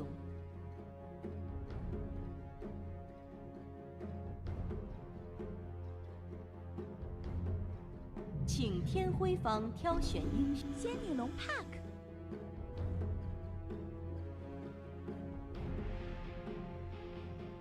请页眼方挑选英雄。 Ladies and gentlemen, welcome back. Time for the second game here in this best of 3 series. IG up 1-0 and a very good performance in game 1 up against Sparking Arrow Gaming. We'll see if they can really find a bit of a better draft perhaps in game number 2 here. No Lina, no Io, IG just shifting gears. Trying to keep SAG guessing here. They get themselves a Shadow Shaman first phase pick though. Like you touched a little bit on that. We saw that in the previous series, but of course some familiar faces on the side of SAG with the Elder Titan. The puck though in the first phase is a little bit more unconventional, is it? I wouldn't say unconventional, but it's not something we've seen yet today. Yeah. We did see it yesterday a little bit. I think Puck was one of the big winners of the most recent patch. With his, the various buffs that he's got, especially the Aghanim Shard that was added to his hero, where he can shove people back and he gets the bonus damage on top of his winning rift. So he actually used that one, the 1400 gold, to break the dream coil of not just like one hero, but several, as well as the BKB piercing disable from the Aghanim Scepter on dream coil. So Pucky can become quite scary, and it's difficult to even play Puck's counters against it. Getting a Black King bar a lot of the time, in the past was a solution, but with quick fingers, Puck can land a 4.5 second BKB piercing, or 4.5 second stun, which does pierce BKB. If you try to walk out of it yourself, the winning rift won't push you back through that, but still a lot to deal with. The Wraith King is a good solution to that one, though. Having 2 lives means he can kind of pop the Dream Coil himself, or just stand and fight underneath it. Elder Titan is very good at disengaging and dealing with the Shadow Shaman here. A lot of the times it can be difficult to get the shackles, and you could reset fights favorably for yourself as people group up on whoever he's holding. But Wraith King was one of the big winners of the most recent patch as well, how they changed his crit around to be a lot more like Lucky Strike on CK. The guaranteedness of it does feel very good. Yeah, it's really good in laning phase just to be able to secure creeps every single time, just to get a bit of extra burst of lifesteal as well. It's and yeah, that as well as the shard ability now, removing that mana cost, makes it so that you can get that much earlier than you previously would against certain heroes. So it makes these counters that rely on mana burn to try and prevent his ultimate from coming out, makes them even less effective. Mm-hmm. I like seeing that hero. It's I like playing it too. It can be very powerful if you have the right team around it. Like if you can walk in, tank a bunch of spells, and respawn, and have the rest of your team just take advantage of that. That's the ideal way to play that. It's a great counter heroes with races for we talk about all the time. Invoker. Is that a hero that you think you want to ban out here on IG, or not something that you're worried about given the fact that you see Puck already? Invoker could be very annoying. Like if SAG have that in their wheelhouse, then I would definitely consider banning that out for sure. Would be more worried about that than I would be about Anti-Mage or something like that, or Phantom Lancer is a bit of a different story, but yeah, Anti-Mage, again, as I mentioned, not really the big counter against the Wraith King anymore. No, I've been getting that shard at 20 minutes. I mean, if you can shut down Wraith King's game before and stop him doing that 20 talent to close the game up before that, great. But at this point, regardless of what happens, he's able to get that no reincarnation mana cost at 20 minutes in just by spending that 1400 gold. So a lot of people thought he'd be worse about the... Worse with that? I think he's slightly worse if you're popping off on Wraith King, but it's better if you're playing a losing game. Yeah. So it really depends on the scenario whether or not it's better or worse to get that shard. But Monkey King banned out there. Actually fairly strong against Wraith King. Get that Wukong's command. I mean, Diffusal Blade isn't bad on the hero. You have so many student soldiers that you drop, you burn through Wraith King's mana instantly as they get the full effect of the mana burn from the Diffusal Blade. It's not like half amount or reduced amount like you are from Illusions. Timber Saw banned out last here. It means to probably plan on picking up another strength hero or a strength offlaner that plays pretty in your face. Yep. Still seeing a lot of these offlanes left on pool. Again, the Doom, the Beastmaster come to mind for mid lanes. Maybe Kunkka. That's another hero can control up the team fight a little bit around the Wraith King. Now it's the Oracle, so more safety. Oh, that opens up the field a little bit more for mid laners as well, for more aggressive types. Yeah, not quite what I was expecting, and they're lacking AoE right now, so these next couple of picks, they do need a bit more team fight ability. You can hold people into place, you can nuke people down with Shadow Shaman and the Oracle here, but you're going to need some big playmakers here as your mid lane and your off lane. So, when in doubt, a Spirit is a great option, either grabbing a Void Spirit or I think Ember play a little bit better against the puck, the Void Spirit. It does good if you can pop off, getting that Aghanim Scepter, especially the AoE silence and 2 charges that one with the Resonant Pulse, does pretty well with the puck here. But Puck, also with his silence, with his Dream Coil, multiple counters to Void Spirit's kit. Gonna roll the dice here. There is the Void Spirit that you mentioned. Picking it up now, not risking it being banned out even. In the last phase by SAG. We're still looking, yeah, for the carry. Medusa comes out. Huh. Hero that's good at standing its ground can play pretty well against the Wraith King. So nobody with like a big ultimate they're committing and having to play. I'm worried about dropping on the Wraith King, him getting back up afterwards. Also is able to stand his ground against the Void Spirit. So Medusa makes a lot of sense here. It also means that they're not able to run an Invoker of their own here on IG, as they've already picked up that Void Spirit. Yeah. I don't know if I'm that convinced about Medusa. I mean, maybe part of that is because we already seen Shadow Shaman do wonders against Medusa earlier today. Shout out to Device and rest in pieces in the lower division, I guess. Device was robbed. He was robbed indeed. But so you have the long duration disable, the instant disable as well from him, as well as from the Void Spirit. I mean, once you get the Yule Scepter, you jump in, you Yules, you have the follow up with the Remnant, which might be enough time for Shaman or Wraith King to follow up, and eventually, of course, as mentioned, that I Scepter with the extra silences.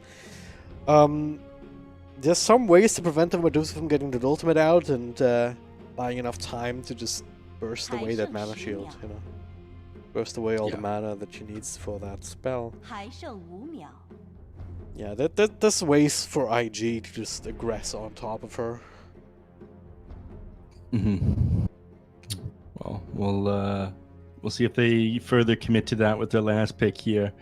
Wraith King does open up a couple more options for your offlane. You don't necessarily need to grab somebody's tank here as a frontliner, because you can serve that purpose a little bit here on the Wraith King.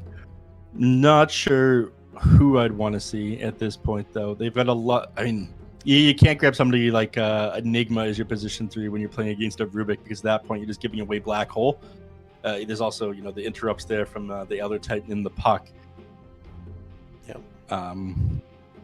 There is Underlord still in the pool, which does give you a little bit more AoE, but you're pretty reliant on magical damage until you come online here on the Wraith King. Sure what the solution is here for either team. I mean, you're pretty well rounded to begin with here on IG. You do need a bit more AoE. Axe AoE, a bit more actually isn't bad. Yeah. I mean, they're banning out safe lane carries. They're convinced that it's going to be like a pause 3 Wraith King here. Is that a thing? I mean, SAG obviously thinks it's a thing. Yeah, apparently. I wouldn't hate the axe. Like, obviously, you're up against a range hero in the safe lane.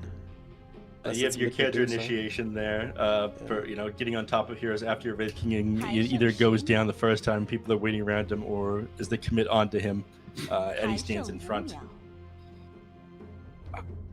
Night Stalker would have been really good as well, actually, but they banned that one out themselves. Forgot about Night Stalker, but yeah, it's one of these heroes that's been just straight up winning games in this patch. Let's see, unlock for SAG instead. Is going to be an Underlord for the side of SAG. So makes getting around even more difficult here for the Wraith King, of course, being able to hold him in place when he gets back up after Reincarnate ends. Bristleback's come back into popularity a little bit. I see it played with IO, but I'm not crazy about it here. Especially because there is no IO, right? I mean, there's the Oracle to make him even more tankier if he needs it, eventually. It's, I'm not sure who's going to be the positioned one. According to SAG, they want to. They're convinced that it's going to be a pause 3 Wraith King. It looks like here, given the fact they banned out the Earth, they banned out that Arc Warden. Bristleback, it does swap around, played in the 1 in the 3. I actually think he's a little bit better as a safe lane carry at the moment. But I'm glad to see a different hero picked up here. I think the Bristleback on a position of 1 go pretty well with 3 if the Wraith King ends up going eggs this game. I don't think the eggs on Wraith King goes well with anyone else though. Yeah, I don't know if X is gonna be a priority. Like there's a number of ways you can go on Wraith King. Some of the more utility focused, the other is just the ability to fight after respawning, just with a BKB to protect yourself against any sort of follow-up, and then just bash your Abyssal and whatnot, or AC if you wanna also be more push-oriented. And there's a number of different ways that you can go, but yeah, you don't really need that Aghanim Scepter per se. Yeah, I'm still thinking about this Bristleback, and I'm thinking about whether they'll be able to really leverage him, just sit him in front of a tower essentially, and try and bully them down. I mean, it's you'd think that they might be able to do that. On the other hand, though, there's an Underlord and Elder Titan on the other side, and just like, is this gonna be another one of these games where both teams sit in mid for 10 minutes trying to breach a tower, or something? No, that was a little bit ridiculous. Yeah. One team is able to easily overtake the other in a game like this one. I mean, Bristleback's more than happy to just kind of stand there and wait for people to initiate onto him. I mean, that's how you lose games, though, is initiating onto a Bristleback underneath the tower a lot of the time. Basically set a team fight up for them. I think that IG's draft will come online a little bit faster just due to how Wraith King plays now. A lot of time he builds like 1 or 2 items and starts moving around with his team. The extra burst he gets from that guaranteed crit does feel very nice. Medusa, of course, needs to sit back and farm for a little bit longer. I don't like what we saw earlier today from Medusa. That felt a little bit too slow with just like the Manta style rush after 2 Wraith bans. I think the hero needs a Mask of Madness and just like sits in the triangle and shoves out the lanes as they move in every so often to maximize the farm. I don't like them sitting the Medusa in front of the tower and using it to dangle. Stuns coming in. Kaka snags that bounty rune, so 3 for 1 in favor of IG by the looks of it. Neither team. Sometimes you see the mid laner let a creep past and somebody overblocks and the wave gets shoved in the tower, and mid lane becomes a bit of a mess for a while, but it looks like it's going to be an even block here. Puck actually having a little bit of advantage. You do have a little bit of a damage advantage thanks to your Quelling Blade, and of course the Resonant Pulse on Emo here in the mid lane, but the extra harass will mean the lane goes the way of D-Stones after a little while, and you have to be worried about that massive kill threat at level 6 once you use Dream Coil. Yep. All this magic damage stacking up, and of course the Resonant Pulse shield does not protect you against that at all, so gotta watch out for that one.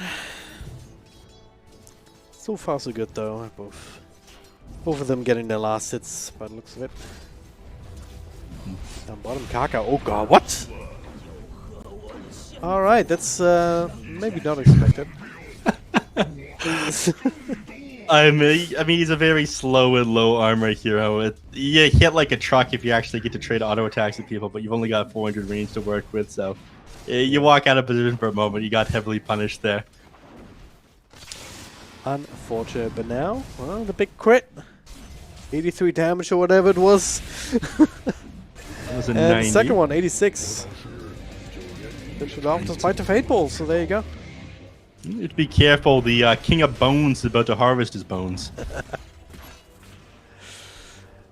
Top lane here, JT. Going through a lot of his mana just with level 1. Level 1 Quill Spray. It's like a Viper, right? You don't really want to spend too much mana on the level 1 of that spell. You want to have level 2. You want to hit level 3 and be able to like spam out the Medusa Forcer out of lane here. So he's going to be actually rushing a bottle here, so we'll just go back up to full mana.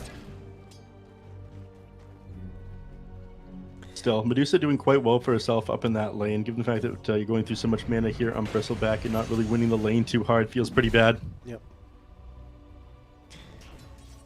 Well, we'll see how that develops. Very early bottle on Emo, which is nice and all, but also means that now its bottle is empty, I think that half health. It's gonna need someone to... Someone on the side lanes. Yeah, he's gonna need someone on the side lanes to die, so he can then TP in towards the mid lane. D-Stone's also got his own bottle relatively early, but I think he has a few bottle charges left still. Either way, it's gonna be another minute until the first rune spawns. So. We see the great migration every single game. You're at the 4 minutes. A brawl starts to come out. A lot of the time, the rune is just stolen by one of the supports, though, and bottle doesn't end up getting filled. Yep. Oh well. Bottom lane, Kaka. He's being a bit more careful with how he's positioning himself, and Puck is actually forced to walk back to base right now, rather than sitting around waiting, sitting at low HP. I mean. It feels pretty bad. You lose a lot of time walking all the way down there. I think even like going at the illusionary orb, it takes like what 35 to 45 seconds to walk down. Loses a full creep wave because of it. I'd be pretty happy about that. It hit level 6 a lot faster here on the Void Spirit, or a little bit faster, like 1/4 of a level ahead of him now. Can't you do the trick where throw the orb, then TP home, and then refill the bottle that way, and then jump back? No. Oh, I can't do it anymore? No, I think it's like just a little bit more than 2.5 seconds that you have with the orb in the air. Unfortunate. That's also unfortunate. Yeah. Next kill there to help out. Yeah, they're sitting very close in XP now, almost exactly the same. Thanks to getting that kill there on Oracle. A lot of health Oracle was teleporting in. The water boy will refill his bottle as his punishment for dying like that. It was all according to plan, Neff. Like I said earlier, it just needs someone to die so he can TP from Fountain. That bottle. We'll stack the can. Well, it's a pretty far stack to begin with. Even one more off might be difficult for him. Go for the Ancient or something instead, probably. Emo may want to do that once he gets his ultimate. Just walk through the creep camps maybe once or twice with the ultimate, hit them with the Resonant Pulse to clear it. You could wait for 7 minutes, which a lot of people do to like just min-max things, guarantee getting yourself a neutral item. Or almost guarantee it. That might be what he's doing. Yeah. Just depends on how long you can stay around this mid lane and how effective that is, or how efficient that is, I should say. Bottled up there as he was chasing down the Void Spirit. It looked almost for a minute like he was going to commit that coil. In fact, Rubik's set up here behind him, not refilling his bottle. So if he hugs the end, he's able to toss him out of that Dream Coil and stand him up. And he's doing it now, but yeah, he's just sitting through the center of it. Emo just very wise to that possibility. So he just tanks it. Gets a sell from his friend. Oracle there to assist him if you wanted to break that Dream Coil as well. The trick is just to drop the W onto him, and then suddenly he takes no damage as he breaks the Dream Coil because that magic, 100% magic resistance. He still gets stunned, but it's not that bad. Storm comes through. Bit of a silence here and there. I believe, yeah, the rune was bottom anyway. So the fighting over nothing here. Might still be able to get the skill. One more nuke there from Ollie, but now he's walking over to try and help secure Emo. Ollie. Alright, he does end up getting out of here on Emo, but Kaka here, invisible, not able to accomplish a whole lot. There it is, but yeah, there's no follow-up. Never mind. It's only level 3, so level 1 shackle. It is 2.5 seconds, but it's still not enough. Almost looks like a Rubik shackle with that cosmetic. Yeah. And there's a Rubik in this game, so that's going to be a little bit confusing. Well, you can still see what hero's shackling, right? Barely. Barely, yeah. If you listen to my analysis. Big stacks there on the side. Son Goku looks like he's dead. DED dead. Yeah. And the Catapult is starting to farm. He's been not getting too much out of this top lane compared to Medusa, but he'll certainly be getting things done with these big stacks. Yeah. And that is them waiting for that 7-minute mark, as I was talking about earlier, you know, min-maxing what they get from this. But they're wise to it here on SAG. Other Titan comes up because he's so close to the neutral items aren't going to drop as he finishes off those 3 big creeps there. There's still the Ancients to work with. You can just kind of tank them up. He's taking a lot of damage right now, actually. I take that back. He wants no part of this one. Oracle might be able to heal enough. Yeah, he has some Oracle heals, he has some border charges, he's the Ring of Health, like... Just gotta kite around a little bit with the quill sprays and you'll be fine. Give him the chip advance. There we go. Extra HP regen, the damage return. You only get half value on creeps, but still helps Bristleback with his CSing quite a bit. Yep. Alright. Big stacks also on the other side, just that's a nice place to farm. Like, it's not quite a triangle, but it's the next best thing. Like, you can stack up both of those cams as a ranged hero fairly easily. At the bottom one at 52, then the one in the middle at 55. Be very efficient that way. Memorizing those timings is nerd shit, in my opinion. I'm impressed with you, Drag and Drop. What? I've got Dota Plus enabled, so I've kind of forgotten what time to stack a lot of camps. Yeah. You know, the sad thing is that Dota Plus times are wrong half the time. I've become accustomed to a certain lifestyle, yeah. Frivolous lifestyle. Yeah. Well, to bring down the Elder Titan, Mimo Shadow Shaman gets the mid lane. Bit of extra experience for him, which is very useful. Midas online on Wraith King, so big farm fest here on both sides, isn't it? Yeah. Medusa will be slowed down a little bit by the fact that she doesn't have this Mask of Madness, which I don't love it when Medusa just rushes the Manta style. I mentioned that at the start of the game. Gonna go straight for the phase boots after the Midas, now going for the Radiance here on the Wraith King. That build, it feels a little bit greedy, but given how they changed Wraith King around a little bit, the fact he's got these guaranteed crits, I think it allows him to participate a bit more actively, even with going this Radiance first item. Yeah. I mean, once you have the Radiance, you can start joining fights as long as you have your ultimate to work with, right? That's kind of the way you should be trying to utilize that hero. I mean, you want the level 2 ultimate before you really start doing much. I could have sworn I had the Dream Coil, but I still see it off of cooldown at the top. You only want your level 2 ultimate. You want to be a 12 on Wraith King, or else the cooldown just lasts forever. Yeah, I mean, level 1 you want to join defensively on when they, or if they go down and fight for towers. Level 2 you can start joining in aggressively, I would say. But yeah, it only matters really if you have the Radiance, otherwise it's tough to have an impact, just damage-wise.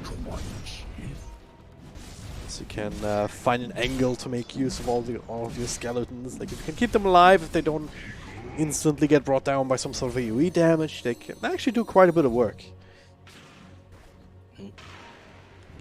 Doing quite a bit of work on this Wraith King, yeah. Yeah,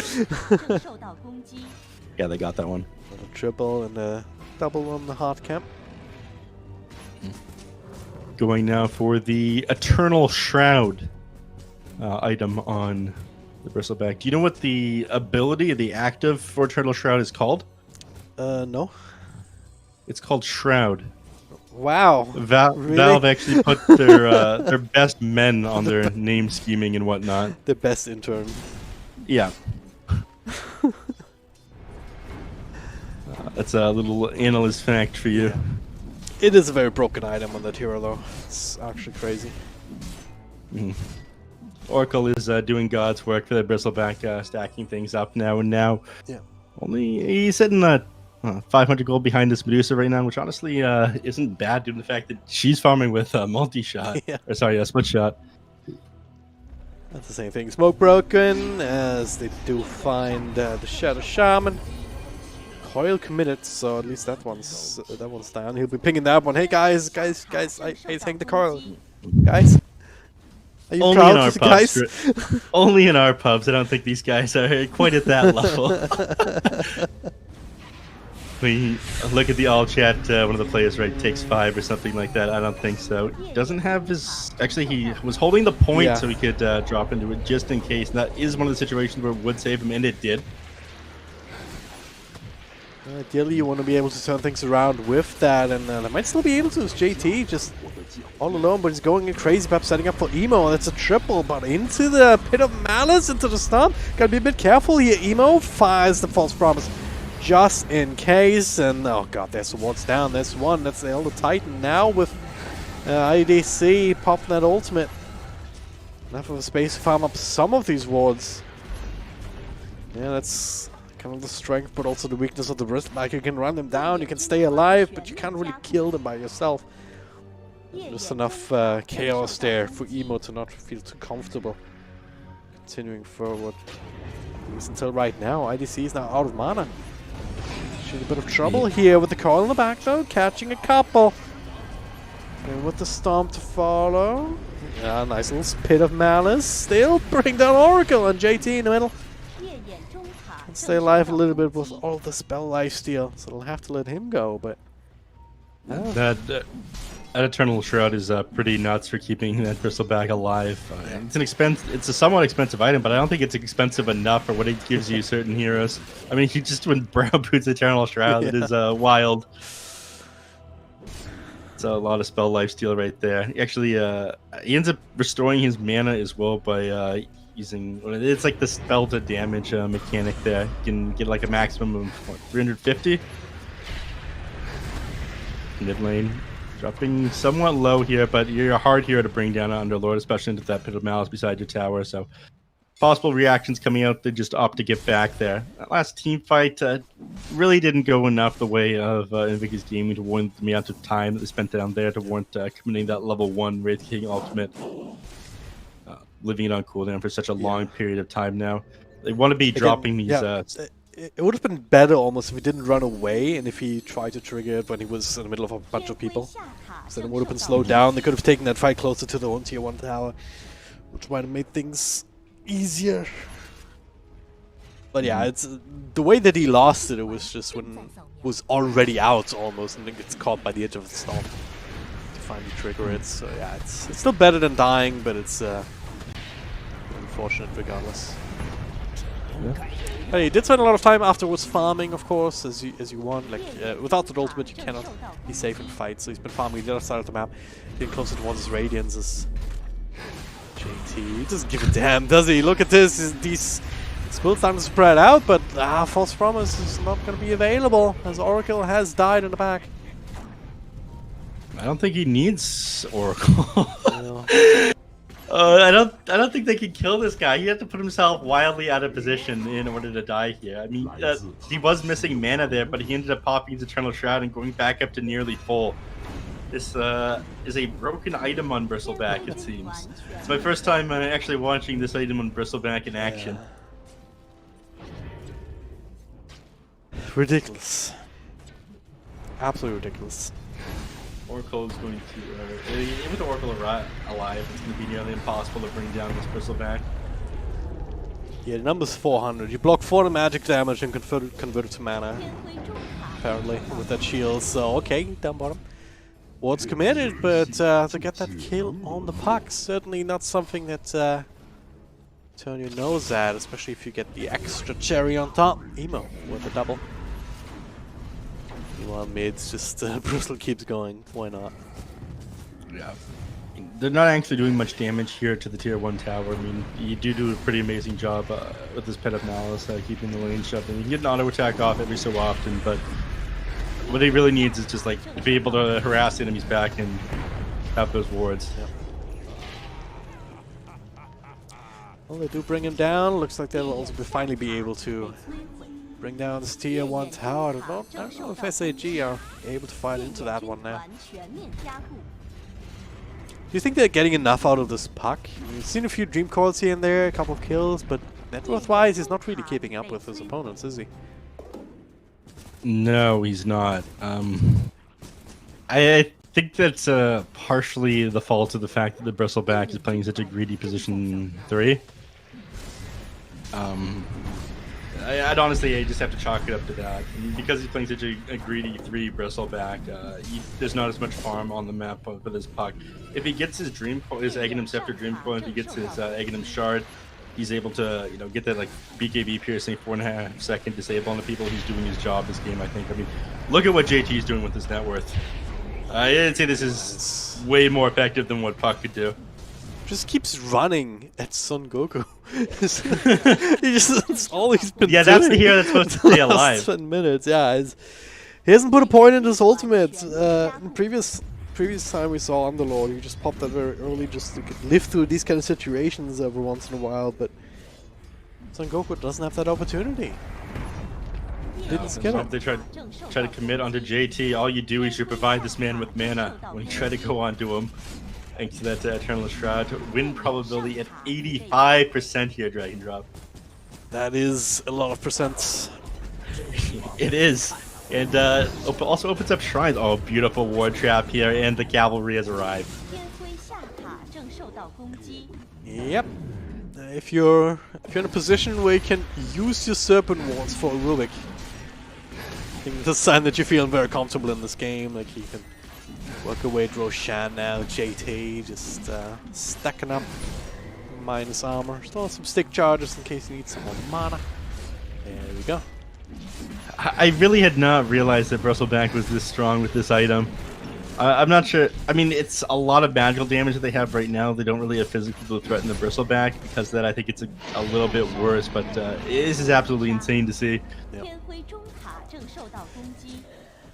Well, SAG certainly all in on a Medusa now, and she's been farming, but she's just been eclipsed by the Wraith King, who just got his Radiance like a minute ago.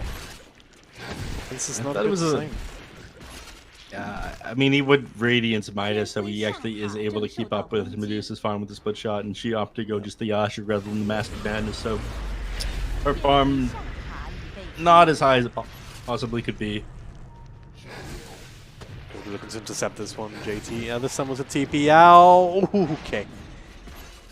Ran it a little bit too slow. Got the Rubik just hiding inside the tree, so they get to live. But do they get to do anything else? I try to cut a creep wave or something like that, slow down a potential push. Yeah, that would be a very bold move. His TP is on cooldown for another 30 seconds, so for now he's not going anywhere. He's snagging up the next one. But it looks like IG is also spreading out a little bit.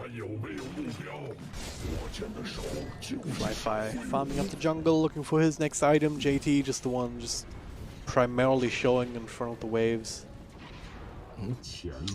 There's Heaven's Halberd now complete on the Bristleback. If things were bad enough for SAG, I mean, that is an amazing solution to the Medusa, being able to disarm her for 5 seconds. A lot of the time you would go, like things like Sanj and Yasha, you'd go obviously a Satanic to deal with it a little bit, have its status resistance, but Satanic no longer giving you the status resistance. Well, didn't have to run that follow-up, but still plenty of burst to get that free kill on the Elder Titan. Yeah, Elder Titan just dropped immediately. Not much more to say on that one. The guy went down incredibly quickly. He is playing the pause 5, so it makes a lot of sense. But Elder Titan's supposed to be one of the more tanky pause 5s. Just absolutely destroyed here. The rough thing is that all 3 cores for IG, they're looking very good. They're having an impact. Whereas if you look at SAG, like, yeah, Medusa's farming, but Son Goku just keeps getting run at and dies. The spells don't seem to be doing anything, and I have not seen the Puck in the last couple of minutes at all. Have you?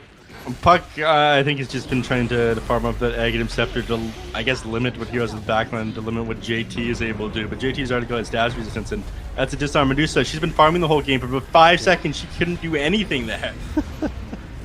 They bring down the tanky target on the field. Puck just dies, and the backline's controlled up by the Shadow Shaman by the looks of it. Bones have been claimed as JT finally at a point where he might want to consider not being in the middle of a team fight anymore. But then again, he still has an Aegis. He doesn't care. Now that ultimate from Medusa finally pops, to just slow them down. Both of these able to turn back around into this fight. Fly might not even die here with the lifesteal, keeping him going for a little bit longer. JT back at it again, up in the front lines. There's the silence. There's a jump in from Emo. Plenty of damage being done. Son Goku there. A lot of buybacks here coming back, and now with the card on top of the tier 3. Maybe they went too far this time. Maybe just a little bit too far. False Promise gives him that extra life. Fly though didn't come off cooldown. His ultimate. Bit of a bit more than they could chew. They did get that extra kill onto the Elder Titan, but they do lose their 1 position for it. They got buybacks under multiple heroes as well. I mean, they're up 16k net worth at 22 minutes in the game here. JT, he's got his ball. He managed to find a double damage rune as well. Not sure if he's leaving that for the Void Spirit. It looked like he was for a second, but ultimately ends up picking it up. So it's absolutely ridiculous trying to deal with both the Bristleback, who's got the Aegis, and this Wraith King, who has 2 lives there. I mean, they were diving like tier 3s at the moment. The tier 2 was still standing. I think if it wasn't, they could have just ended up decimating that tower there. Oh yeah. Medusa is going for Divine Rapier at the moment. They are all out of options here, but I think they're just going to lose this if they try to farm it. I mean, you have the disarm on the Bristleback. I'm not sure you can survive those 5 seconds if you're not hitting targets. Oh, gotta go big, go home, Neff. And, they're deciding to go big, and then I might still be going home. Who knows? I mean, they are down 1 game already. Very well be going home, going to the lower bracket here. End up losing this one. Sorry, the lower division. Finding free kill down here. It's just a Shadow Shaman though. It's something. I mean, that's worth 425 gold. Going away the puck is going to make a pretty big difference. Well, it'll definitely make IG not want to push across what's a tier 2 even, just because you don't have that instant lockdown against the puck. You don't have the Shack long duration lockdown for Medusa as well. So yeah, about a minute that you buy yourself with that. We're here. It's like they're just standing behind this Medusa. They know that she is like the most important target. She needs to be able to grab this Divine Rape and send them out this game here. So keeping Medusa safe at all costs is what SAG want to do at the moment. Yeah. The 2 supports just can continue to follow her around. They look like they're trying to set up something here on JT, but there will be a disengage here from the Elder Titan the moment you commit, more than 1 hero. Also being healed by the Oracle as well. Look at this. How do you deal with that? I think the answer is you don't. IDC. A bit of trouble here actually. 4 stacks of snots on him. He's just very, very slow. Just no real follow for IG at the moment, is there? Yeah, that butterfly, he felt more like 100% evasion rather than 30 there. It was a little bit ridiculous on the Medusa. Yeah, the double damage and plus 350. He's doing almost plus 322 right now. Oh no, I think he lost it. He did. Get it back. He was doing 500 damage auto attack. One of the main things keeping Medusa alive was the evasion of that butterfly there. Yeah, for sure. Well, still gets to live. Still has the Oracle behind him, just for a bit of extra help. slowly chipping away at this tier 2 tower. They'll get the deny here, but it is off the map, and that's all that IG was looking for right here. Yeah, they're not even fully committed. I mean, it's just JT and the Oracle. Yeah, Wraith King is inside their jungle right now. They know they can't keep it on JT. I mean, by the time they manage to take him down, if they can even do that with Oracle sitting behind them with the false promise potentially, yeah, they really they're to be dropped on him. They really can't. I don't think they know that Medusa is going for this divine rapier here, but by the way, they've got 2 halberds now. Fly has one as well. Yeah, Medusa is not going to be able to get auto attacks off in this team fight. And again, the solution to this would have been getting a Satanic for the 30% SAG. You get a BKB eventually, but those charges will eventually go down. At this point, the game becomes so difficult for Medusa if she's the only one dishing out the damage.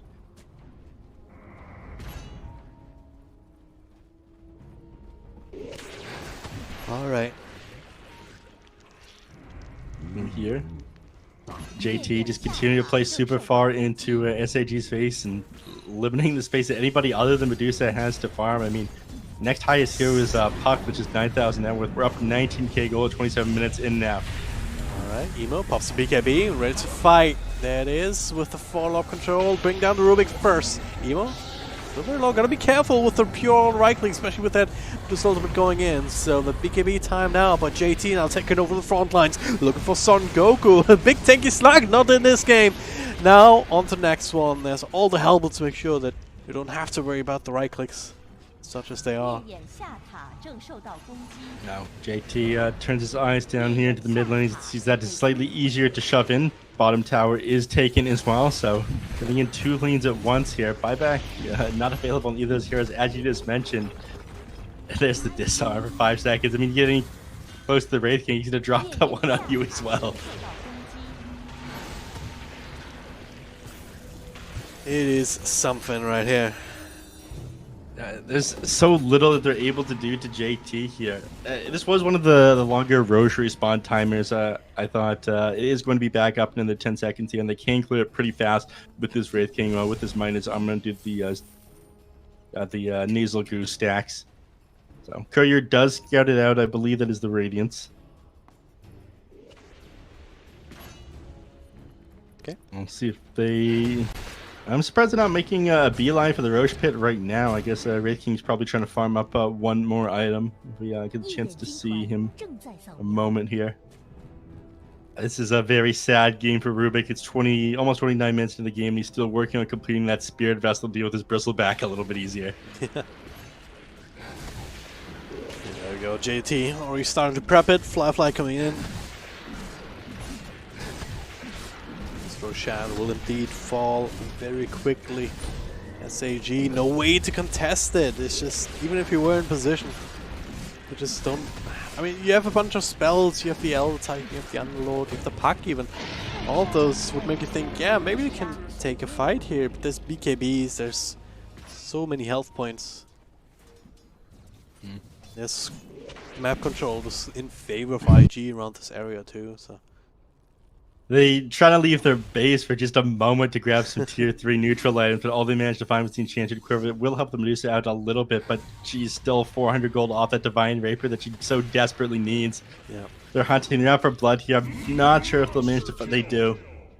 Void Spirit. Yeah, I mean, if SAG can win a fight, then it's gonna have to be on their own high grounds, and even that is questionable. That is not the high ground, that is the low ground, the shackles. Nice little interruption there, good play there from the Rubik. Now trying to TP out. I don't think he gets to live here, no. Son Goku with the Uber out, but he drops his passenger out the side door. It is a 0-star rating. Yeah, that's 0 star. Not sure if he can give 0 stars either way. That's Medusa in the middle of all of that, just gets bursted down, no buyback! What the hell happened there? A lot of damage is being done, but hey, guess what? Fly. He can respawn, and well, for everything else, he got the false promise. JT absolutely fine. There was no buyback available as he completed the rapier, which is being held by this Underlord right now. actually calling ended up. They are done. Yeah, there's nothing they're able to do without this Medusa. I am surprised that Medusa ended up completing that Divine Rapier purchase and actually putting it together as they jumped her. She was the one target they needed to go on, and they brought her down exactly when they needed to. But that game was basically over already. Invictus Gaming up 27k net worth at almost 31 minutes into the game here. IG looking a lot better in this one than a Sparking Arrow Gaming. So fortunately for them, they did not make any headway. 2-0 against LBZS, 2-0 against IG. So they will drop down to the lower division, Division 2, however you want to call it, here in the first season of the DPC in China. Invictus Gaming, they will get another shot going forward, and they will get a shot to make it all the way to the S tier, the S tier division. They will be playing up against the loser of the next match, actually, as we're moving towards the upper bracket.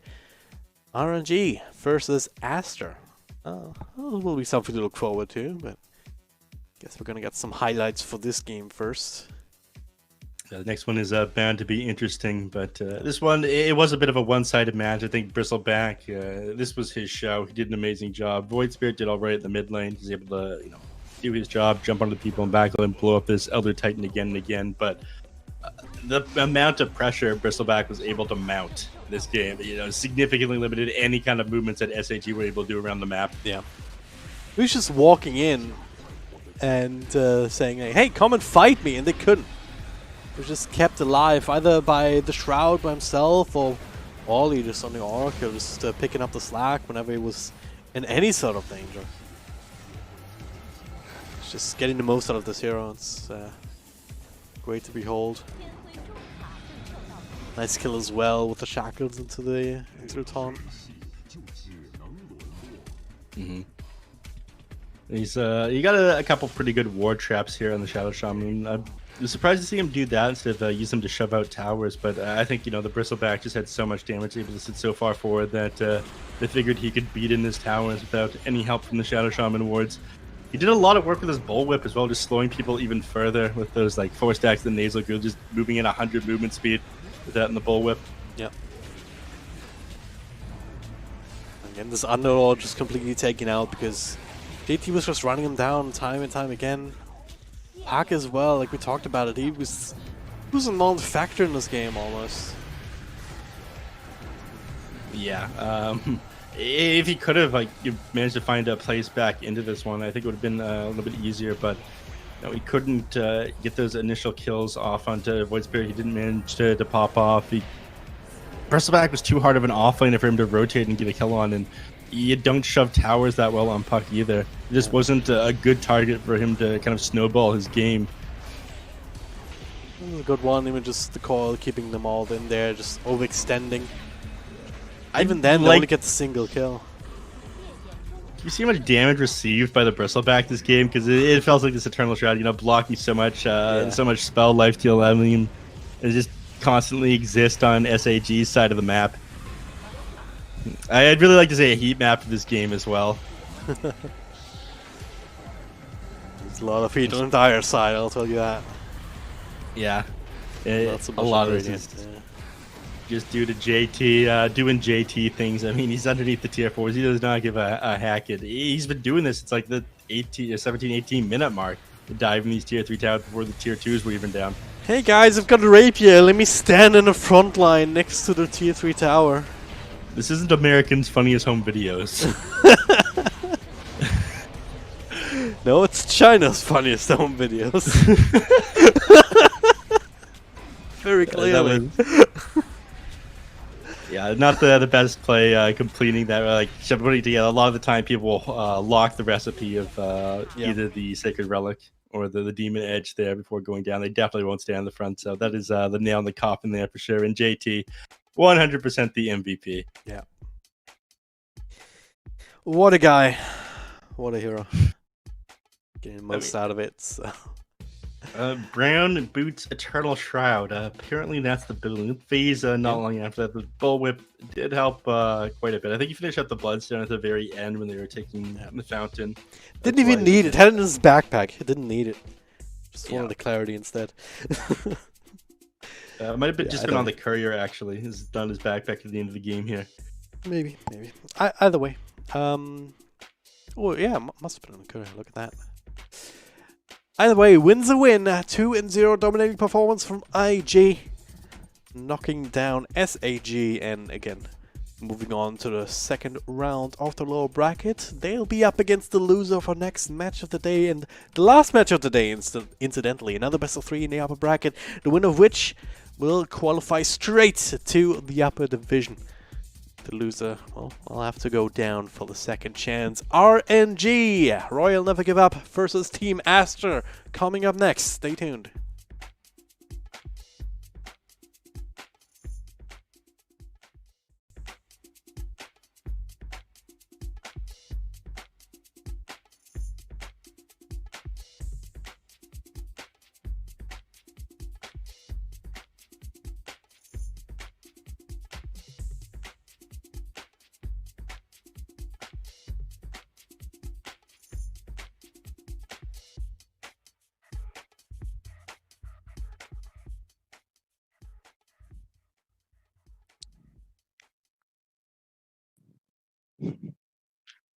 Hello， 大家好，我是欧里。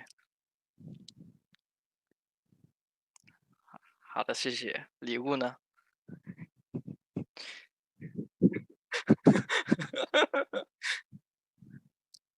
我不要。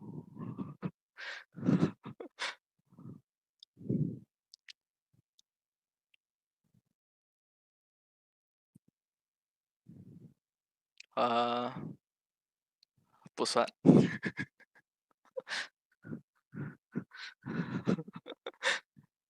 啊，那肯定的呀。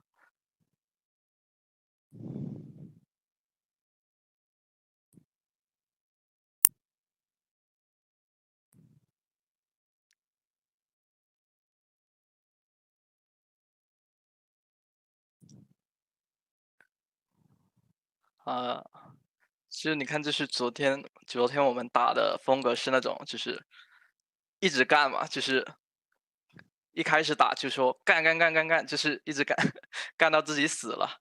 就像今天这2把这么打的，就是我选个就是奶妈，就在后面，我觉得第一把我出个梅肯，对面都不进攻了。我觉得我10分钟的梅肯，到了18分钟好像才按了1次。我觉得这个 MVP 应该给这个梅肯，好吧？就是就是出这2把，我觉得神域也是给个 F， 就是给钢贝就无敌了，就不怎么样去冲。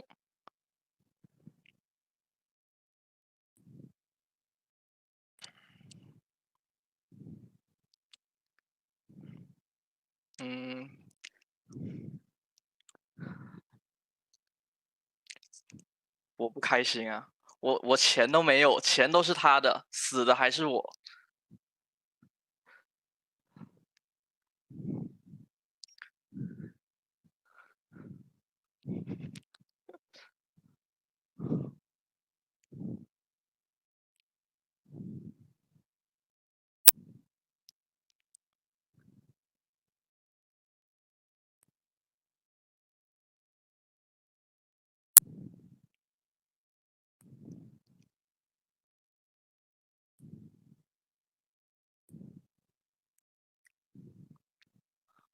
这个角色嘛，这个角色有点难扮演啊。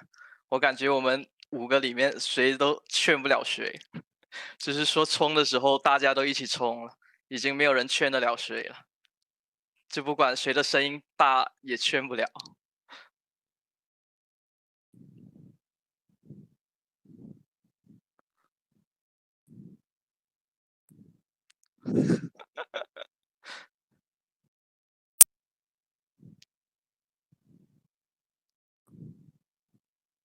好，谢谢。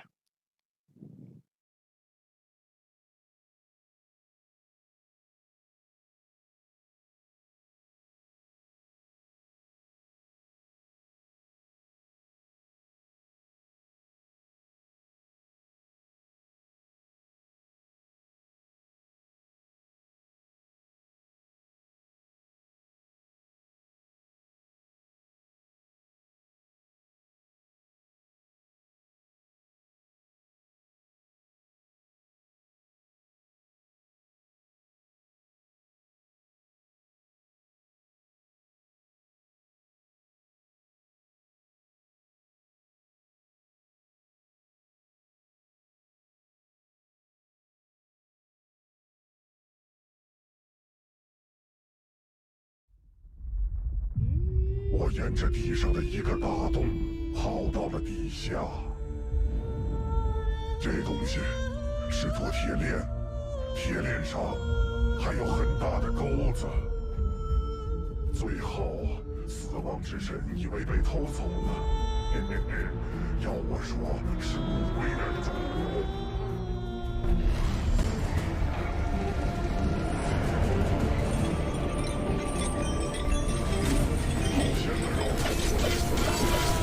打开杀戒的好日子。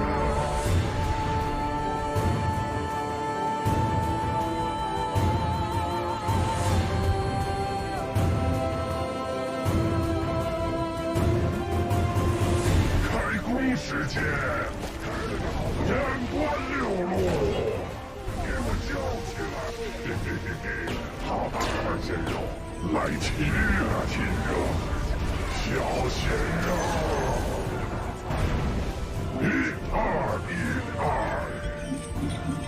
结果我就没了才华这儿，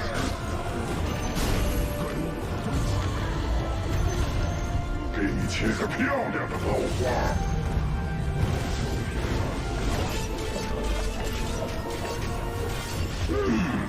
火腿罐头，烧烤时间。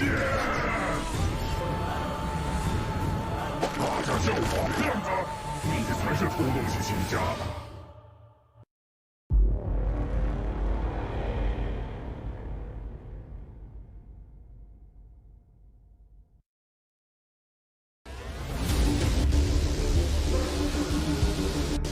读书人的事情怎么能算偷？这是借。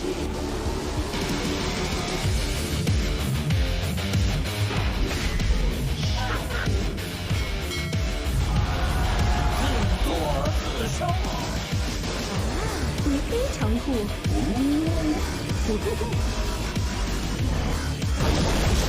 毁灭。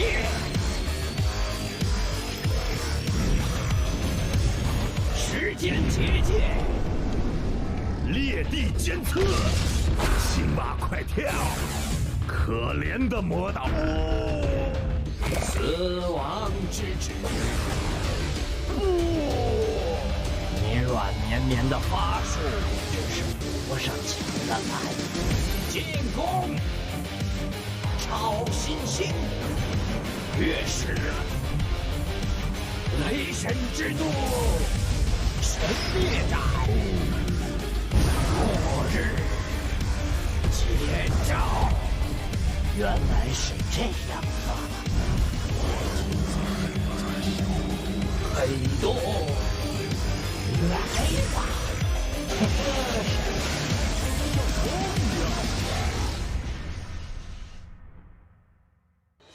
要陪丽娜玩吗？会被烧焦的哦。他们无论怎样武装，也不足以战胜我。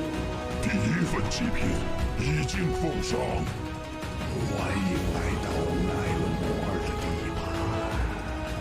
They call me Squid. They call me Squid. 我的爱上名单上有5个名字。是谁在呼唤水晶侍女？如果世人不承认我的存在，那就有必要再重新造。还需要介绍？有灭落已经消失，只有主宰尚存。看看这群待宰的羔羊。没有什么角色是我模仿不出的。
脚步要快，射箭要准，这将会是一场恶战。不扣下扳机就不可能打到灯系，全部打包带走。老子进箱子，是想像个宝宝一样从窝里掉下去吗？应得的报应。开火，开火！3、2，快！不是我在找麻烦，是他在找我。这就是为什么下这么大力气的原因。所以那些蛇会饿吗？我有个朋友托我问的，那把剑比你人还大，太牛批了！我就说说，松鼠骑着龙进入战场，肯定是史诗级画面。看来我们是上天了！咦呀！该死的哈宝，你在想什么东西？一个没脸的，是怎么看着这么自命不凡？啊！臭傻子！嘿，哪味道？能把树皮熏到掉下来！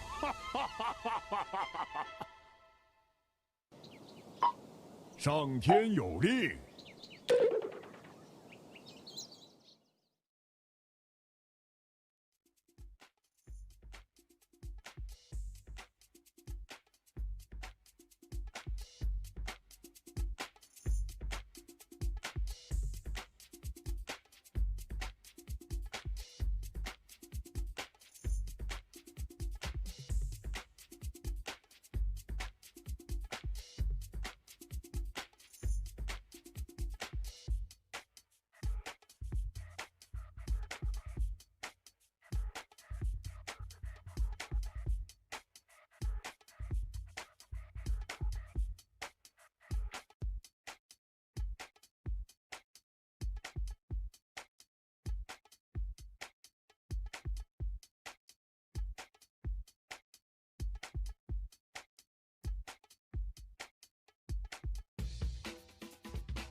方挑选英雄，请 RNG Lina。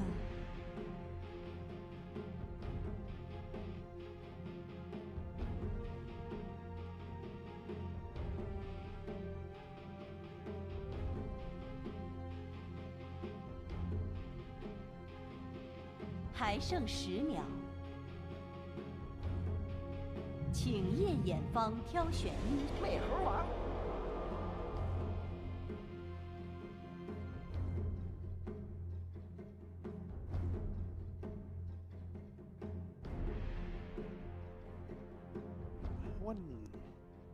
Ladies and gentlemen, we are back with the last series of the day, and what a matchup it is.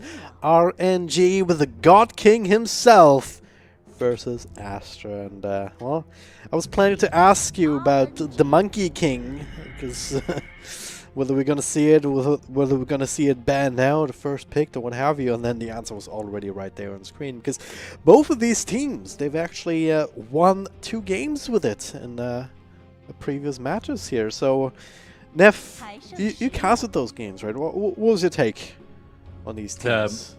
My take was Borax Bobica played a hell of a game on pause for Monkey King, and the guy carried his team to victory from the position 4. And I gotta say, I'm not happy about it. I don't want to see pause for Monkey King in my pubs. I gotta say that I think Bobica is a special exception, being able to pull things like that off. But thankfully, RNG will save us from that by grabbing the Monkey King for themselves, not allowing Aster to pick it up. I do think it's one of the strongest carries in the current patch. He's able to farm incredibly quickly. His Aghanim Scepter is absolutely amazing. There's a number of different items you could build on him depending on the situation. Yeah. He's a great way to start your draft. He's not like that very good against melee cores or melee matchups, and can't really do much else anymore. He fills a lot of different roles. Fun fact, by the way, Borax is a tribute to Jerax, which has been found out by Kips here, and of course, shout out to Autumn Wins, our contact there at Perfect World, just giving us a lifeline, giving us some insight here and there. Apparently, Jerax is his favorite player, and in his opinion, the best player in Dota 2 history, and that is high praise coming from Boboka. So that's why we've. Whoa! What? You see the camera shaking around with like an earthquake or something over here? I don't know. I was just thinking about more important things. Again, it's high praise coming from Boboka. I am seeing this. Yes. The show will go on, though. Don't worry about it. Dota cannot be stopped, Neff. Not by puny little earthquakes or shaking cameras. But yeah, we got Aster with the Lina and the Phoenix. You'd imagine that the Snapfire would be banned out as well. If you're gonna have any, at least if you actually want to make use of that Phoenix Supernova at any point. That's disorienting. I don't like that. All right, that's better. Something with a fan in the background. But let's talk. I'll move back to heroes now. My apologies, Dragon Drop. It was slightly disorienting.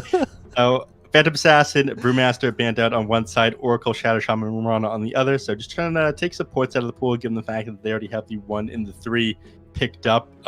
Supports that are good at playing aggressive early, it looks like. And Shadow Shaman, of course, great at taking towers, huge disable ability, and just being able to drop wards on people goes a long way. Lina does deal with the Smash Serpent wards pretty well, just being able to outrange them, attack them 685 range. Extra attack speed that she has from Fiery Soul makes all the difference as well. Yep. The Marana ban makes a lot more sense to me. A picked up here. It's somewhat counter to the Phoenix, being able to negate some of the healing that he throws out from the Sunray. It is and it isn't, because like if you cast your spells on the Phoenix, you can always just go Supernova, and then it doesn't matter. So yeah, it's a bit of a indirect counter, if that makes sense. I think it's a good hero though on the right hands. Like as I said, this preventing healing in general is a really powerful ability that there's not a whole lot of in Dota. Certainly, there's some things that reduce healing, but there's not a whole lot of things that prevent it altogether. And especially now with the Enchantress on the field too, it's another target for all of that magic burst. Yep. And I also, yeah, I think that might have been another reason they grabbed the Ancient Yeah. Apparition, because they were certain that they wanted this Morphling, right? yeah, just taking that counter pick away makes a lot of sense. And yeah, Morphling, he's just gonna tear through these people, isn't he? Like certainly Enchantress doesn't have a high health pool. Lina probably as well. It is able to get on top of the Phoenix Egg with that waveform. It has tons of attack speed in order to deal with it. Seems like a pretty good draft for RNG, but Aster still has a couple of picks left to deal with that. So, what's your response here? What's good against Morphling now? The left anti-mage? Pudge? Pudge? What? Did you see how they gave his Aghanim Shard? His rod gets 200 more AoE and it reduces hero healing by 25%. Yay. No, I don't imagine we'll actually see a Pudge picked up in this competitive and incredibly important match between these two teams here. Aster and RNG, after all, are professionals. Sorry to any Pudge fans out there, but the hero was not good enough in most cases, especially not this one. Good. Just saying. That one. Yeah. Get enough Pudges in my pubs. Despite me trying to ban it out every single time. So yeah, there you go. Don't need to see it in all the pro matches either. And it's the Phantom Lancer instead. So bit of mana burn here. If you get rid of the Morphling's mana, you can still shift, but you can waveform away and shift back and forth and what have you. So yeah. Once the Fusel Blade comes online, you have these skirmishes back and forth. It is something. If you do find the real Phantom Lancer though with a roar and with the Ice Blast and what have you, then he is very vulnerable. So there's very much a late game kind of idea. Yeah, I mean that's something that Monkey King is quite good at doing. You can either throw yourself a boundless strike right away, and the ticker will only appear above the real Phantom Lancer's head, and it will continue to follow him even after he doppelgangers, as it is non-dispellable. Cheating, isn't it? It is cheating, yeah. Yeah, but that's one way they can deal with the Phantom Lancer. So they have a solution in the form of Monkey King, which looks like it's going to... I mean, you can run mid-Morphling of the Monkey King in the pause 1, but it sort of looks like it's going to be a pause 4 Monkey. Ancient Apparition was also buffed in the most recent patch, 7.28, by adding his Aghanim Shard into the game. He actually gets the magical damage in the AoE for his Ice Vortex. I believe it does 40 seconds, plus the magic weakness it applies. It ends up doing more than that. It's like Tree Protector, spamming away with the grass. It's a great upgrade for Ancient Apparition. Also, I mean, the extra DPS is nice, but it's not game changing. What is more game changing is the ability to actually push out waves by yourself. Yes. You were not able to do that on Ancient Apparition before, but now if you get the shard, you can do that. You can single-handedly push out a wave and still have an impact in team fights across the map with your ultimate. Like, ideally you still want to be with your team, of course, but like if you're ever in a situation where you need to split push and where you need to defend the lane, you don't have to give up your entire presence, you know? It's amazing. Now, I was actually thinking about Earth Spirit as a mid hero in this game. I think it might be running the offlane, but I'm not absolutely certain. That is a hero that is a natural builder of a Spirit Vessel when played in the mid, and it's had a lot of success at BTS Pro Series 4. I think 4DR was running it to, I think, a 100% win rate with his mid Earth Spirit. Team just started banning it out at the start of every game.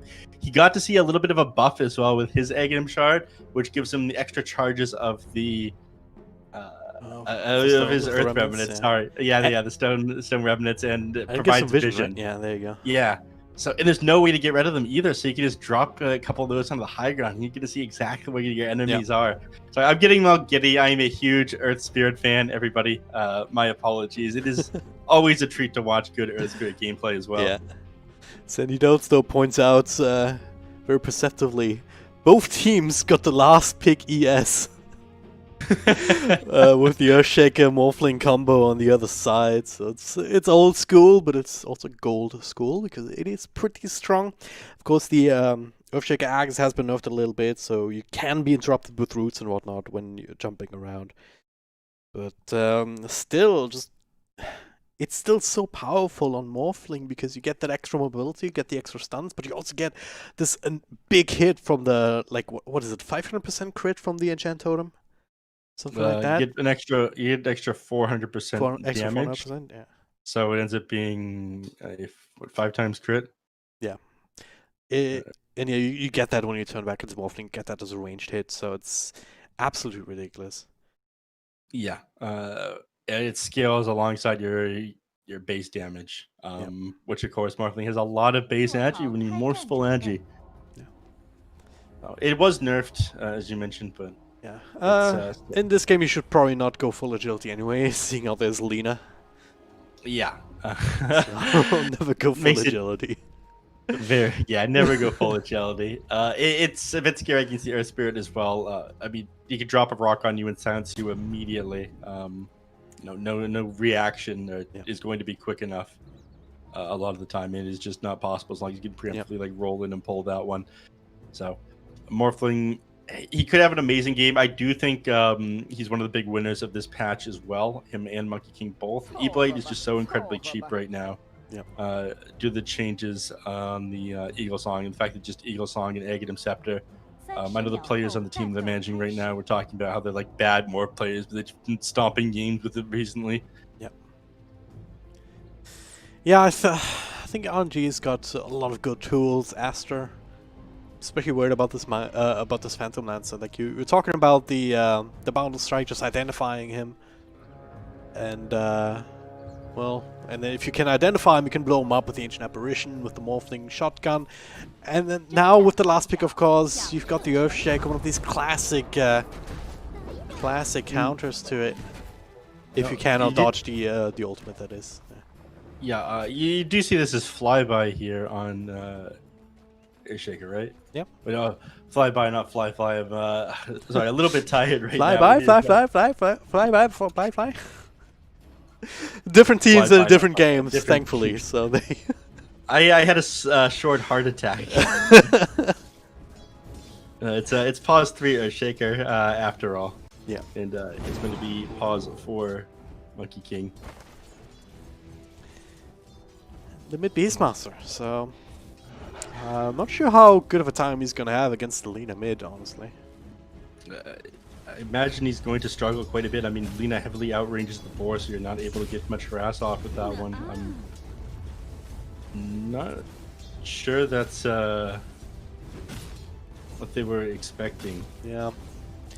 Still have the melee advantage, you would think, but well, against Lina it's also a bit of a disadvantage because you can always get stunned up and then either be denied out or take a bunch of extra harass. I'm not 100% sure what the overarching game plan here is on RNG. Things feel a little bit whack to me. I think. I mean, obviously the game plan is to get to a point where everyone kind of has what they want, and then you can start making plays. But the game plan is win eventually, yeah. But I'm not sure they're taking the proper steps to get there right now. Yeah. Normally you can't just throw away the laning stage and just ignore it and be like, oh yeah, I'm sure it's gonna be fine, you know. More often, at least not in pro games, more often than not, if you just get crushed in the lanes, you just end up losing the game. Yep. We'll see if they do get crushed. I mean, certainly Lina is doing work here. Certainly winning the mid lane. The side lanes, jury's still out, I guess. Yep. God, every time he gets close to the creep wave, he takes so much harass from this Lina. It is depressing to watch. I'm not sure. I think he's flying out the Soul Ring to himself. He's got 2 gauntlets, so the extra armor will do him a little bit of good, but... Felix taking a lot of damage here. He does have a salve to work with. I don't think he'll die to the last right click, especially if it dodges the damage. There. Nicely done. I still don't understand why he has that free ability. But... The free phase shift? Yeah. There was some talk before the patch that every hero was going to have an innate ability. So I think that was something that Valve has been talking about, but we ended up getting every hero having an Aghanim Shard upgrade instead. Yeah. It would have been a bit of a copy. I think in League of Legends they have an innate ability on everybody. Yeah, something I like don't know if I'm that. a fan of that. I would not know, as I think played one game of that and I don't really remember the details. Nice lane. save there, by the way. Oh, I only played the one game of League. Don't hate me, please. First one being drawn down bottom to bring down the Phoenix. I think there's must be level 3 Morphling at this point. So very hard to fight into at this stage with the big shifts. And lane here, he's done a decent job of keeping his Lina off the tower for the first 3 minutes, if nothing else. But Boar is just going down again and again. I mean, CS very heavily in the favor of Lina, 27 and 10 to the 12 and 1. This guy's getting absolutely bodied here, and I don't think your pause for Monkey King is going to be the hero that saves you either. He's doing. I'm here, guys. Right, so we're getting this kill on Lina or what? Well, at least he's got the DD rune. On your side, oh god! Oh taking god, the roll across connects Setsu. Well, Monkey King steeping in, guys, and he's got actually the stun. So there you go. Gets the counter kill. Oh my god, he does it! I was just about to laugh at him and say the position 4 that the enemy team has versus yours, but he does end up securing himself the kill, and just like that, this is how Monkey King becomes a core hero. Yeah. Super just soaking a bit of extra experience in mid, so not the worst thing in the world either for the AA. Doesn't necessarily need to be down bottom anymore. The level 4 Morphling, so. One thing you do have to keep in mind here is that the Monkey King 4 and the Earth Spirit 4, for rotating Earth Spirit is obviously going to do a much better job, but these are 2 heroes that accomplish very different things at all stages in the game. And you do have the ability to scale into a right clicker here on the Monkey King. You don't have that same ability here on the Earth Spirit. Yeah. You're always going to be utility, very powerful utility at times. But it's only like you're gonna fall off in the damage department on Earth Spirit. Alright, I'm pretty sure I just saw an Orb of Corrosion on the Phoenix. What? I saw an Orb of Corrosion on the Phoenix. What? That's right. That can't be right. That can't be right, surely. I'd like to see how this one is going to go for him going forward. Yeah, I actually have an Orb of Corrosion. He actually does have an Orb of Corrosion here on XctN. I mean, this guy is an absolute god. You should have seen him yesterday on the Centaur. This guy was jumping into fog with his Blink Dagger, getting 3-man hoof stomps on Centaur. I mean, absolute unit, this man. This build, I'm not sure I'm really behind it, but I'm interested in seeing how it goes. Don't get me wrong. Could go on Felix here. Nice little dodge on the damage of not the stun itself, so he'll still go down maybe with the last right click from Millennium. A nice find. But yeah, I mean, Neff, all I'm saying is that I'm not holding out hope for any 3-man stomps with a Phoenix Corrosive Haze, you know? Yeah. Or Corrosive Orb. No 3-man hook stomps on the Phoenix this game, no. Mid lane here, just everybody set up around that 5-minute catapult, trying to get a little bit of harass off. Fortify will spare the tower for a little bit longer, so we'll do a couple hundred damage, but that's about it. And all the heroes are forced to get back now. They send the boys here in the mid lane, Setsu. In around Monkey King in the Ancient Apparition here. But at this point, you know, he's been under such heavy harass here by the Lina. You're kind of having both of your supports forced to hang around this this Beastmaster, which doesn't feel very good. Yep. Well, some space has been created on the side lanes at the very least. I mean, Morphling is having a whale of a time. Flyby also got a... He's having a good time up here as well, you'd imagine. Almost there with the PL, not quite though. PL does have to be a bit careful, you know, either committing onto a creep wave or onto this Earthshaker. I mean, Echo Slam does do tons of damage. It's been a very long time seen as a direct counter to the Fainting Lancer. Yep. I remember back when the Aghanim Scepter provided 2 echoes for each nearby hero, you know, which of course included illusion, just one-hit PLs. Super's dead. Unfortunate. But yeah, PL just picked up a hood, so we get a bit of defense against all of that magic burst. Might be enough to put you over the edge, at least early on, if there's a limited number of creeps. God King himself. Back in the bottom lane now, so it'll still be his for a little while. Has himself Woodtree 2 Wraith Bands as well. Tons of stats to work with here. I don't think anybody really wants to fight into this Morphling. In fact, Phoenix has to be quite careful. He does have Supernova to work with, so doesn't want to commit too hard here. In fact, he just lets his pause 4 Monkey King go down. Gets himself as he has. God King, if nothing else, is an incredibly calculated individual. Yep. Well, the man who made Heaven's Halberd on it. The man went, I think I told you about this. He just went Heaven's Halberd on every single hero he played. He would build up into a Sanjin Yasha, and then when he was ready to fight, he would disassemble it into a Manta style and Heaven's Halberd. Alright. I'm not sure he does the same anymore. I haven't watched that many recent games, just due to the fact that they did end up nerfing the Heaven's Halberd status resistance a little bit and did add that recipe, making it a bit weaker. He does have a Yasha queued up at the moment, though, which is commonplace on Morphling, especially against an Earth Spirit. You want to build that Manta style as quickly as possible, able to dispel that silence. Say connects. Quick kill there on the Earth Shaker. Ice Bathroom across the map, not really setting up for much more. Did use his Echo Slam at one point beforehand, which didn't really lead into anything, I believe. So. Bit of safety here from Monet to keep farming up. He's kind of right there with the Morphling, but obviously he's going to have many more struggles as this game goes on this hero. Just judging by the draft, than God King will. So he certainly needs every gold coin that he can get in this game. Now flyby.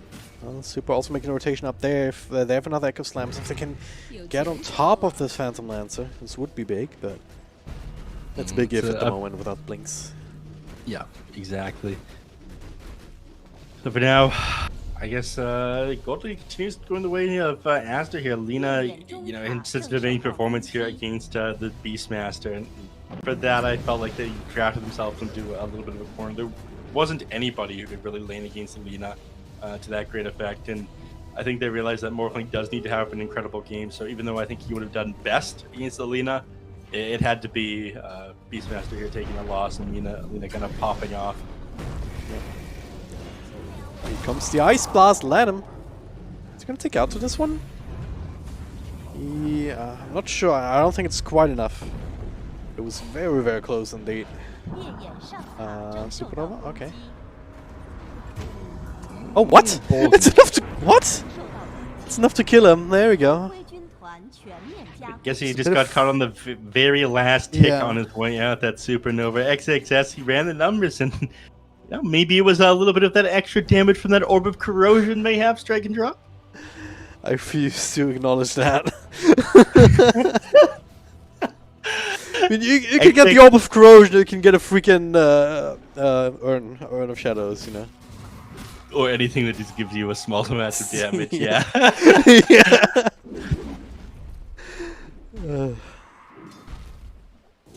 If you were coming up with some sort of big right click in the offlane, I can see that maybe you just have someone else take advantage of the minus armor, but...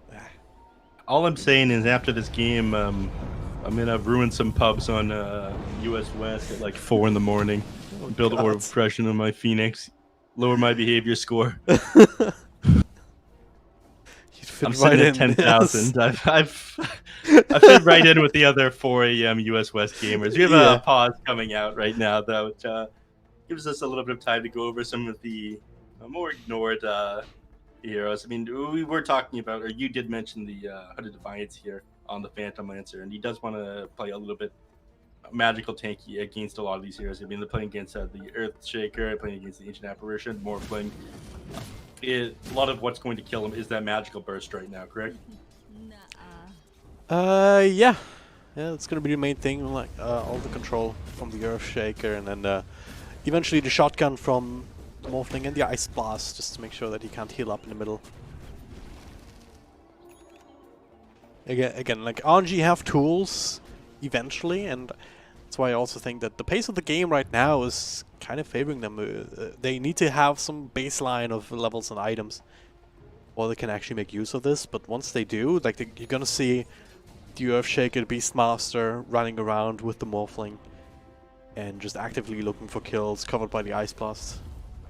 Yeah, but you will need those initial items like the Blink Dagger on the Earthshaker. You have the Overcrotion face boost on the Monkey King. I think that's really all you need. Beastmaster level 3 Necronomicon. Once you have that, pushing becomes a lot easier as well. So I think they'll play around that, like you said, with the Blink Dagger and current items on the Monkey King and Blink Dagger on the Earthshaker, rather. While Beastmaster finds towers. So pressure all over, on different ways in different areas in the map. Yeah. Gonna have a lot of this pick-off potential, right? That's kind of the core idea at the moment.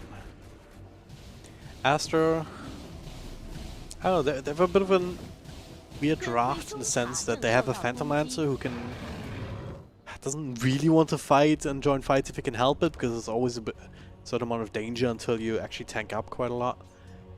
But then the rest of the team is like, alright, oh yeah, here's Enchantress, kind of like the staple, whatever he wants to do, but I've got the team fight control from Phoenix and the Earth Spirit and Lina just as the firepower in the back. Like, kind of want to take these skirmishes with more heroes if they can find it, but they haven't really been able to for a long time. This could be a very good smoke if they do run into this Lina. She thinks that she's protected with that Observer Wood. They vision up the high ground though, and just initiate on Setsu before he can initiate on you. Ice Blast comes around. Does he get the roar out still? Well, doesn't need to. Certainly not against the ES there. So Supernova in the back. That'll be right click down very simply. 2 for 2 trade. One said and done for the moment. Felix trying to leave. Felix does manage to get out. He's thinking about going back and throwing out a boundless strike for a stun, it looks like, but ultimately ends up walking away. Very nice reaction there, just from Lina, just deciding, yeah, I'm not going to run away, I'm just going to initiate on you before you can initiate on me. You know, that's this idea of like, what's more effective than an ambush that's unexpected? Well, an ambush that is expected, but it's more effective for the other side, you know? That was an incredibly quick reaction. I thought that it would end up being a great kill onto the Lina there, given the fact they were smoked up, and Lina thought they were safe under the ward, and a lot of the time the reaction could be a little bit slower because of that. But this man, he's staying woke, yeah, for sure. And they actually ended up like forcing the Beastmaster to like interrupt his cast animation for that roar several times. The Phantom Lancer as well managed to get the Doppelganger off during that cast point to the Primal Roar in that fight too. Easily gone the way of RNG. But speaking of easily gone, yeah, it's a hero that's gone very, very quickly. So that'll be tier 1. Phoenix is hanging around there, just saying like, I have some fire spirits, but I don't think he really wants to stick around in this area for too long. No, he die very quickly. Monkey King very easy to chase him down here. Still, I'm not sure they want to stay grouped up like this, given the fact that Monet is continuing to farm. He is a bit of a worry. Morphling will outcarry him for a little bit, but if he goes into the ultra late game, Phantom Lancer is just going to pop off. That is Echo Slam! Flyby goes in with the Ice Blast right on top of Lina as well as Enchantress. They were baiting out that AA. There's the magnetizing a bit of damage back here, but now the roar over on the Phoenix. They have enough damage to follow up. They do indeed. No Supernova, nothing. I would have still died if he got that out, so I would imagine. Even Felix gets to live. Another roll away from Borax. Or Boboka, as he used to be known. New year, new Boboka, as they say. There's a beautiful Echo Slam set out by his own Fisher there. So by off to a pretty good start after grabbing himself that Blink Dagger. And really, as we were talking about, it's all he needed to be able to get on top of these enemies. So now that they have the lockdown for them, Aster definitely on the back foot, finally losing their gold advantage for the first time this game. Yeah. Well, you could say, oh yeah, but the carry is farming at the very least, and then you think, well, Yes, he is, but he's also Phantom Lancer, so there's never going to be a point where he's going to be completely safe against an Earthshaker. So yeah, and that instant disable there, just the moment he doppelgangers away. I mean, that's what you have to wait for on the Earthshaker, just blowing up with the Echo Slam afterwards. And you honestly have a ton of disable here. Monkey King able to follow him around due to that Jingu Mastery counter over his head, which we mentioned in the draft you can't really dispel. yeah. Bye-bye, being caught. Very nice long-range LSA. This cast range on Lina is always hard to deal with. You can have some serious cast range on Bobica Borax as well here. As soon as he hits level 10, he's going to have the plus 125 rolling boulder talent. So you got decent catch here with the Blink Dagger on the Earth Spirit. You're going to have a very good catch on the Earth Shaker. You're going to have it even better on the Earth Spirit. It's got me to the first time in this game. It was only a matter of time. Yeah. What do you say, baby analyst? Baby analyst. Doesn't even know the difference between ES and ES. Yeah, where'd you find this guy? I don't know. Still love casting with you, Nev. It's all good. Oh, stop it. You make me blush. It's, working on the Atos right now on the Monkey King. It's, great lockdown for several heroes here. You're not able to doppelgang out of it. You can't dive out of it. You can't roll while you're held there, so he's working on at the moment. Landed him. Okay, he's gonna tank this one. The Ice Blast here, so we're unsure for a second whether they'd be able to get this kill. And now he's kind of locked inside his own fissure, so being gone on his flyby. 1-for-1 trade, certainly something that Aster aren't too unhappy with, especially if they can also get super. And yeah, the snow TPing away from an Earth Spirit. That's why we max out rolling boulder first. I mean, the quarter uptime. Basically, you have to preemptively dodge the roll and get the TP out in order to get away from him. Two heroes going down there. Very unfortunate that he was stuck in there by his own fissure. If he gets himself a Zag's Scepter, it's not going to be much of a problem, but... Okay, goodbye Phoenix. BKB used the Forgot King, so... yay? I mean, figured that they'd get the Earth Spirit there as well, but, this guy, he has hit level 10. He just goes way too far. There's nothing to ripple. He's halfway across the map already. Waveform just does nothing compared to that rolling boulder. Still, they haven't been able to use this Beastmaster to very great effect this game. They kind of sacrificed him in the mid lane up against the Lina, but normally you'd like to see him still pushing around the map, but playing on the enemy side, playing in their jungle, but he's been mostly forced to play on his own side of the river. Which is...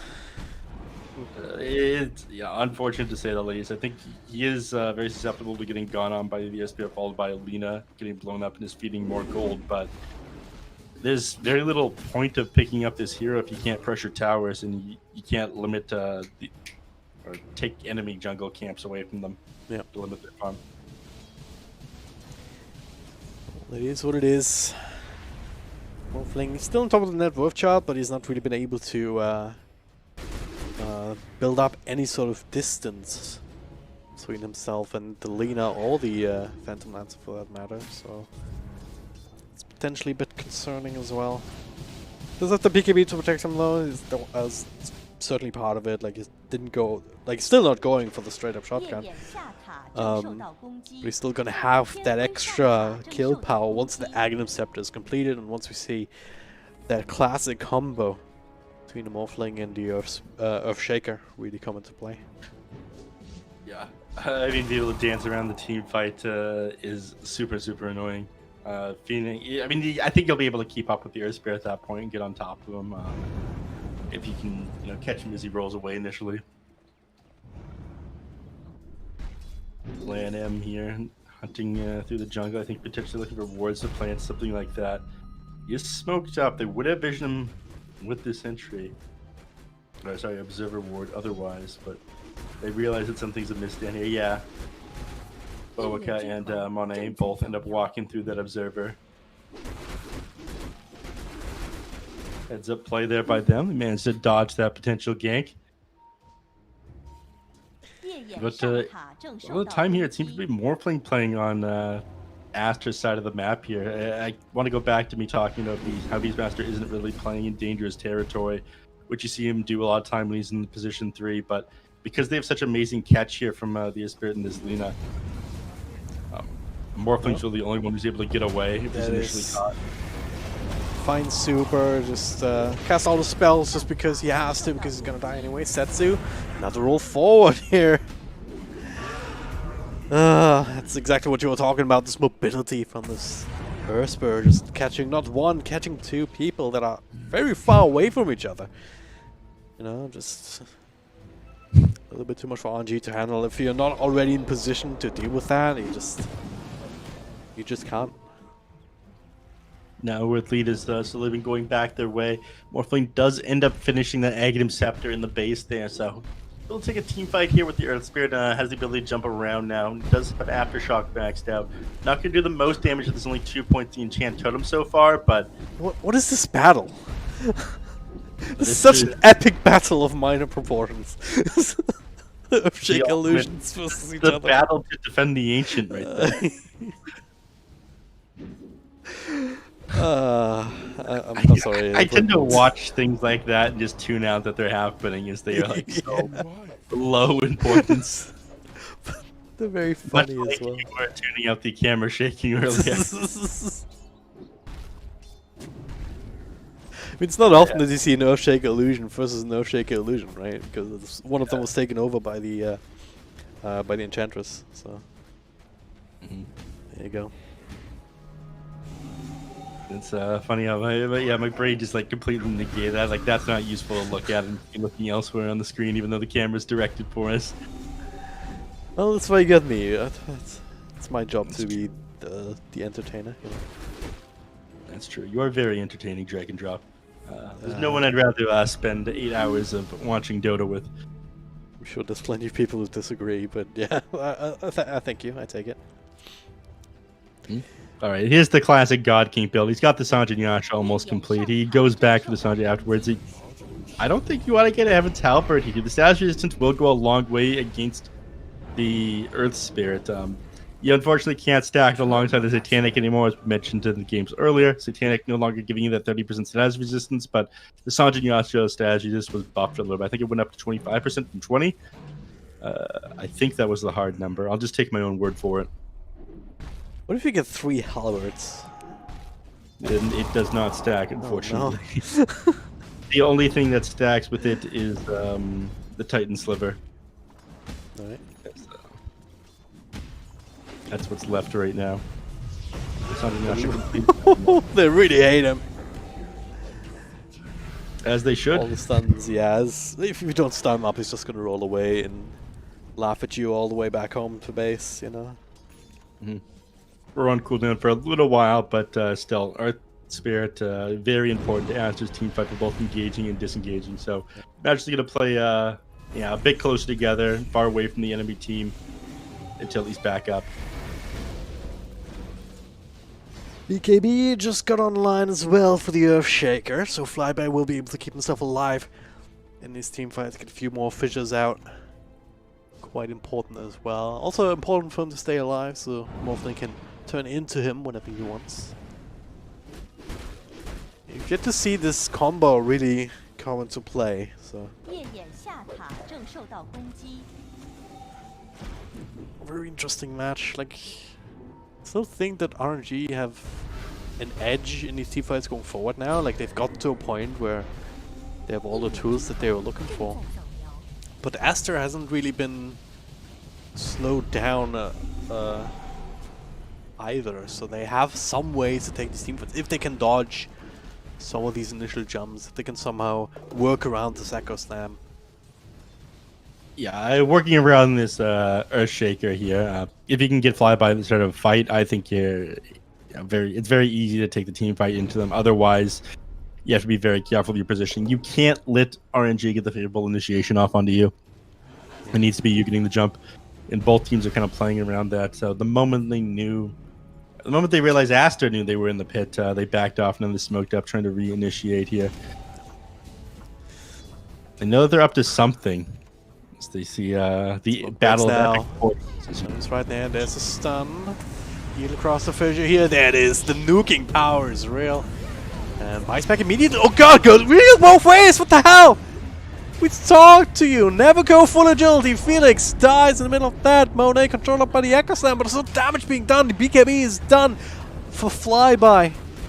It's over now. They're going to be run down one by one. So focusing on Setsu first. Flyby. Wrong place. Oh no. Neff, that was terrible. Never go full agility. Never go full agility. XctN, this madman, he went Orb of Corrosion, Veil, and then straight Sheepstick here on his Phoenix. I'm not sure how the hell he managed to pull that one off, and I'm pretty sure I saw a dagging come out from the Lina in that fight. I am not sure burst damage. Yeah. Wolfling went from 100 to pretty much 0. The blink of an eye. I want us to move over to this Lina. I want to see exactly what she has. He got blown up by the Lina for sure, but like you said, he was at full energy. XctN swooped in, hit him with that Hex that I don't think they realized he had. I mean, that was the moment he picked it up that used it on him in these team fights here. They thought he was safe, but like you said, you never go full agility. All right, let's see this one. Instant replay. Jumps in. Here comes the Phoenix swoop, and he hexes it up, stuck inside, pigged up, and he goes down instantly. I don't think he even was full agility. He was sitting at like a decent amount of health, but this Lina looked like maybe an Aghanim Scepter. There was a lot of damage from the ult. In any case, we've seen another team fight break out. Godking with the BKB, not protecting himself now. They see Ice Blast across over on the side. It's the roar up the Phoenix. No Supernova in this one. Fissures, Bounder strikes, and Lanham looks like he'll go down in a moment. That's still alive for now. Is what the hell? Not again! He just disappears. Bit of control. And a big zap from the Lina, and Morphling is down. And that means also that Monet is free to do whatever the hell he wants going forward. Runs down more people. Runs down Satsu. This Lina came into that fight so late, but it was still incredibly effective. As soon as you can't get Lina while you got that BKB active, I mean, you're done. Oh my god, win probably just shooting the way of Aster. 2 team fights in a row where they just decimated you. I want us to move on to Lina. Let's show us this Lina. Dagon, as you said, yeah. Yep, that is a Dagon level 3, just absolutely nuking down this person. He's got the Nether Shell too. If the magic damage amp wasn't bad enough. Yeah, that does explain quite a few things. Just zapping people down left, right, and center. I have not seen this kind of build on Lina in a very long time, but you can't argue with results here, drag and drop. No, you certainly can't. Monet also, again, he's not really been slowed down in the farming department. If you okay, Flyby, that's a kill. That's a kill on Lina. Yeah, okay, you get her this time. I mean, this is the downside of going this Dagon build. They're just going in. Monet is just saying like, yeah, I can take over here. The Supernova immediately dies on the wrong side of the fissure, unfortunately. As it turns out, God King's still working here, trying to bring down Lana, but it's not enough. The Ice Blast, no, damage has been dodged, the effect not, but did they have the control? Did they have the damage against Monet? No, they do not, so he's still very happy to keep going with the, the freaking Phantom Rush across the entire map. After God King, who's now out of mana. Oh no, the jump across, it actually got the tree the monkey was jumping on. Absolute disaster. They lose Beastmaster 2, Drag and Drop. I'm not sure what they're able to do from here. Phantom Lancer, he's still got the Aegis for another 2 minutes. Lina's going to be back up in another 25 seconds here. Things are looking pretty over. It looked like you might be able to take a favorable initiation for a fraction of a second there, but Monet, he's on your racks once again. With that heart, Monet has plus 69 health regen per second. Nice. Which is very nice indeed. So, unless there's an Ice Blast on top, unless there's everything that they have right here, they cannot even kill him once. And that's just the Aegis. Ice Blast. You needed that if you wanted to have any chance killing him twice. So now that on cooldown. Yeah. They just leaving the initiation to his friends. Leaving the death to his friends, I guess. Borax. There's 2 fissures that he's tried to roll his way out of. Still ends up dying. But still buying enough space for them to be able to finish up that top melee Rex. Yep, they leave the range one there. Creeper will eventually finish it off for them as you know, they try to split push, find plays elsewhere on the map there. Roshan not even going to pretend to respawn for another 4 minutes at this point. Aster just bide their time. Probably, I'm not sure if they found all the tier 3 neutral items given how far they were playing inside the enemy base the last couple of minutes here, so that's something that they need to grab still, I think. I'll play it slow for the next couple of minutes, finish up 1 or 2 more items, but this has just been a slaughter the last couple of minutes for the side of Aster and RNG. They're desperate to find a bit of recovery. The 5-man smoke, if this ends up getting caught out, though, they could just lose the game. Yeah. Oh, with destruction there. 2 out of 4 on side of RNG. So they're not finding anything there with the smoke by the looks of it. Roshan also not there for quite a while, still minimum of 3 minutes on the clock. Cloak of Flames, always nice. Yeah, one of the game-winning neutral items for sure. I think you just have to give that to the Morphling to save you a little bit from this extra magic resistance that 10%. In my opinion, that does go a very long way. Yeah. In a game like this. Against the Lina, yeah, you can certainly imagine that. 10% of 1,000 is a lot. Yeah. Honestly, the Van Brace wouldn't be bad either. The 10% magic resistance he gets from that. God King, you're not having a good time here.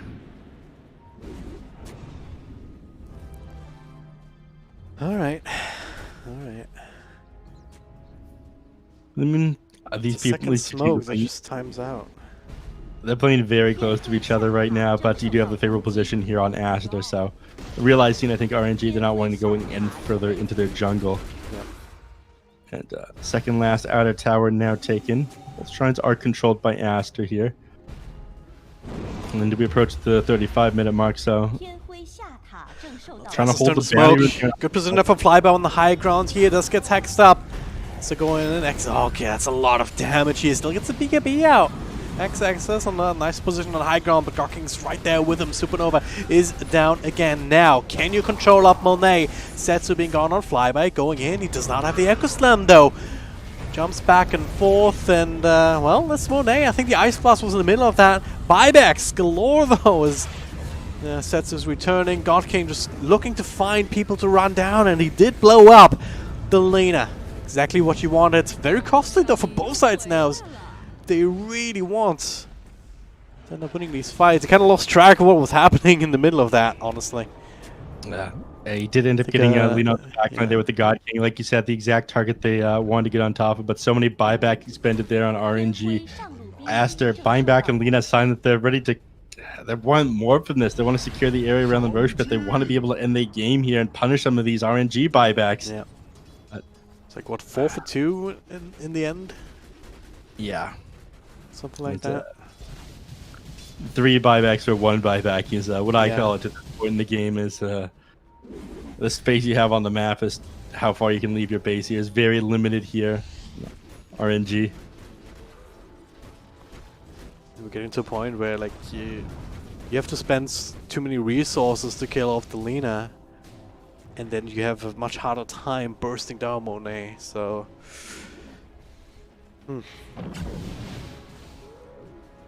It is a bit difficult for RNG at this point. And it's gonna get nigh on impossible if they give up the next Aegis again. Yeah, I mean, they're holding the high ground up here on the triangle, which is exactly what they should be doing while waiting for Roche to respawn. But long respawn, 2 minutes on the clock. Not really favoring either team here, I would say. If anything changes the next couple of minutes, it's Aster just slowly taking over this triangle again. I mean, you do have the ability to set up an amazing team fight if you catch multiple heroes inside. If you catch Phantom Lance inside the Roche pit, if you follow it up with an Ice Blast, if you have a Lina gone on by Morphling at the same time, there are ways to win these fights here, but it's getting harder and harder. 37 minutes in, they just found a Spell Prism. This is all but over. You pass it over the Lina. That is a 15% damage amp there. boosted from the 8 he currently has the Nether Shawl. You mean Timeless Relic? Oh, yeah, Spell Prism is the cooldown one. Yeah. The other one. It was some sort of. They picked up the Timeless Relic, and oh god, that's a lot of stuns here. Boboka able to make a play over the Monkey King, but he's just a support here. The Morphling taking over, trying to get this kill, but BKBs from both sides make this a little bit awkward. Monkey King does go down. And all said and done, Boboka, not so much. It's RNG. Have to call this one call quits on this attempt. Monkey down without buyback on cooldown down for another 90 seconds, and they will have Roshan another 25 here. They'll throw the Ice Blast out in the pit, but all it's going to do is put it on cooldown, stopping you from having this next potential fight where they will be taking Roshan. Unfortunately, RNG, things just going from bad to worse for them. So these buyback timers come in, but they're still going to take a fight. Maybe with the Lina, that's a buyback too, or dieback I should say. Let's not forget about that one. So RNG to find the jump. Can they get away with it though? There's the Echo Slam controlling up Monet. Abyssal Blade over on Setsu. Stall in the middle, but hey, not too much damage being done to Monet, or is there? Well, a couple of extra fissures. The big V there. Or the Y? It's kind of a Y, isn't it? Blade was set up. Either way, they walk away from the Supernova. They still lose Setsu though. In exchange for the Lina. Lina being dead does give them a little bit of breathing room. Still hesitant to take a fight against them if they don't have that Echo Slam available. Roshan is back up, and Aster does have an easy time taking it. But again, Ice Blast coming out in the pit could allow you to turn things around here. I don't think they're that confident with Lina being dead and buyback being on cooldown still.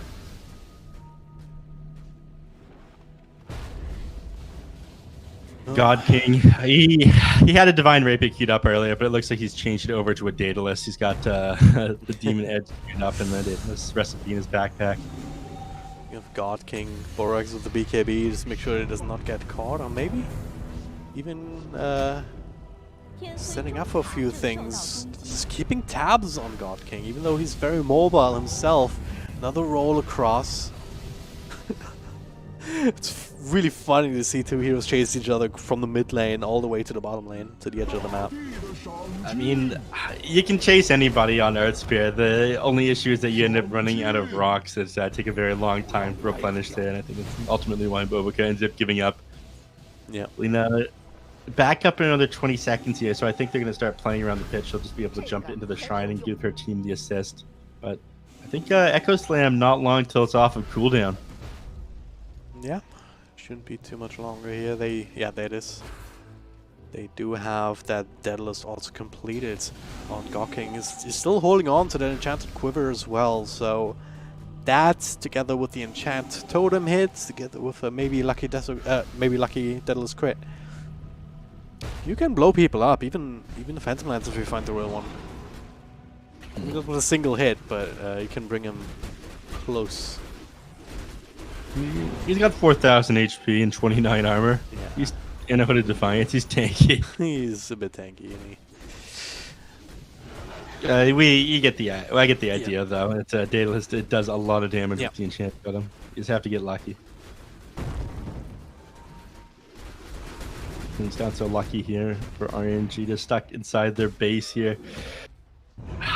Still, Aster not confident enough to. They haven't been confident enough, rather, to go for Roshan. I think they're starting to change their mind. This would be a bad time to have that change of heart, though. Is RNG smoked up, making their way in. Oh, it's an Enchantress creep, I believe, with the tornado flying out. Kind of makes this very obvious. So it's still RNG going into the pit under the cover of that smoke, thinking about it. Like God King so far, he's by himself. Felix looking to try and tank this one, but now the counter smoke from Aster. They're walking in. And they know exactly what they're up to now. There it is. Echo Slam comes in, and goodbye Monet. That's exactly what we're talking about. Blow him up, but Monkey King also dies to the Dagon. Buybacks did come out. Flyby. A bit of trouble, perhaps as Borax joins in, controls him up. So it's two heroes down. Super, another roll. You'd get a TP away from him. Super also can be brought down. I believe there's a Stormcraft as well. Borax handling him. Securing that kill. There it is.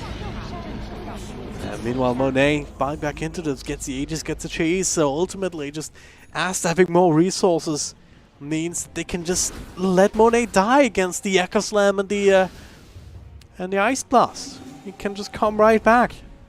Yeah, and you managed to kill him again with his next Echo Slam. When it's off a cooldown, he's just going to get back up again thanks to this Aegis. Your solutions to dealing with this guy is over, and I think the game is over for that matter. Buyback still on cooldown here for another 12 seconds here on the Monkey King.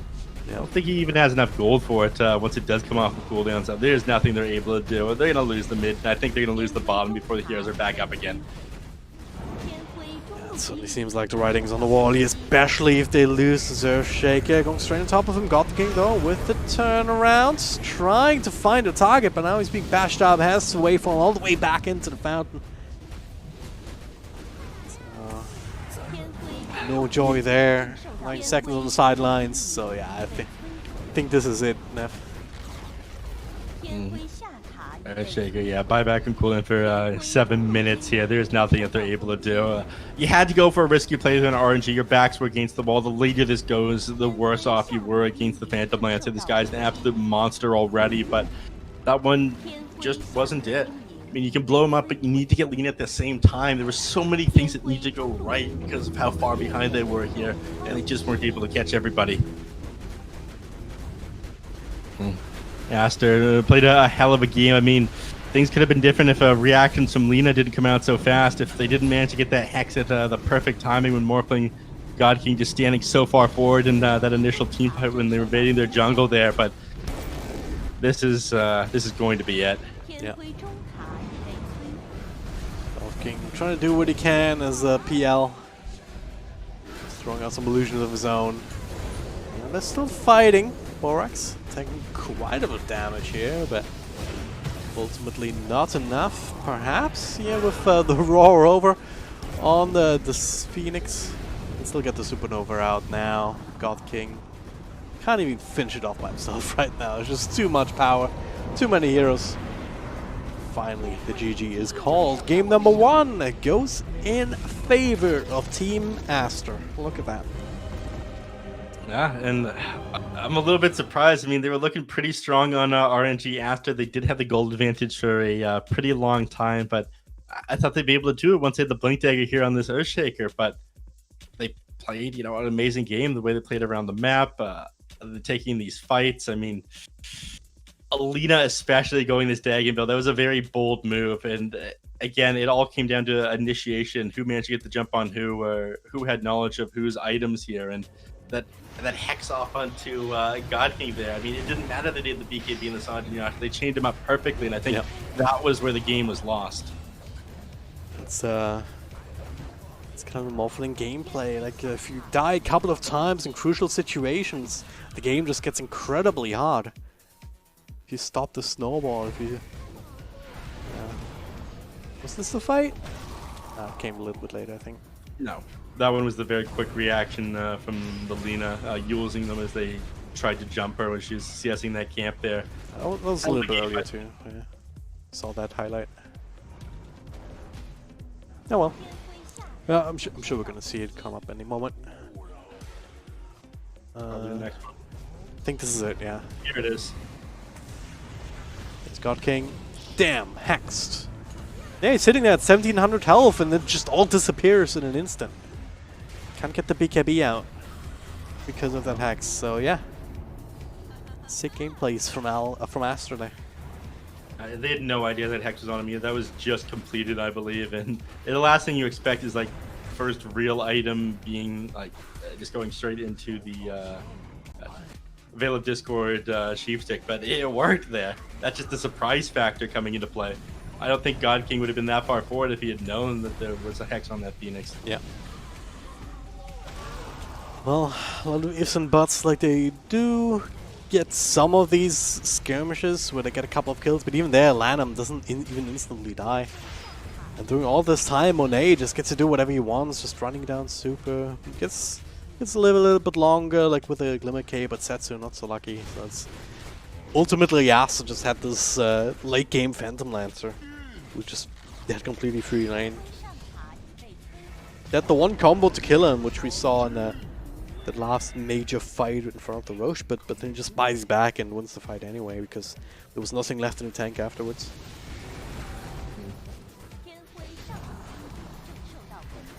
Yeah, and yeah, there's a lot of highlights of this game. It's beautiful initiations and counter initiations by Team Aster. You know, they held on for a very long time on RNG despite being locked in their base, but in the end it just became too much. And you know, for having such a lead that they had so many resources to work with, like you mentioned, it was just a matter of PL allowing himself to die to those abilities and coming right back into the fight. Which, it's a bit unfortunate there with Felix being caught. So as he tried to jump off that tree, the tree gets broken, so it's a 3-4 second stun. Well, I've got good news and bad news for everybody watching this game right now. The good news is, okay, Phoenix ends up dropping here. The good news is Pause 4 Monkey King did end up losing. The bad news is Orb of Corrosion first item Phoenix. No oh no! So it will be time. You know, we got one, maybe two more games left of this before I go grief some US West pubs at 4 in the morning. Yeah. Maybe it's just a good idea to skip pubs for a few moments. Given the MVP as well, you know, just cue it up, say hello. Have you heard the good word of XctN and his Orb of Corrosion on Phoenix? Let me show you. God, I'm so glad I don't play on US West. He did have a hell of a game that time around, though. And, you know, you can't argue with the results, as I always say. Let's just leave it at that. We're going to take a short break as we head into game number 2 starting soon here. Stay tuned.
还剩10秒，还剩5秒。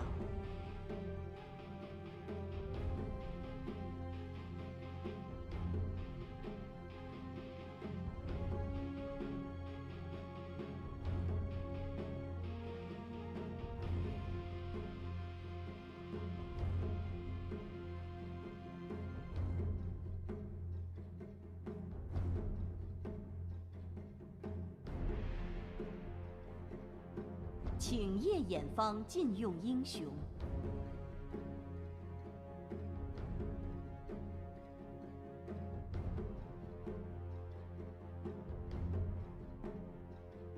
请 RNG 挑选英雄。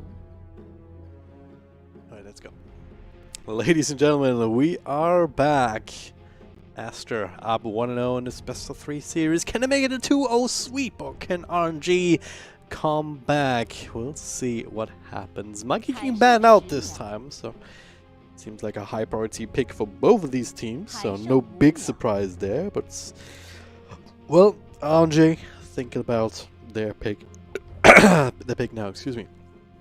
Neff, how do they need to adjust here? What do you think? It's tough to bounce back after that one. I think they need to go for something a bit more traditional in the current patch. Last game, I think a lot of things came down to the fact that it was one team having the favorable initiation over the other, which a lot of the time ended up going the way of Aster. Not a great way to start, given up that Nick Assassin, one of the stronger heroes of the patch. RNG, they are worried about the Monkey King guys, worried about the Phoenix to get rid of those. Mars and Elder Titan banned out on the side of Aster. I think they need a hero that can kind of sit in front and, I guess, bait out a jump from the enemies, whether that be Tidehunter, whether that be Underlord, Bristleback. I'm not sure exactly. Both these teams are favoring the initiation power. They're going to Lina being able to sit pretty far back. There's the Tidehunter. All right. I like that one quite a bit. So I thought that's something that RNG should run, given the fact they weren't given the favorable initiations off. So, well, it might be a bit different this game, yeah, seeing how they did get the hands on a Nyx Assassin, so you have some ways to scout out ahead and set up for anything else, just with the initial stun out of Invis. So that could be helpful. On the flip side, though, as you said, this Tidehunter, a very strong hero. Together with the pack, you already have tons of teamfight control in the hands of Aster that RNG has to worry about. They're banning out other heroes that can further save the Tidehunter and allow him to stand far in front of the rest of his team. So, banned out that Oracle right away. They get rid of the Rubik next here, which honestly makes a lot of sense. The hero's too good to pass up here for Aster. Playing against Nyx Assassin and Lina, both heroes that you're happy to steal anything from their kits. Spike, Carapace, Life Strike Array, Dragon Slave, Laguna going a long way. There's not many games that are bad Rubik games. Yeah, as we had the expert analysis on earlier. Yeah. So, guess what? Casting spells is good. Wow! And Rubik likes stealing spells, especially when they're cast real good like.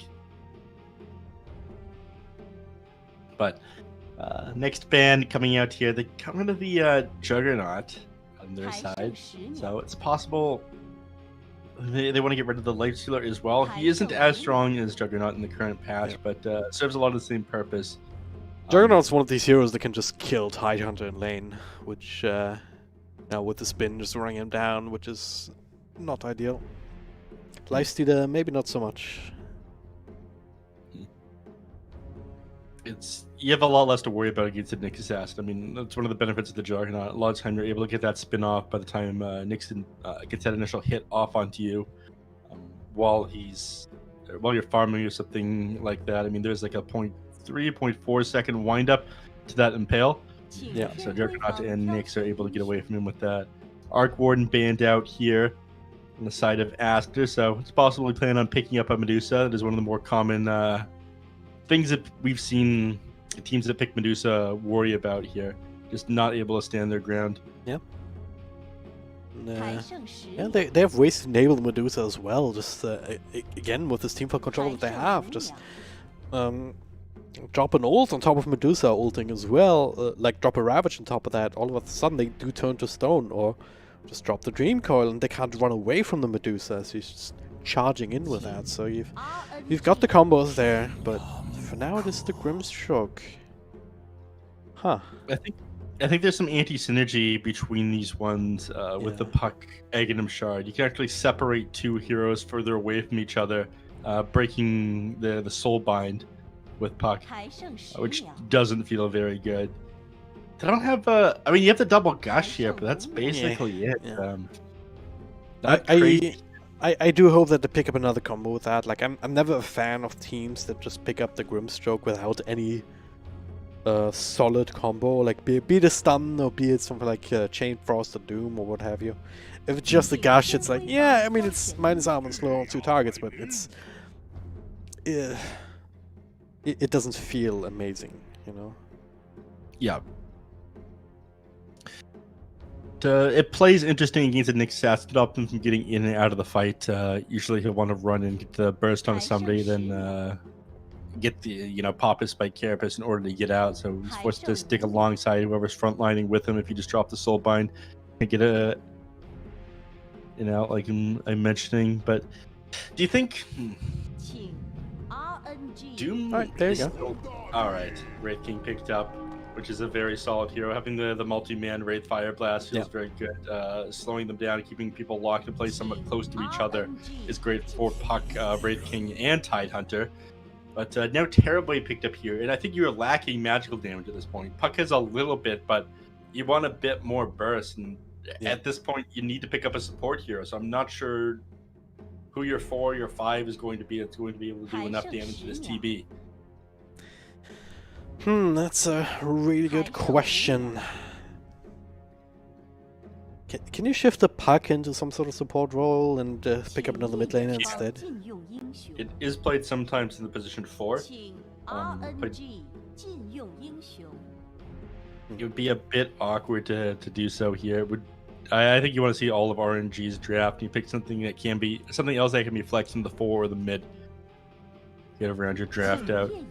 Spirit. I mean, if I was watching Thunder Predator, I'd say another Spirit hero picked up last, and then they do switch down with Leo style in the mid lane into whoever's playing the 4. I think they got Matthew back again. Yeah. But a lot of teams don't like playing the Spirit heroes on the 4. I don't think that's what Aster's going to go for here. Oh, last pick from RNG. Ready to come out. It'll also tell us where this Lena is gonna end up, presumably. But yeah, wouldn't be too surprised to see that be mid Lena still, and then another offlaner picked up, I guess. Not too many of them left though.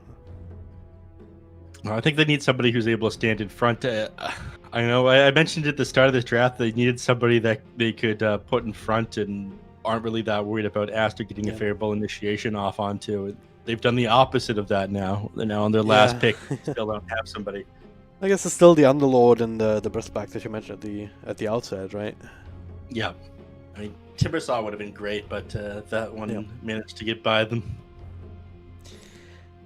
It's definitely a smart ban from Aster. You just Timbersaw pretty good against Wraith King lane, obviously, because Wraith King is that melee strength hero.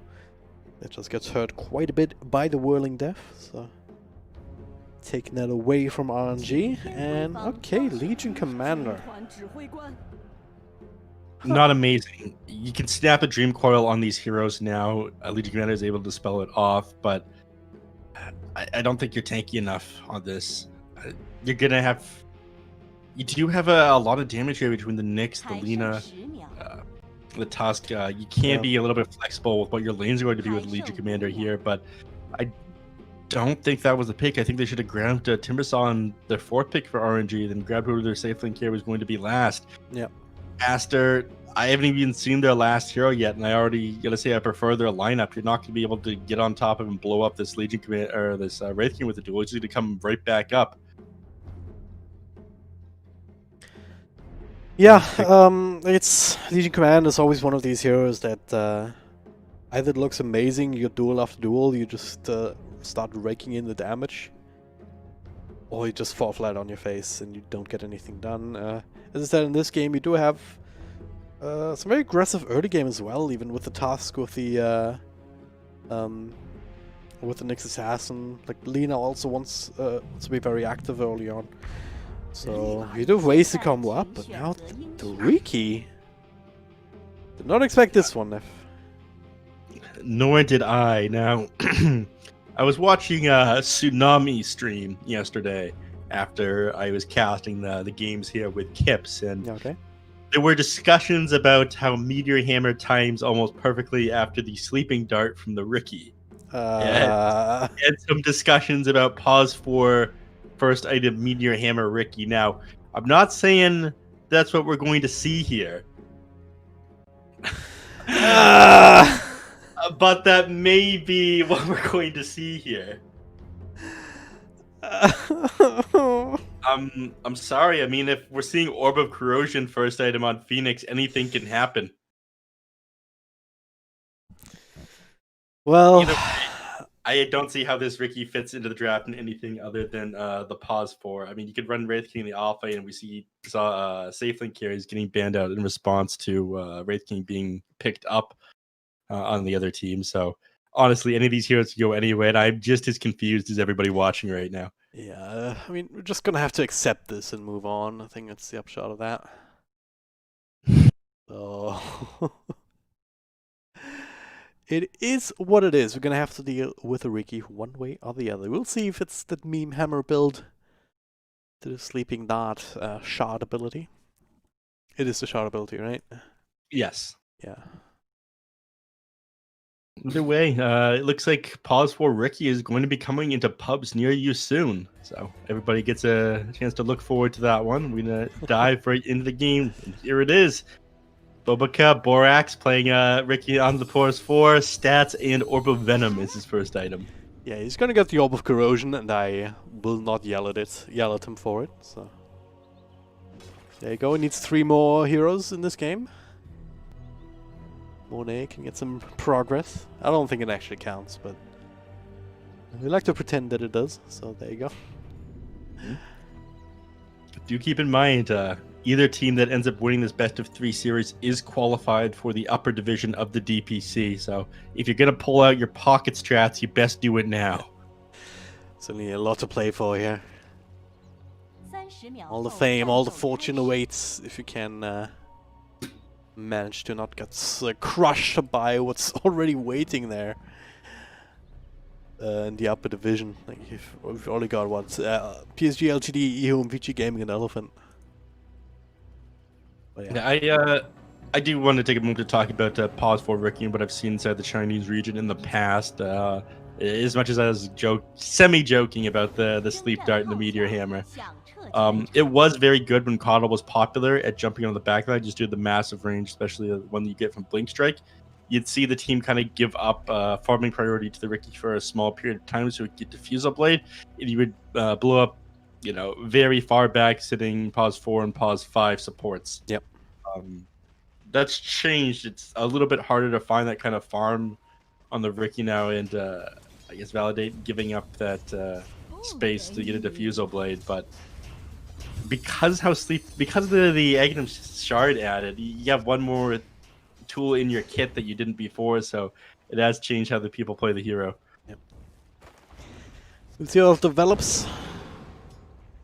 Now we see these lanes take shape, as you might expect. God King on the Terror Blade up top, using that first Metamorphosis to just make sure the Tide can't get anywhere near the Creep Wave. These classic mid matchups here, Lena versus Puck, it's mostly going to be a matter of who can use their spells last it better. No, it's a bit of an issue for the Puck. Issues top lane. That takes a bit of harass here. He is hard to take down. Got the anchor smashed onto the TB as he disengages, reducing his damage by a little bit. Starting with a fluffy hat is very interesting. It stat item, but it doesn't give you any well, it gives you just like flat HP. It doesn't increase your HP regeneration at all. Guess he's working on an Orb of Corrosion as his first item. Are health point stats? Isn't health point item a stat item? It's a stat inside the game, HP. I don't know. But it would be a stat item, like a branch or a... Yeah, I mean, like, traditionally stats are just strength, agility, intelligence, right? Yes. Kips, if you're still in chat, do weigh in on this one. Are health points and mana points stats, or are they just... do you have another word for it? Man, I've been degraded to not even an analyst by you did play-by-play casting once, and suddenly back for you. Right. Yeah, this bottom lane, at the very least, Flyby ought to be doing well enough. Legion commanders normally can sustain themselves quite nicely. playing around over here on Bobica. Unfortunately, doesn't fight into the high HP regeneration of the Nyx Assassin very well. Oh, Kips with a good point. Agi strengthened into attributes. And stats is the wider word, so there you go. Matter settled. I do defer to the wisdom of the analysts that are right on this here. call, and I'm literally right here. Well, I included you in that, Neff. Thank you very much. XXS. It's like it's really your fault if you don't if you don't feel included when I say analysts. A beautiful anchor smash, securing not one but 2 range creeps on XSS as Neff just as skillfully changes the topic. But a skillful setup there. Yep. Very skillful indeed. Nice little first blood. A lot of power. Once again showing the power of even level 1 metamorphosis. But maybe it's a ploy from Boboka there, just letting his 3 position die so he can take over the lane farm. Isn't that a Yapsor move and not a Bobica move? Ooh, nice snowball. Didn't quite dodge a stun, but of course kind of dodging the effects of it, flyby. Not taking as much damage as Aster were hoping for there. Yeah, that's going to be the first anime play of the game where they hit the watermelon with a bat, as is tradition. Monet ended up bringing down Flyby here in the bottom lane. Don't want to give up too many kills early to this Red King. Puck managing to get out. No regen rune for him. No, nice rotation there by the Nyx Assassin. Really, I love the discussion that we sparked in chat, but yeah, I'll just let them handle it for now. Can't get too involved into that. Yeah, let's talk Wraith King right now. The fact that he's had a very good start to this. He feels a lot stronger at the moment due to the fact that they changed around his critical strike to be a lot more like the Chaos Strike is CK, not a cooldown. Reliable initial damage, basically, just allowing him to blow people up. So I do think it allows him to trade against people in lane. It allows him to secure last hits in lane. It just makes the laning stage so much easier for him to play. And then you still have, like, you still want to spread your points out between the crit and the lifesteal, because the skeletons are now attached to the lifesteal, right? So you can use them to either farm or to even get some kills here and there. But yeah, if you're alone, you're still very vulnerable, especially against Sasuke and LC. So, Skeletons did absolutely nothing for him there as drag and drop, talking him up. Cast his curse, I'm sorry. Yeah. The first time I've seen the caster cursed non-controllable NPCs. No. Non-controllable NPCs. It's getting late. Evidently, yeah. Flyby immediately dispelling off that extra slow coming out in the Wraith King Wraithfire Blast. In 6 minutes, he's rotating in for those power runes, but we'll be holding it here on the Ricky.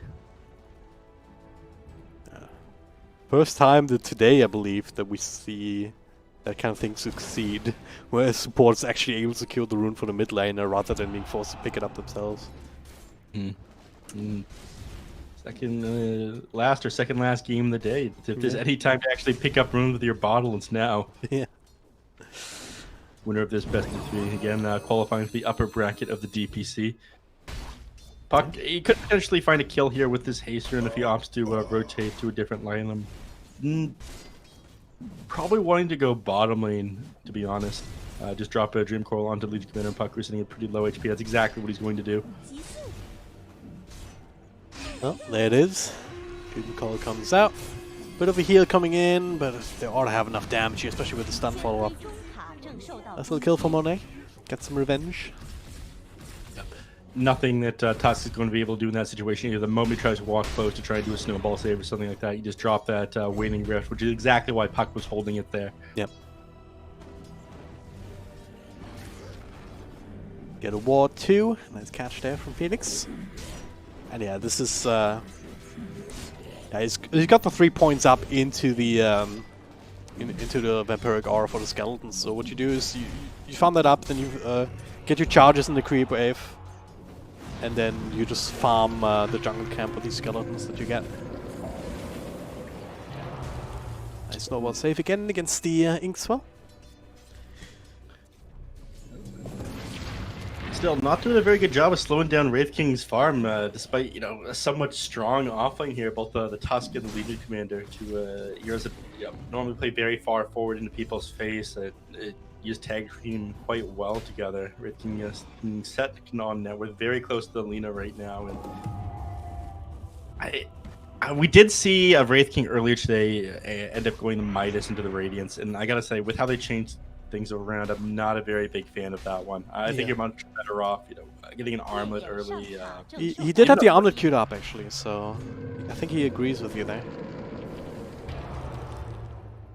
As long as you agree with me, then you're a good player in my book.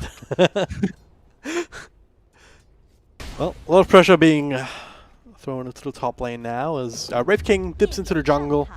Lanham, no real reason for him to be down there, so he joins up top. And trying to leverage this early strength from the Tidehunter.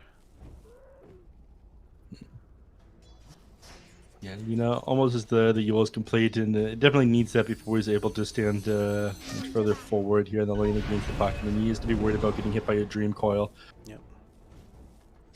And silent step afterwards. It does do a lot of damage of her own maxed out Fiery Soul. It's been interesting how the leader build hasn't really changed around, despite the fact that they changed the scaling of the cooldown for Life Strike array. The 7-second cooldown being consistent at all levels before was definitely way too strong. Yep.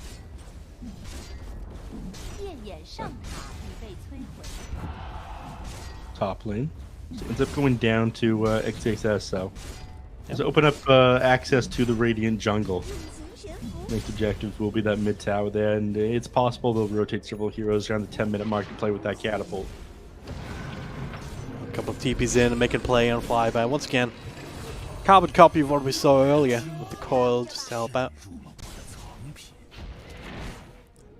It's the easiest person to get to. I mean, you'd be traveling quite a distance trying to find a kill on the Terror Blade over there. And Nyx Assassin able to do quite a bit to slow down the puck. You just walk into an illusory orb with the Spike Carapace on, stem out, and follow up with an Impale. Yep. What's Bobaca gonna build is my question. He got himself boots just now. He's got absolutely nothing. He needs to find kills in order to get gold, which he'll get a little bit more doing with his bang stab once he hits level 6, but it's going to be at least another 10 minutes before he's got the Sleeping Dart. He's got Overcorrosion. Overcorrosion wand. I'm gonna keep my eyes peeled onto this pause for Ricky. I want to know exactly what's making him tick. It's probably a bit of slower pause 4 compared to some of the others that we've seen him play even as well, especially that Earth Spirit from the other game. Also theoretically compared to the Tusk, but he hasn't been able to do much either in this game, has he? Like, he's gotten a few snowballs saving against the Inkswell, but it's not really that consequential. I mean, you want to play very aggressive on the Tusk, but massive damage coming out from Lanham and Monet. Again, one of the benefits of guaranteed critical strike on the Wraith King, it's hard to fight into him. The guy's gonna lifesteal up very quickly as well as he's maxed out his Vampiric Spirit. Rex still dusted up, of course, so he does end up going down despite the quick jump. Mimo on bottom. Same thing, and this is a 3 position on the one side and a 4 on the other, so. And not to mention the fact that Aster is able to transition this into straight up tower push. Monet has the Skelly Bros to help out. The fellas, the boys, Dota. Let's get the boys, yeah. Skelly Bros. Look at this tower in absolutely no time at all. I'm holding the triangle right now on RNG, and Puck, this is a bit of a bold move. I'm not sure. Too bold. Puck drops the coin and is like, hey, why aren't you panicking? Why are you just fighting me? It's supposed to be trying to run away. The reason for that is Snooper sneaking up on you there, and XctN just not there in time, unfortunately. Yeah. Play from Hey, Monet is just not wasting any time. Like he has his ultimate to fall back on, so he can join in these fights, just trying to leverage the skeletons early on against these tier 1 towers, and seems like that's successful too. Not just him, of course, also XctN's presence here, doing just as much as David. It's a snowball crossover, trying to bring down the Grimstroke. Land him in a lot of trouble, but not enough as it turns out. He gets to live. The rest of his team did not want to follow him that day.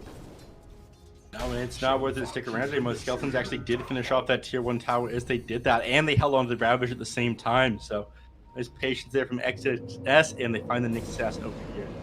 Super broken smoke, the coil being snapped. They have detection now with the extra stun. A bit costly there, but they got the kill. Yep. So that is a kill on Tusk, kill onto the Nyx Assassin, and all 3 outer towers now taken. Oka getting to play a little bit greedy right now. This is exactly what we'd see in the previous patch, sorry, a little while ago when the pause for Ricky was very good for jumping back on Puck. Try to line it up frame perfect there with the LSA, which is incredibly difficult against the Puck, so can't really fault him for it. But like on the topic of Bobica, he's actually been allowed, been given the farm by his team, just allowed to push out the top wave by himself. So yeah. When I saw this, when it was more popular a while ago, when Keeper of the Light, Will o' Wisp was working a little bit differently, and everyone was running Coddle 4 and 5 in China, they'd run the Ricky to counter it. They're playing it in a similar fashion to when I saw it back then. But this also lines up with the Sleeping Dart and Meteor Appetite. Oh no. I mean, it's very good against a Coralina, and don't get me wrong. If you can force the Coralina to use Yules on either himself or you, or you can just stun to the backline and blow him up. Right? What's he flying himself out here? I need answers. He's got nothing to get up. We'll find out sooner or later, I'm sure. But yeah, he's been spending a lot of time alone up top, you're absolutely right. Like the rest of his team just perfectly happy to just occupy their own jungle, as well as making some forays into the dire triangle. Pause 4 do this unless it's absolutely crucial. Yeah. The Tusk will fall. Ricky also being run at, and looks like his defusal did see a glimpse of a Blade of Alacrity there in his inventory. But Ricky managed to stay out, and he actually makes a lot of space for his team. He weren't doing any farming there, either Nyx Assassin or the Lina, just chasing Ricky fruitlessly. Yeah, it is the Diffusal Blade that he has queued up now. Yeah. Man, I think he's just messing with the casters. He had no item shift queued there for a little while as the Diffusal Blade flew out to him. I'm sure he did it specifically to mess with you. It's happened before. Unfortunately, I don't think Bobica, our Lord and Savior, has any idea who I am. Oh well. Unfortunate. In any case, you do have to blink on Tidehunter as well. Not something that you always see. Sometimes just teams relying on, as you mentioned in the previous game, teams running him and setting him up as like, hey, you guys come fight us if you dare, and if you don't, then we're just gonna slowly chip away at your towers. But not the case here. He wants to be more active with that. They're all smoked up. Trying to find a target, and they do find him. They need to burst down the Terrorblade, and they do indeed. Set up there by the Ravage, and yeah, you wanted to save that for team fights most of the time, but if you get a kill on the Terrorblade with it, I would definitely say it's worth it. Yeah. He's, after all, the highest net worth hero on his team, even after dying this, to get 8.6k. Monet having the time of his life up here. Actually opting to go Radiance immediately after the armlet. My god, is it ever coming out quick? Yeah. Good control of this entire dire jungle here. They're pushing the tier 2 very early on. If they can somehow get it down before the 20-minute mark, that would be ideal, of course. But yeah, that's not the main priority. I mean, but they're still doing all of this while keeping the tier 1 and the bottom lane alive. Like, RNG can't quite find a way to reclaim any sort of map control. Well, sure, things could be worse. Only 4k net worth up.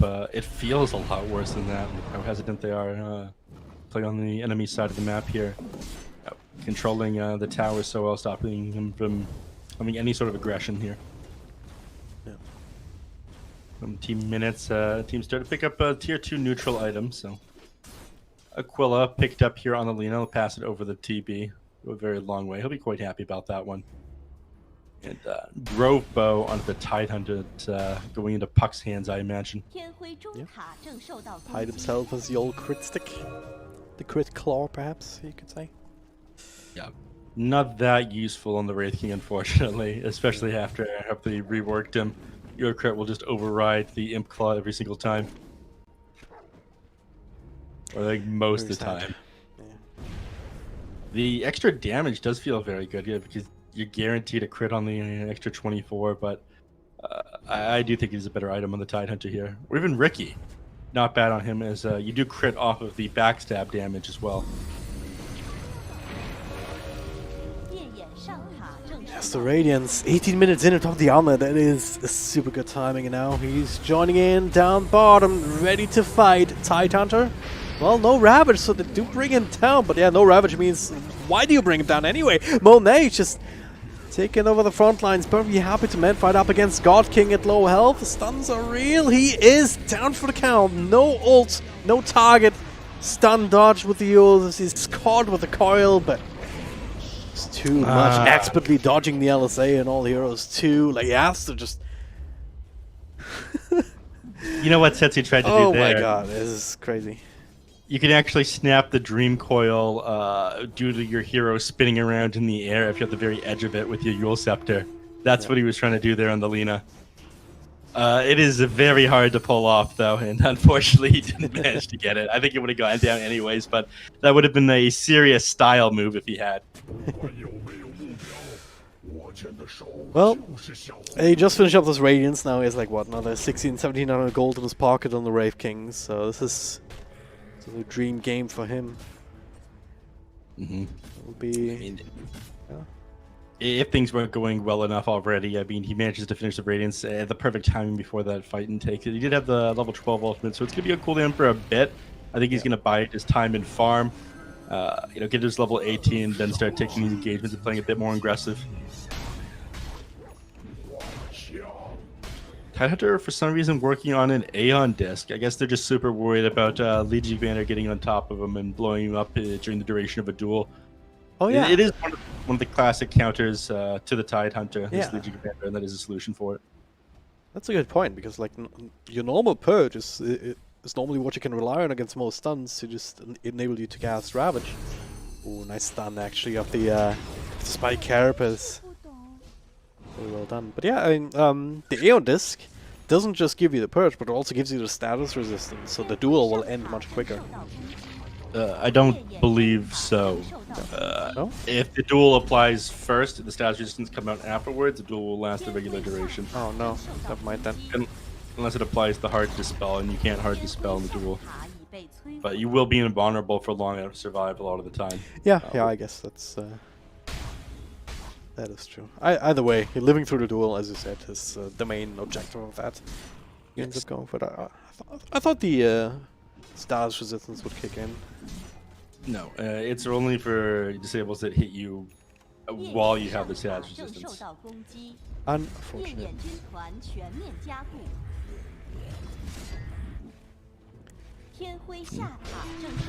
Still, I might be at it, but it's alright here.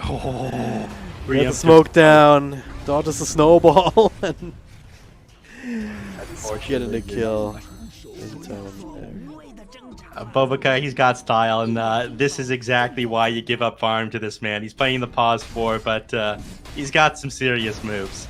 Preemptive smoke, jumping into the middle there, and he's got actually the sleeping dart queued up next at Aghanim Shard. If we see a meteor hammer after that, I'm absolutely going to lose it, Dragon Drop. You got a lot of range on that thing as well, believe it or not. Yeah, I'll talk about it when I see it. Until then, we're just gonna ignore any possibility of it. Yeah. Don't want to encourage it, you know.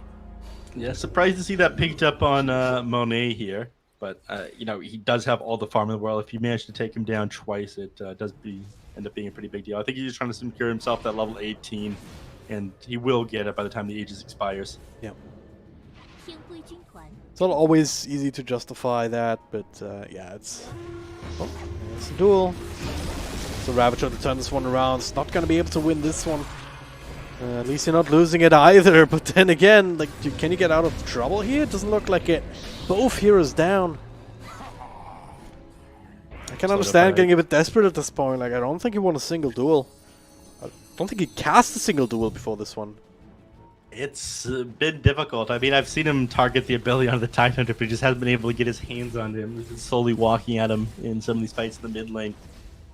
And this is just the nature of this game. I mean, they still have this tier 1 tower up at 23 minutes. Aster definitely controlled this map here. 8k gold advantage, about 6k experience. Quite sizable. We actually... oh, God.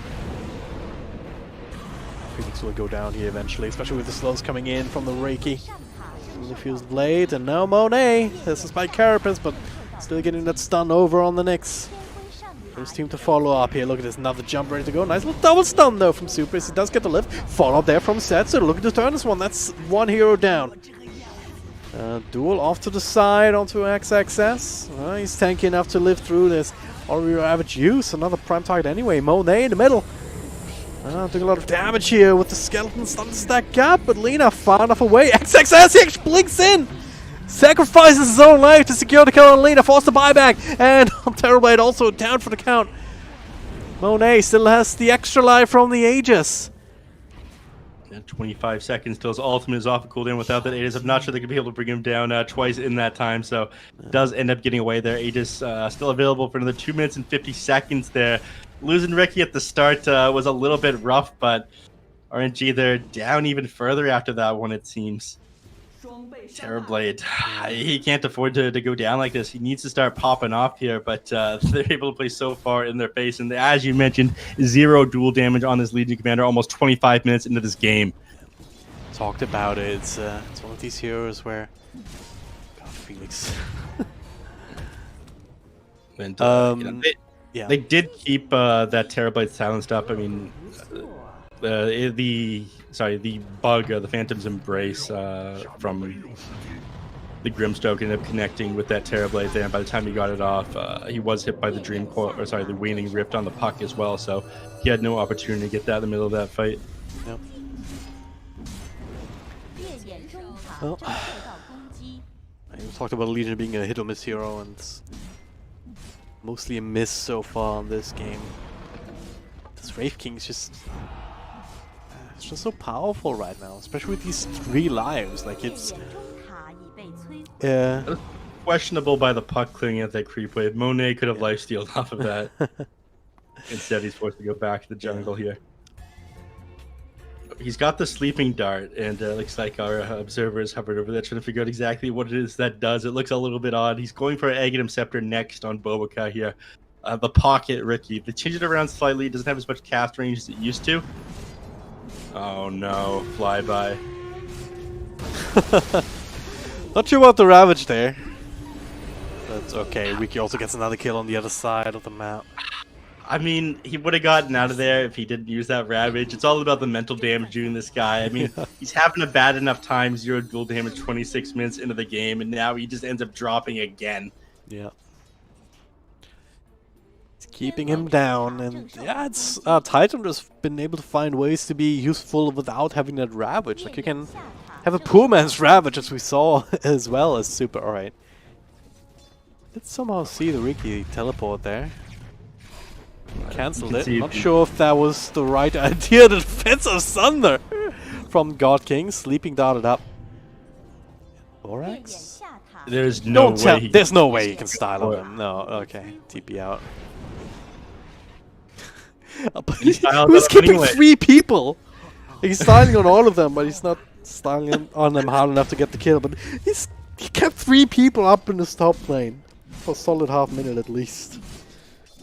Bobica is an absolute mad lad. All right, we got Paladin swords for each team here. I imagine. Actually, just gonna hold on to that in the Tidehunter. I mean, can lifesteal himself back up quite a bit if he's on top of heroes here.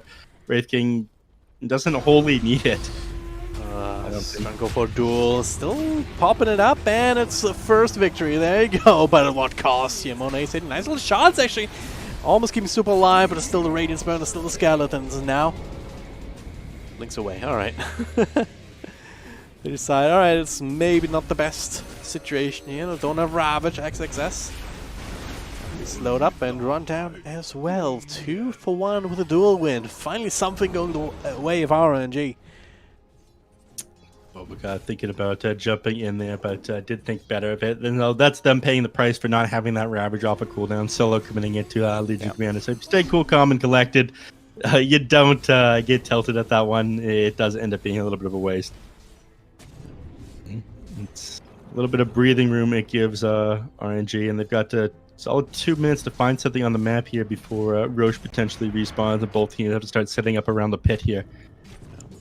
But it was touching base on this Ricky early in the change for his Aghanim Scepter. I believe you hit 2 targets at once while you're using Tricks to Trade, on top of being able to jump inside one of your allies and have it being a mobile target. Yeah. Which is surprisingly effective. Burning out multiple people's mana. He's got the Orb of Corrosion as well. I imagine they'll give... Actually, no, it's RNG's actually. Legion Commander picks up that Orb of Destruction. Sorry. Orb of Destruction, Corrosion, all of those. Yeah, there's a lot of orbs in Dota now. A lot of orbs, a lot of cloaks and tunics and shawls. And there's tunic for both teams, I believe, as well. Seems like a pretty nice item. Like you get some evasion, you get some attack speed and move speed. It is a bullshit item, in my opinion. I hate elves, and not a fan of tunics. Wow. So rude. But yeah, Monet ready to go in, just blink straight forward into the Ravage. God King still alive somehow with a BKB, looking for a Sunder target. Can't quite find it. I don't know. Monet trying to run him down with the stun and the jump in from the puck. They also catch Lena here, punched up into the air, but the damage is already done. They're all dead, Neff. What else can I say? No buybacks available. I think that's going to be it. This is the last game that you want to be GGing out for. This is their fight's already over, though. Yeah. The fight's over before I can start properly hyping it up, Neff. This, I'm not sure what they do from here, though. I mean, you don't want to GG out of a game like this. Again, this is the match to get into the upper bracket, or of the upper division of the DPC here. And despite everybody on their side being dead, creeps not in their base, meaning backdoor protection could buy them a little bit more time. Lena in the middle of that fight tried to pull that Yule's trick to snap the Dream Core while she's in the Vulnerable another time, but it is just way too hard to land in the heat of a fight. Yeah, Lena does not feel comfortable if she's caught in the middle of a team fight rather than being on the edge of it. Saw that right there. So not a huge number of skeletons for Monet, so at least you got that going for you. There's still plenty of pushing power here to get 2 full sets of racks at the very least before RNG can come back up. And maybe a little bit more. Monet linking forward very aggressively here, so that's that. A bunch of skeletons for everybody. As he has to pop the BKB to get away. That's a duel. And the man fight here is actually going to win this one with the extra help from God King. Oh, Monet almost lost either way. He does go down a second time. Now, Bobica trying to take over in the front line, staying together with the puck. They're all kind of low here. They jump across, prevented from the spike carapace, I believe. Either way, did not want to risk the gem being held in puck's pocket right now, so they take what they got. It's just the one set of racks here, mid lane still standing. So they're playing. He's playing very close to it right now on Bobica's Aghanim Scepter being flown out to him as we speak. But again, they do struggle to fight into them despite having these massive advantages here on Aster without that Ravage. I mean, Legion Commander just like a mad dog running at this Wraith King, knowing that he doesn't have Reincarnate up, and he did end up bringing him down in the end. That terribly Metamorphosis as well. But now all these abilities on cooldown as soon as Wraith King's back up with his Ravage, I think that's that's going to be it. RNG, their backs are against the wall here. They are indeed. Psychic Headband, which seems like a good upgrade for the Lina. 12% intelligence and extra cast range. And the weird push thing that it does. The pushback is pretty good. It shoves somebody away from you. Say, hey, how about no? Great against personal space, guys. Respect my personal space. It's good. It's very good on Puck. I mean, it's one more tool for snapping a Dream Coil, but on Lina, not quite as useful. It really depends what hero you're playing or who you're playing against. Again, having extra int is never bad, and the cast range, I believe that it's attached to it as well. Very useful in Lina, but that only matters if you're not the ones being jumped at. Like so. Okay, sure just got jumped. Aghanim Scepter now completed on the Nyx Assassin. I'm not a fan of this one. The Burrow Dota, you just kind of sit there, go semi-AFK. It is very low skill. There he is. Look at it. It does make it way more annoying for Aster to go high ground, though. It does. Yes, I'll give it that, and not much else.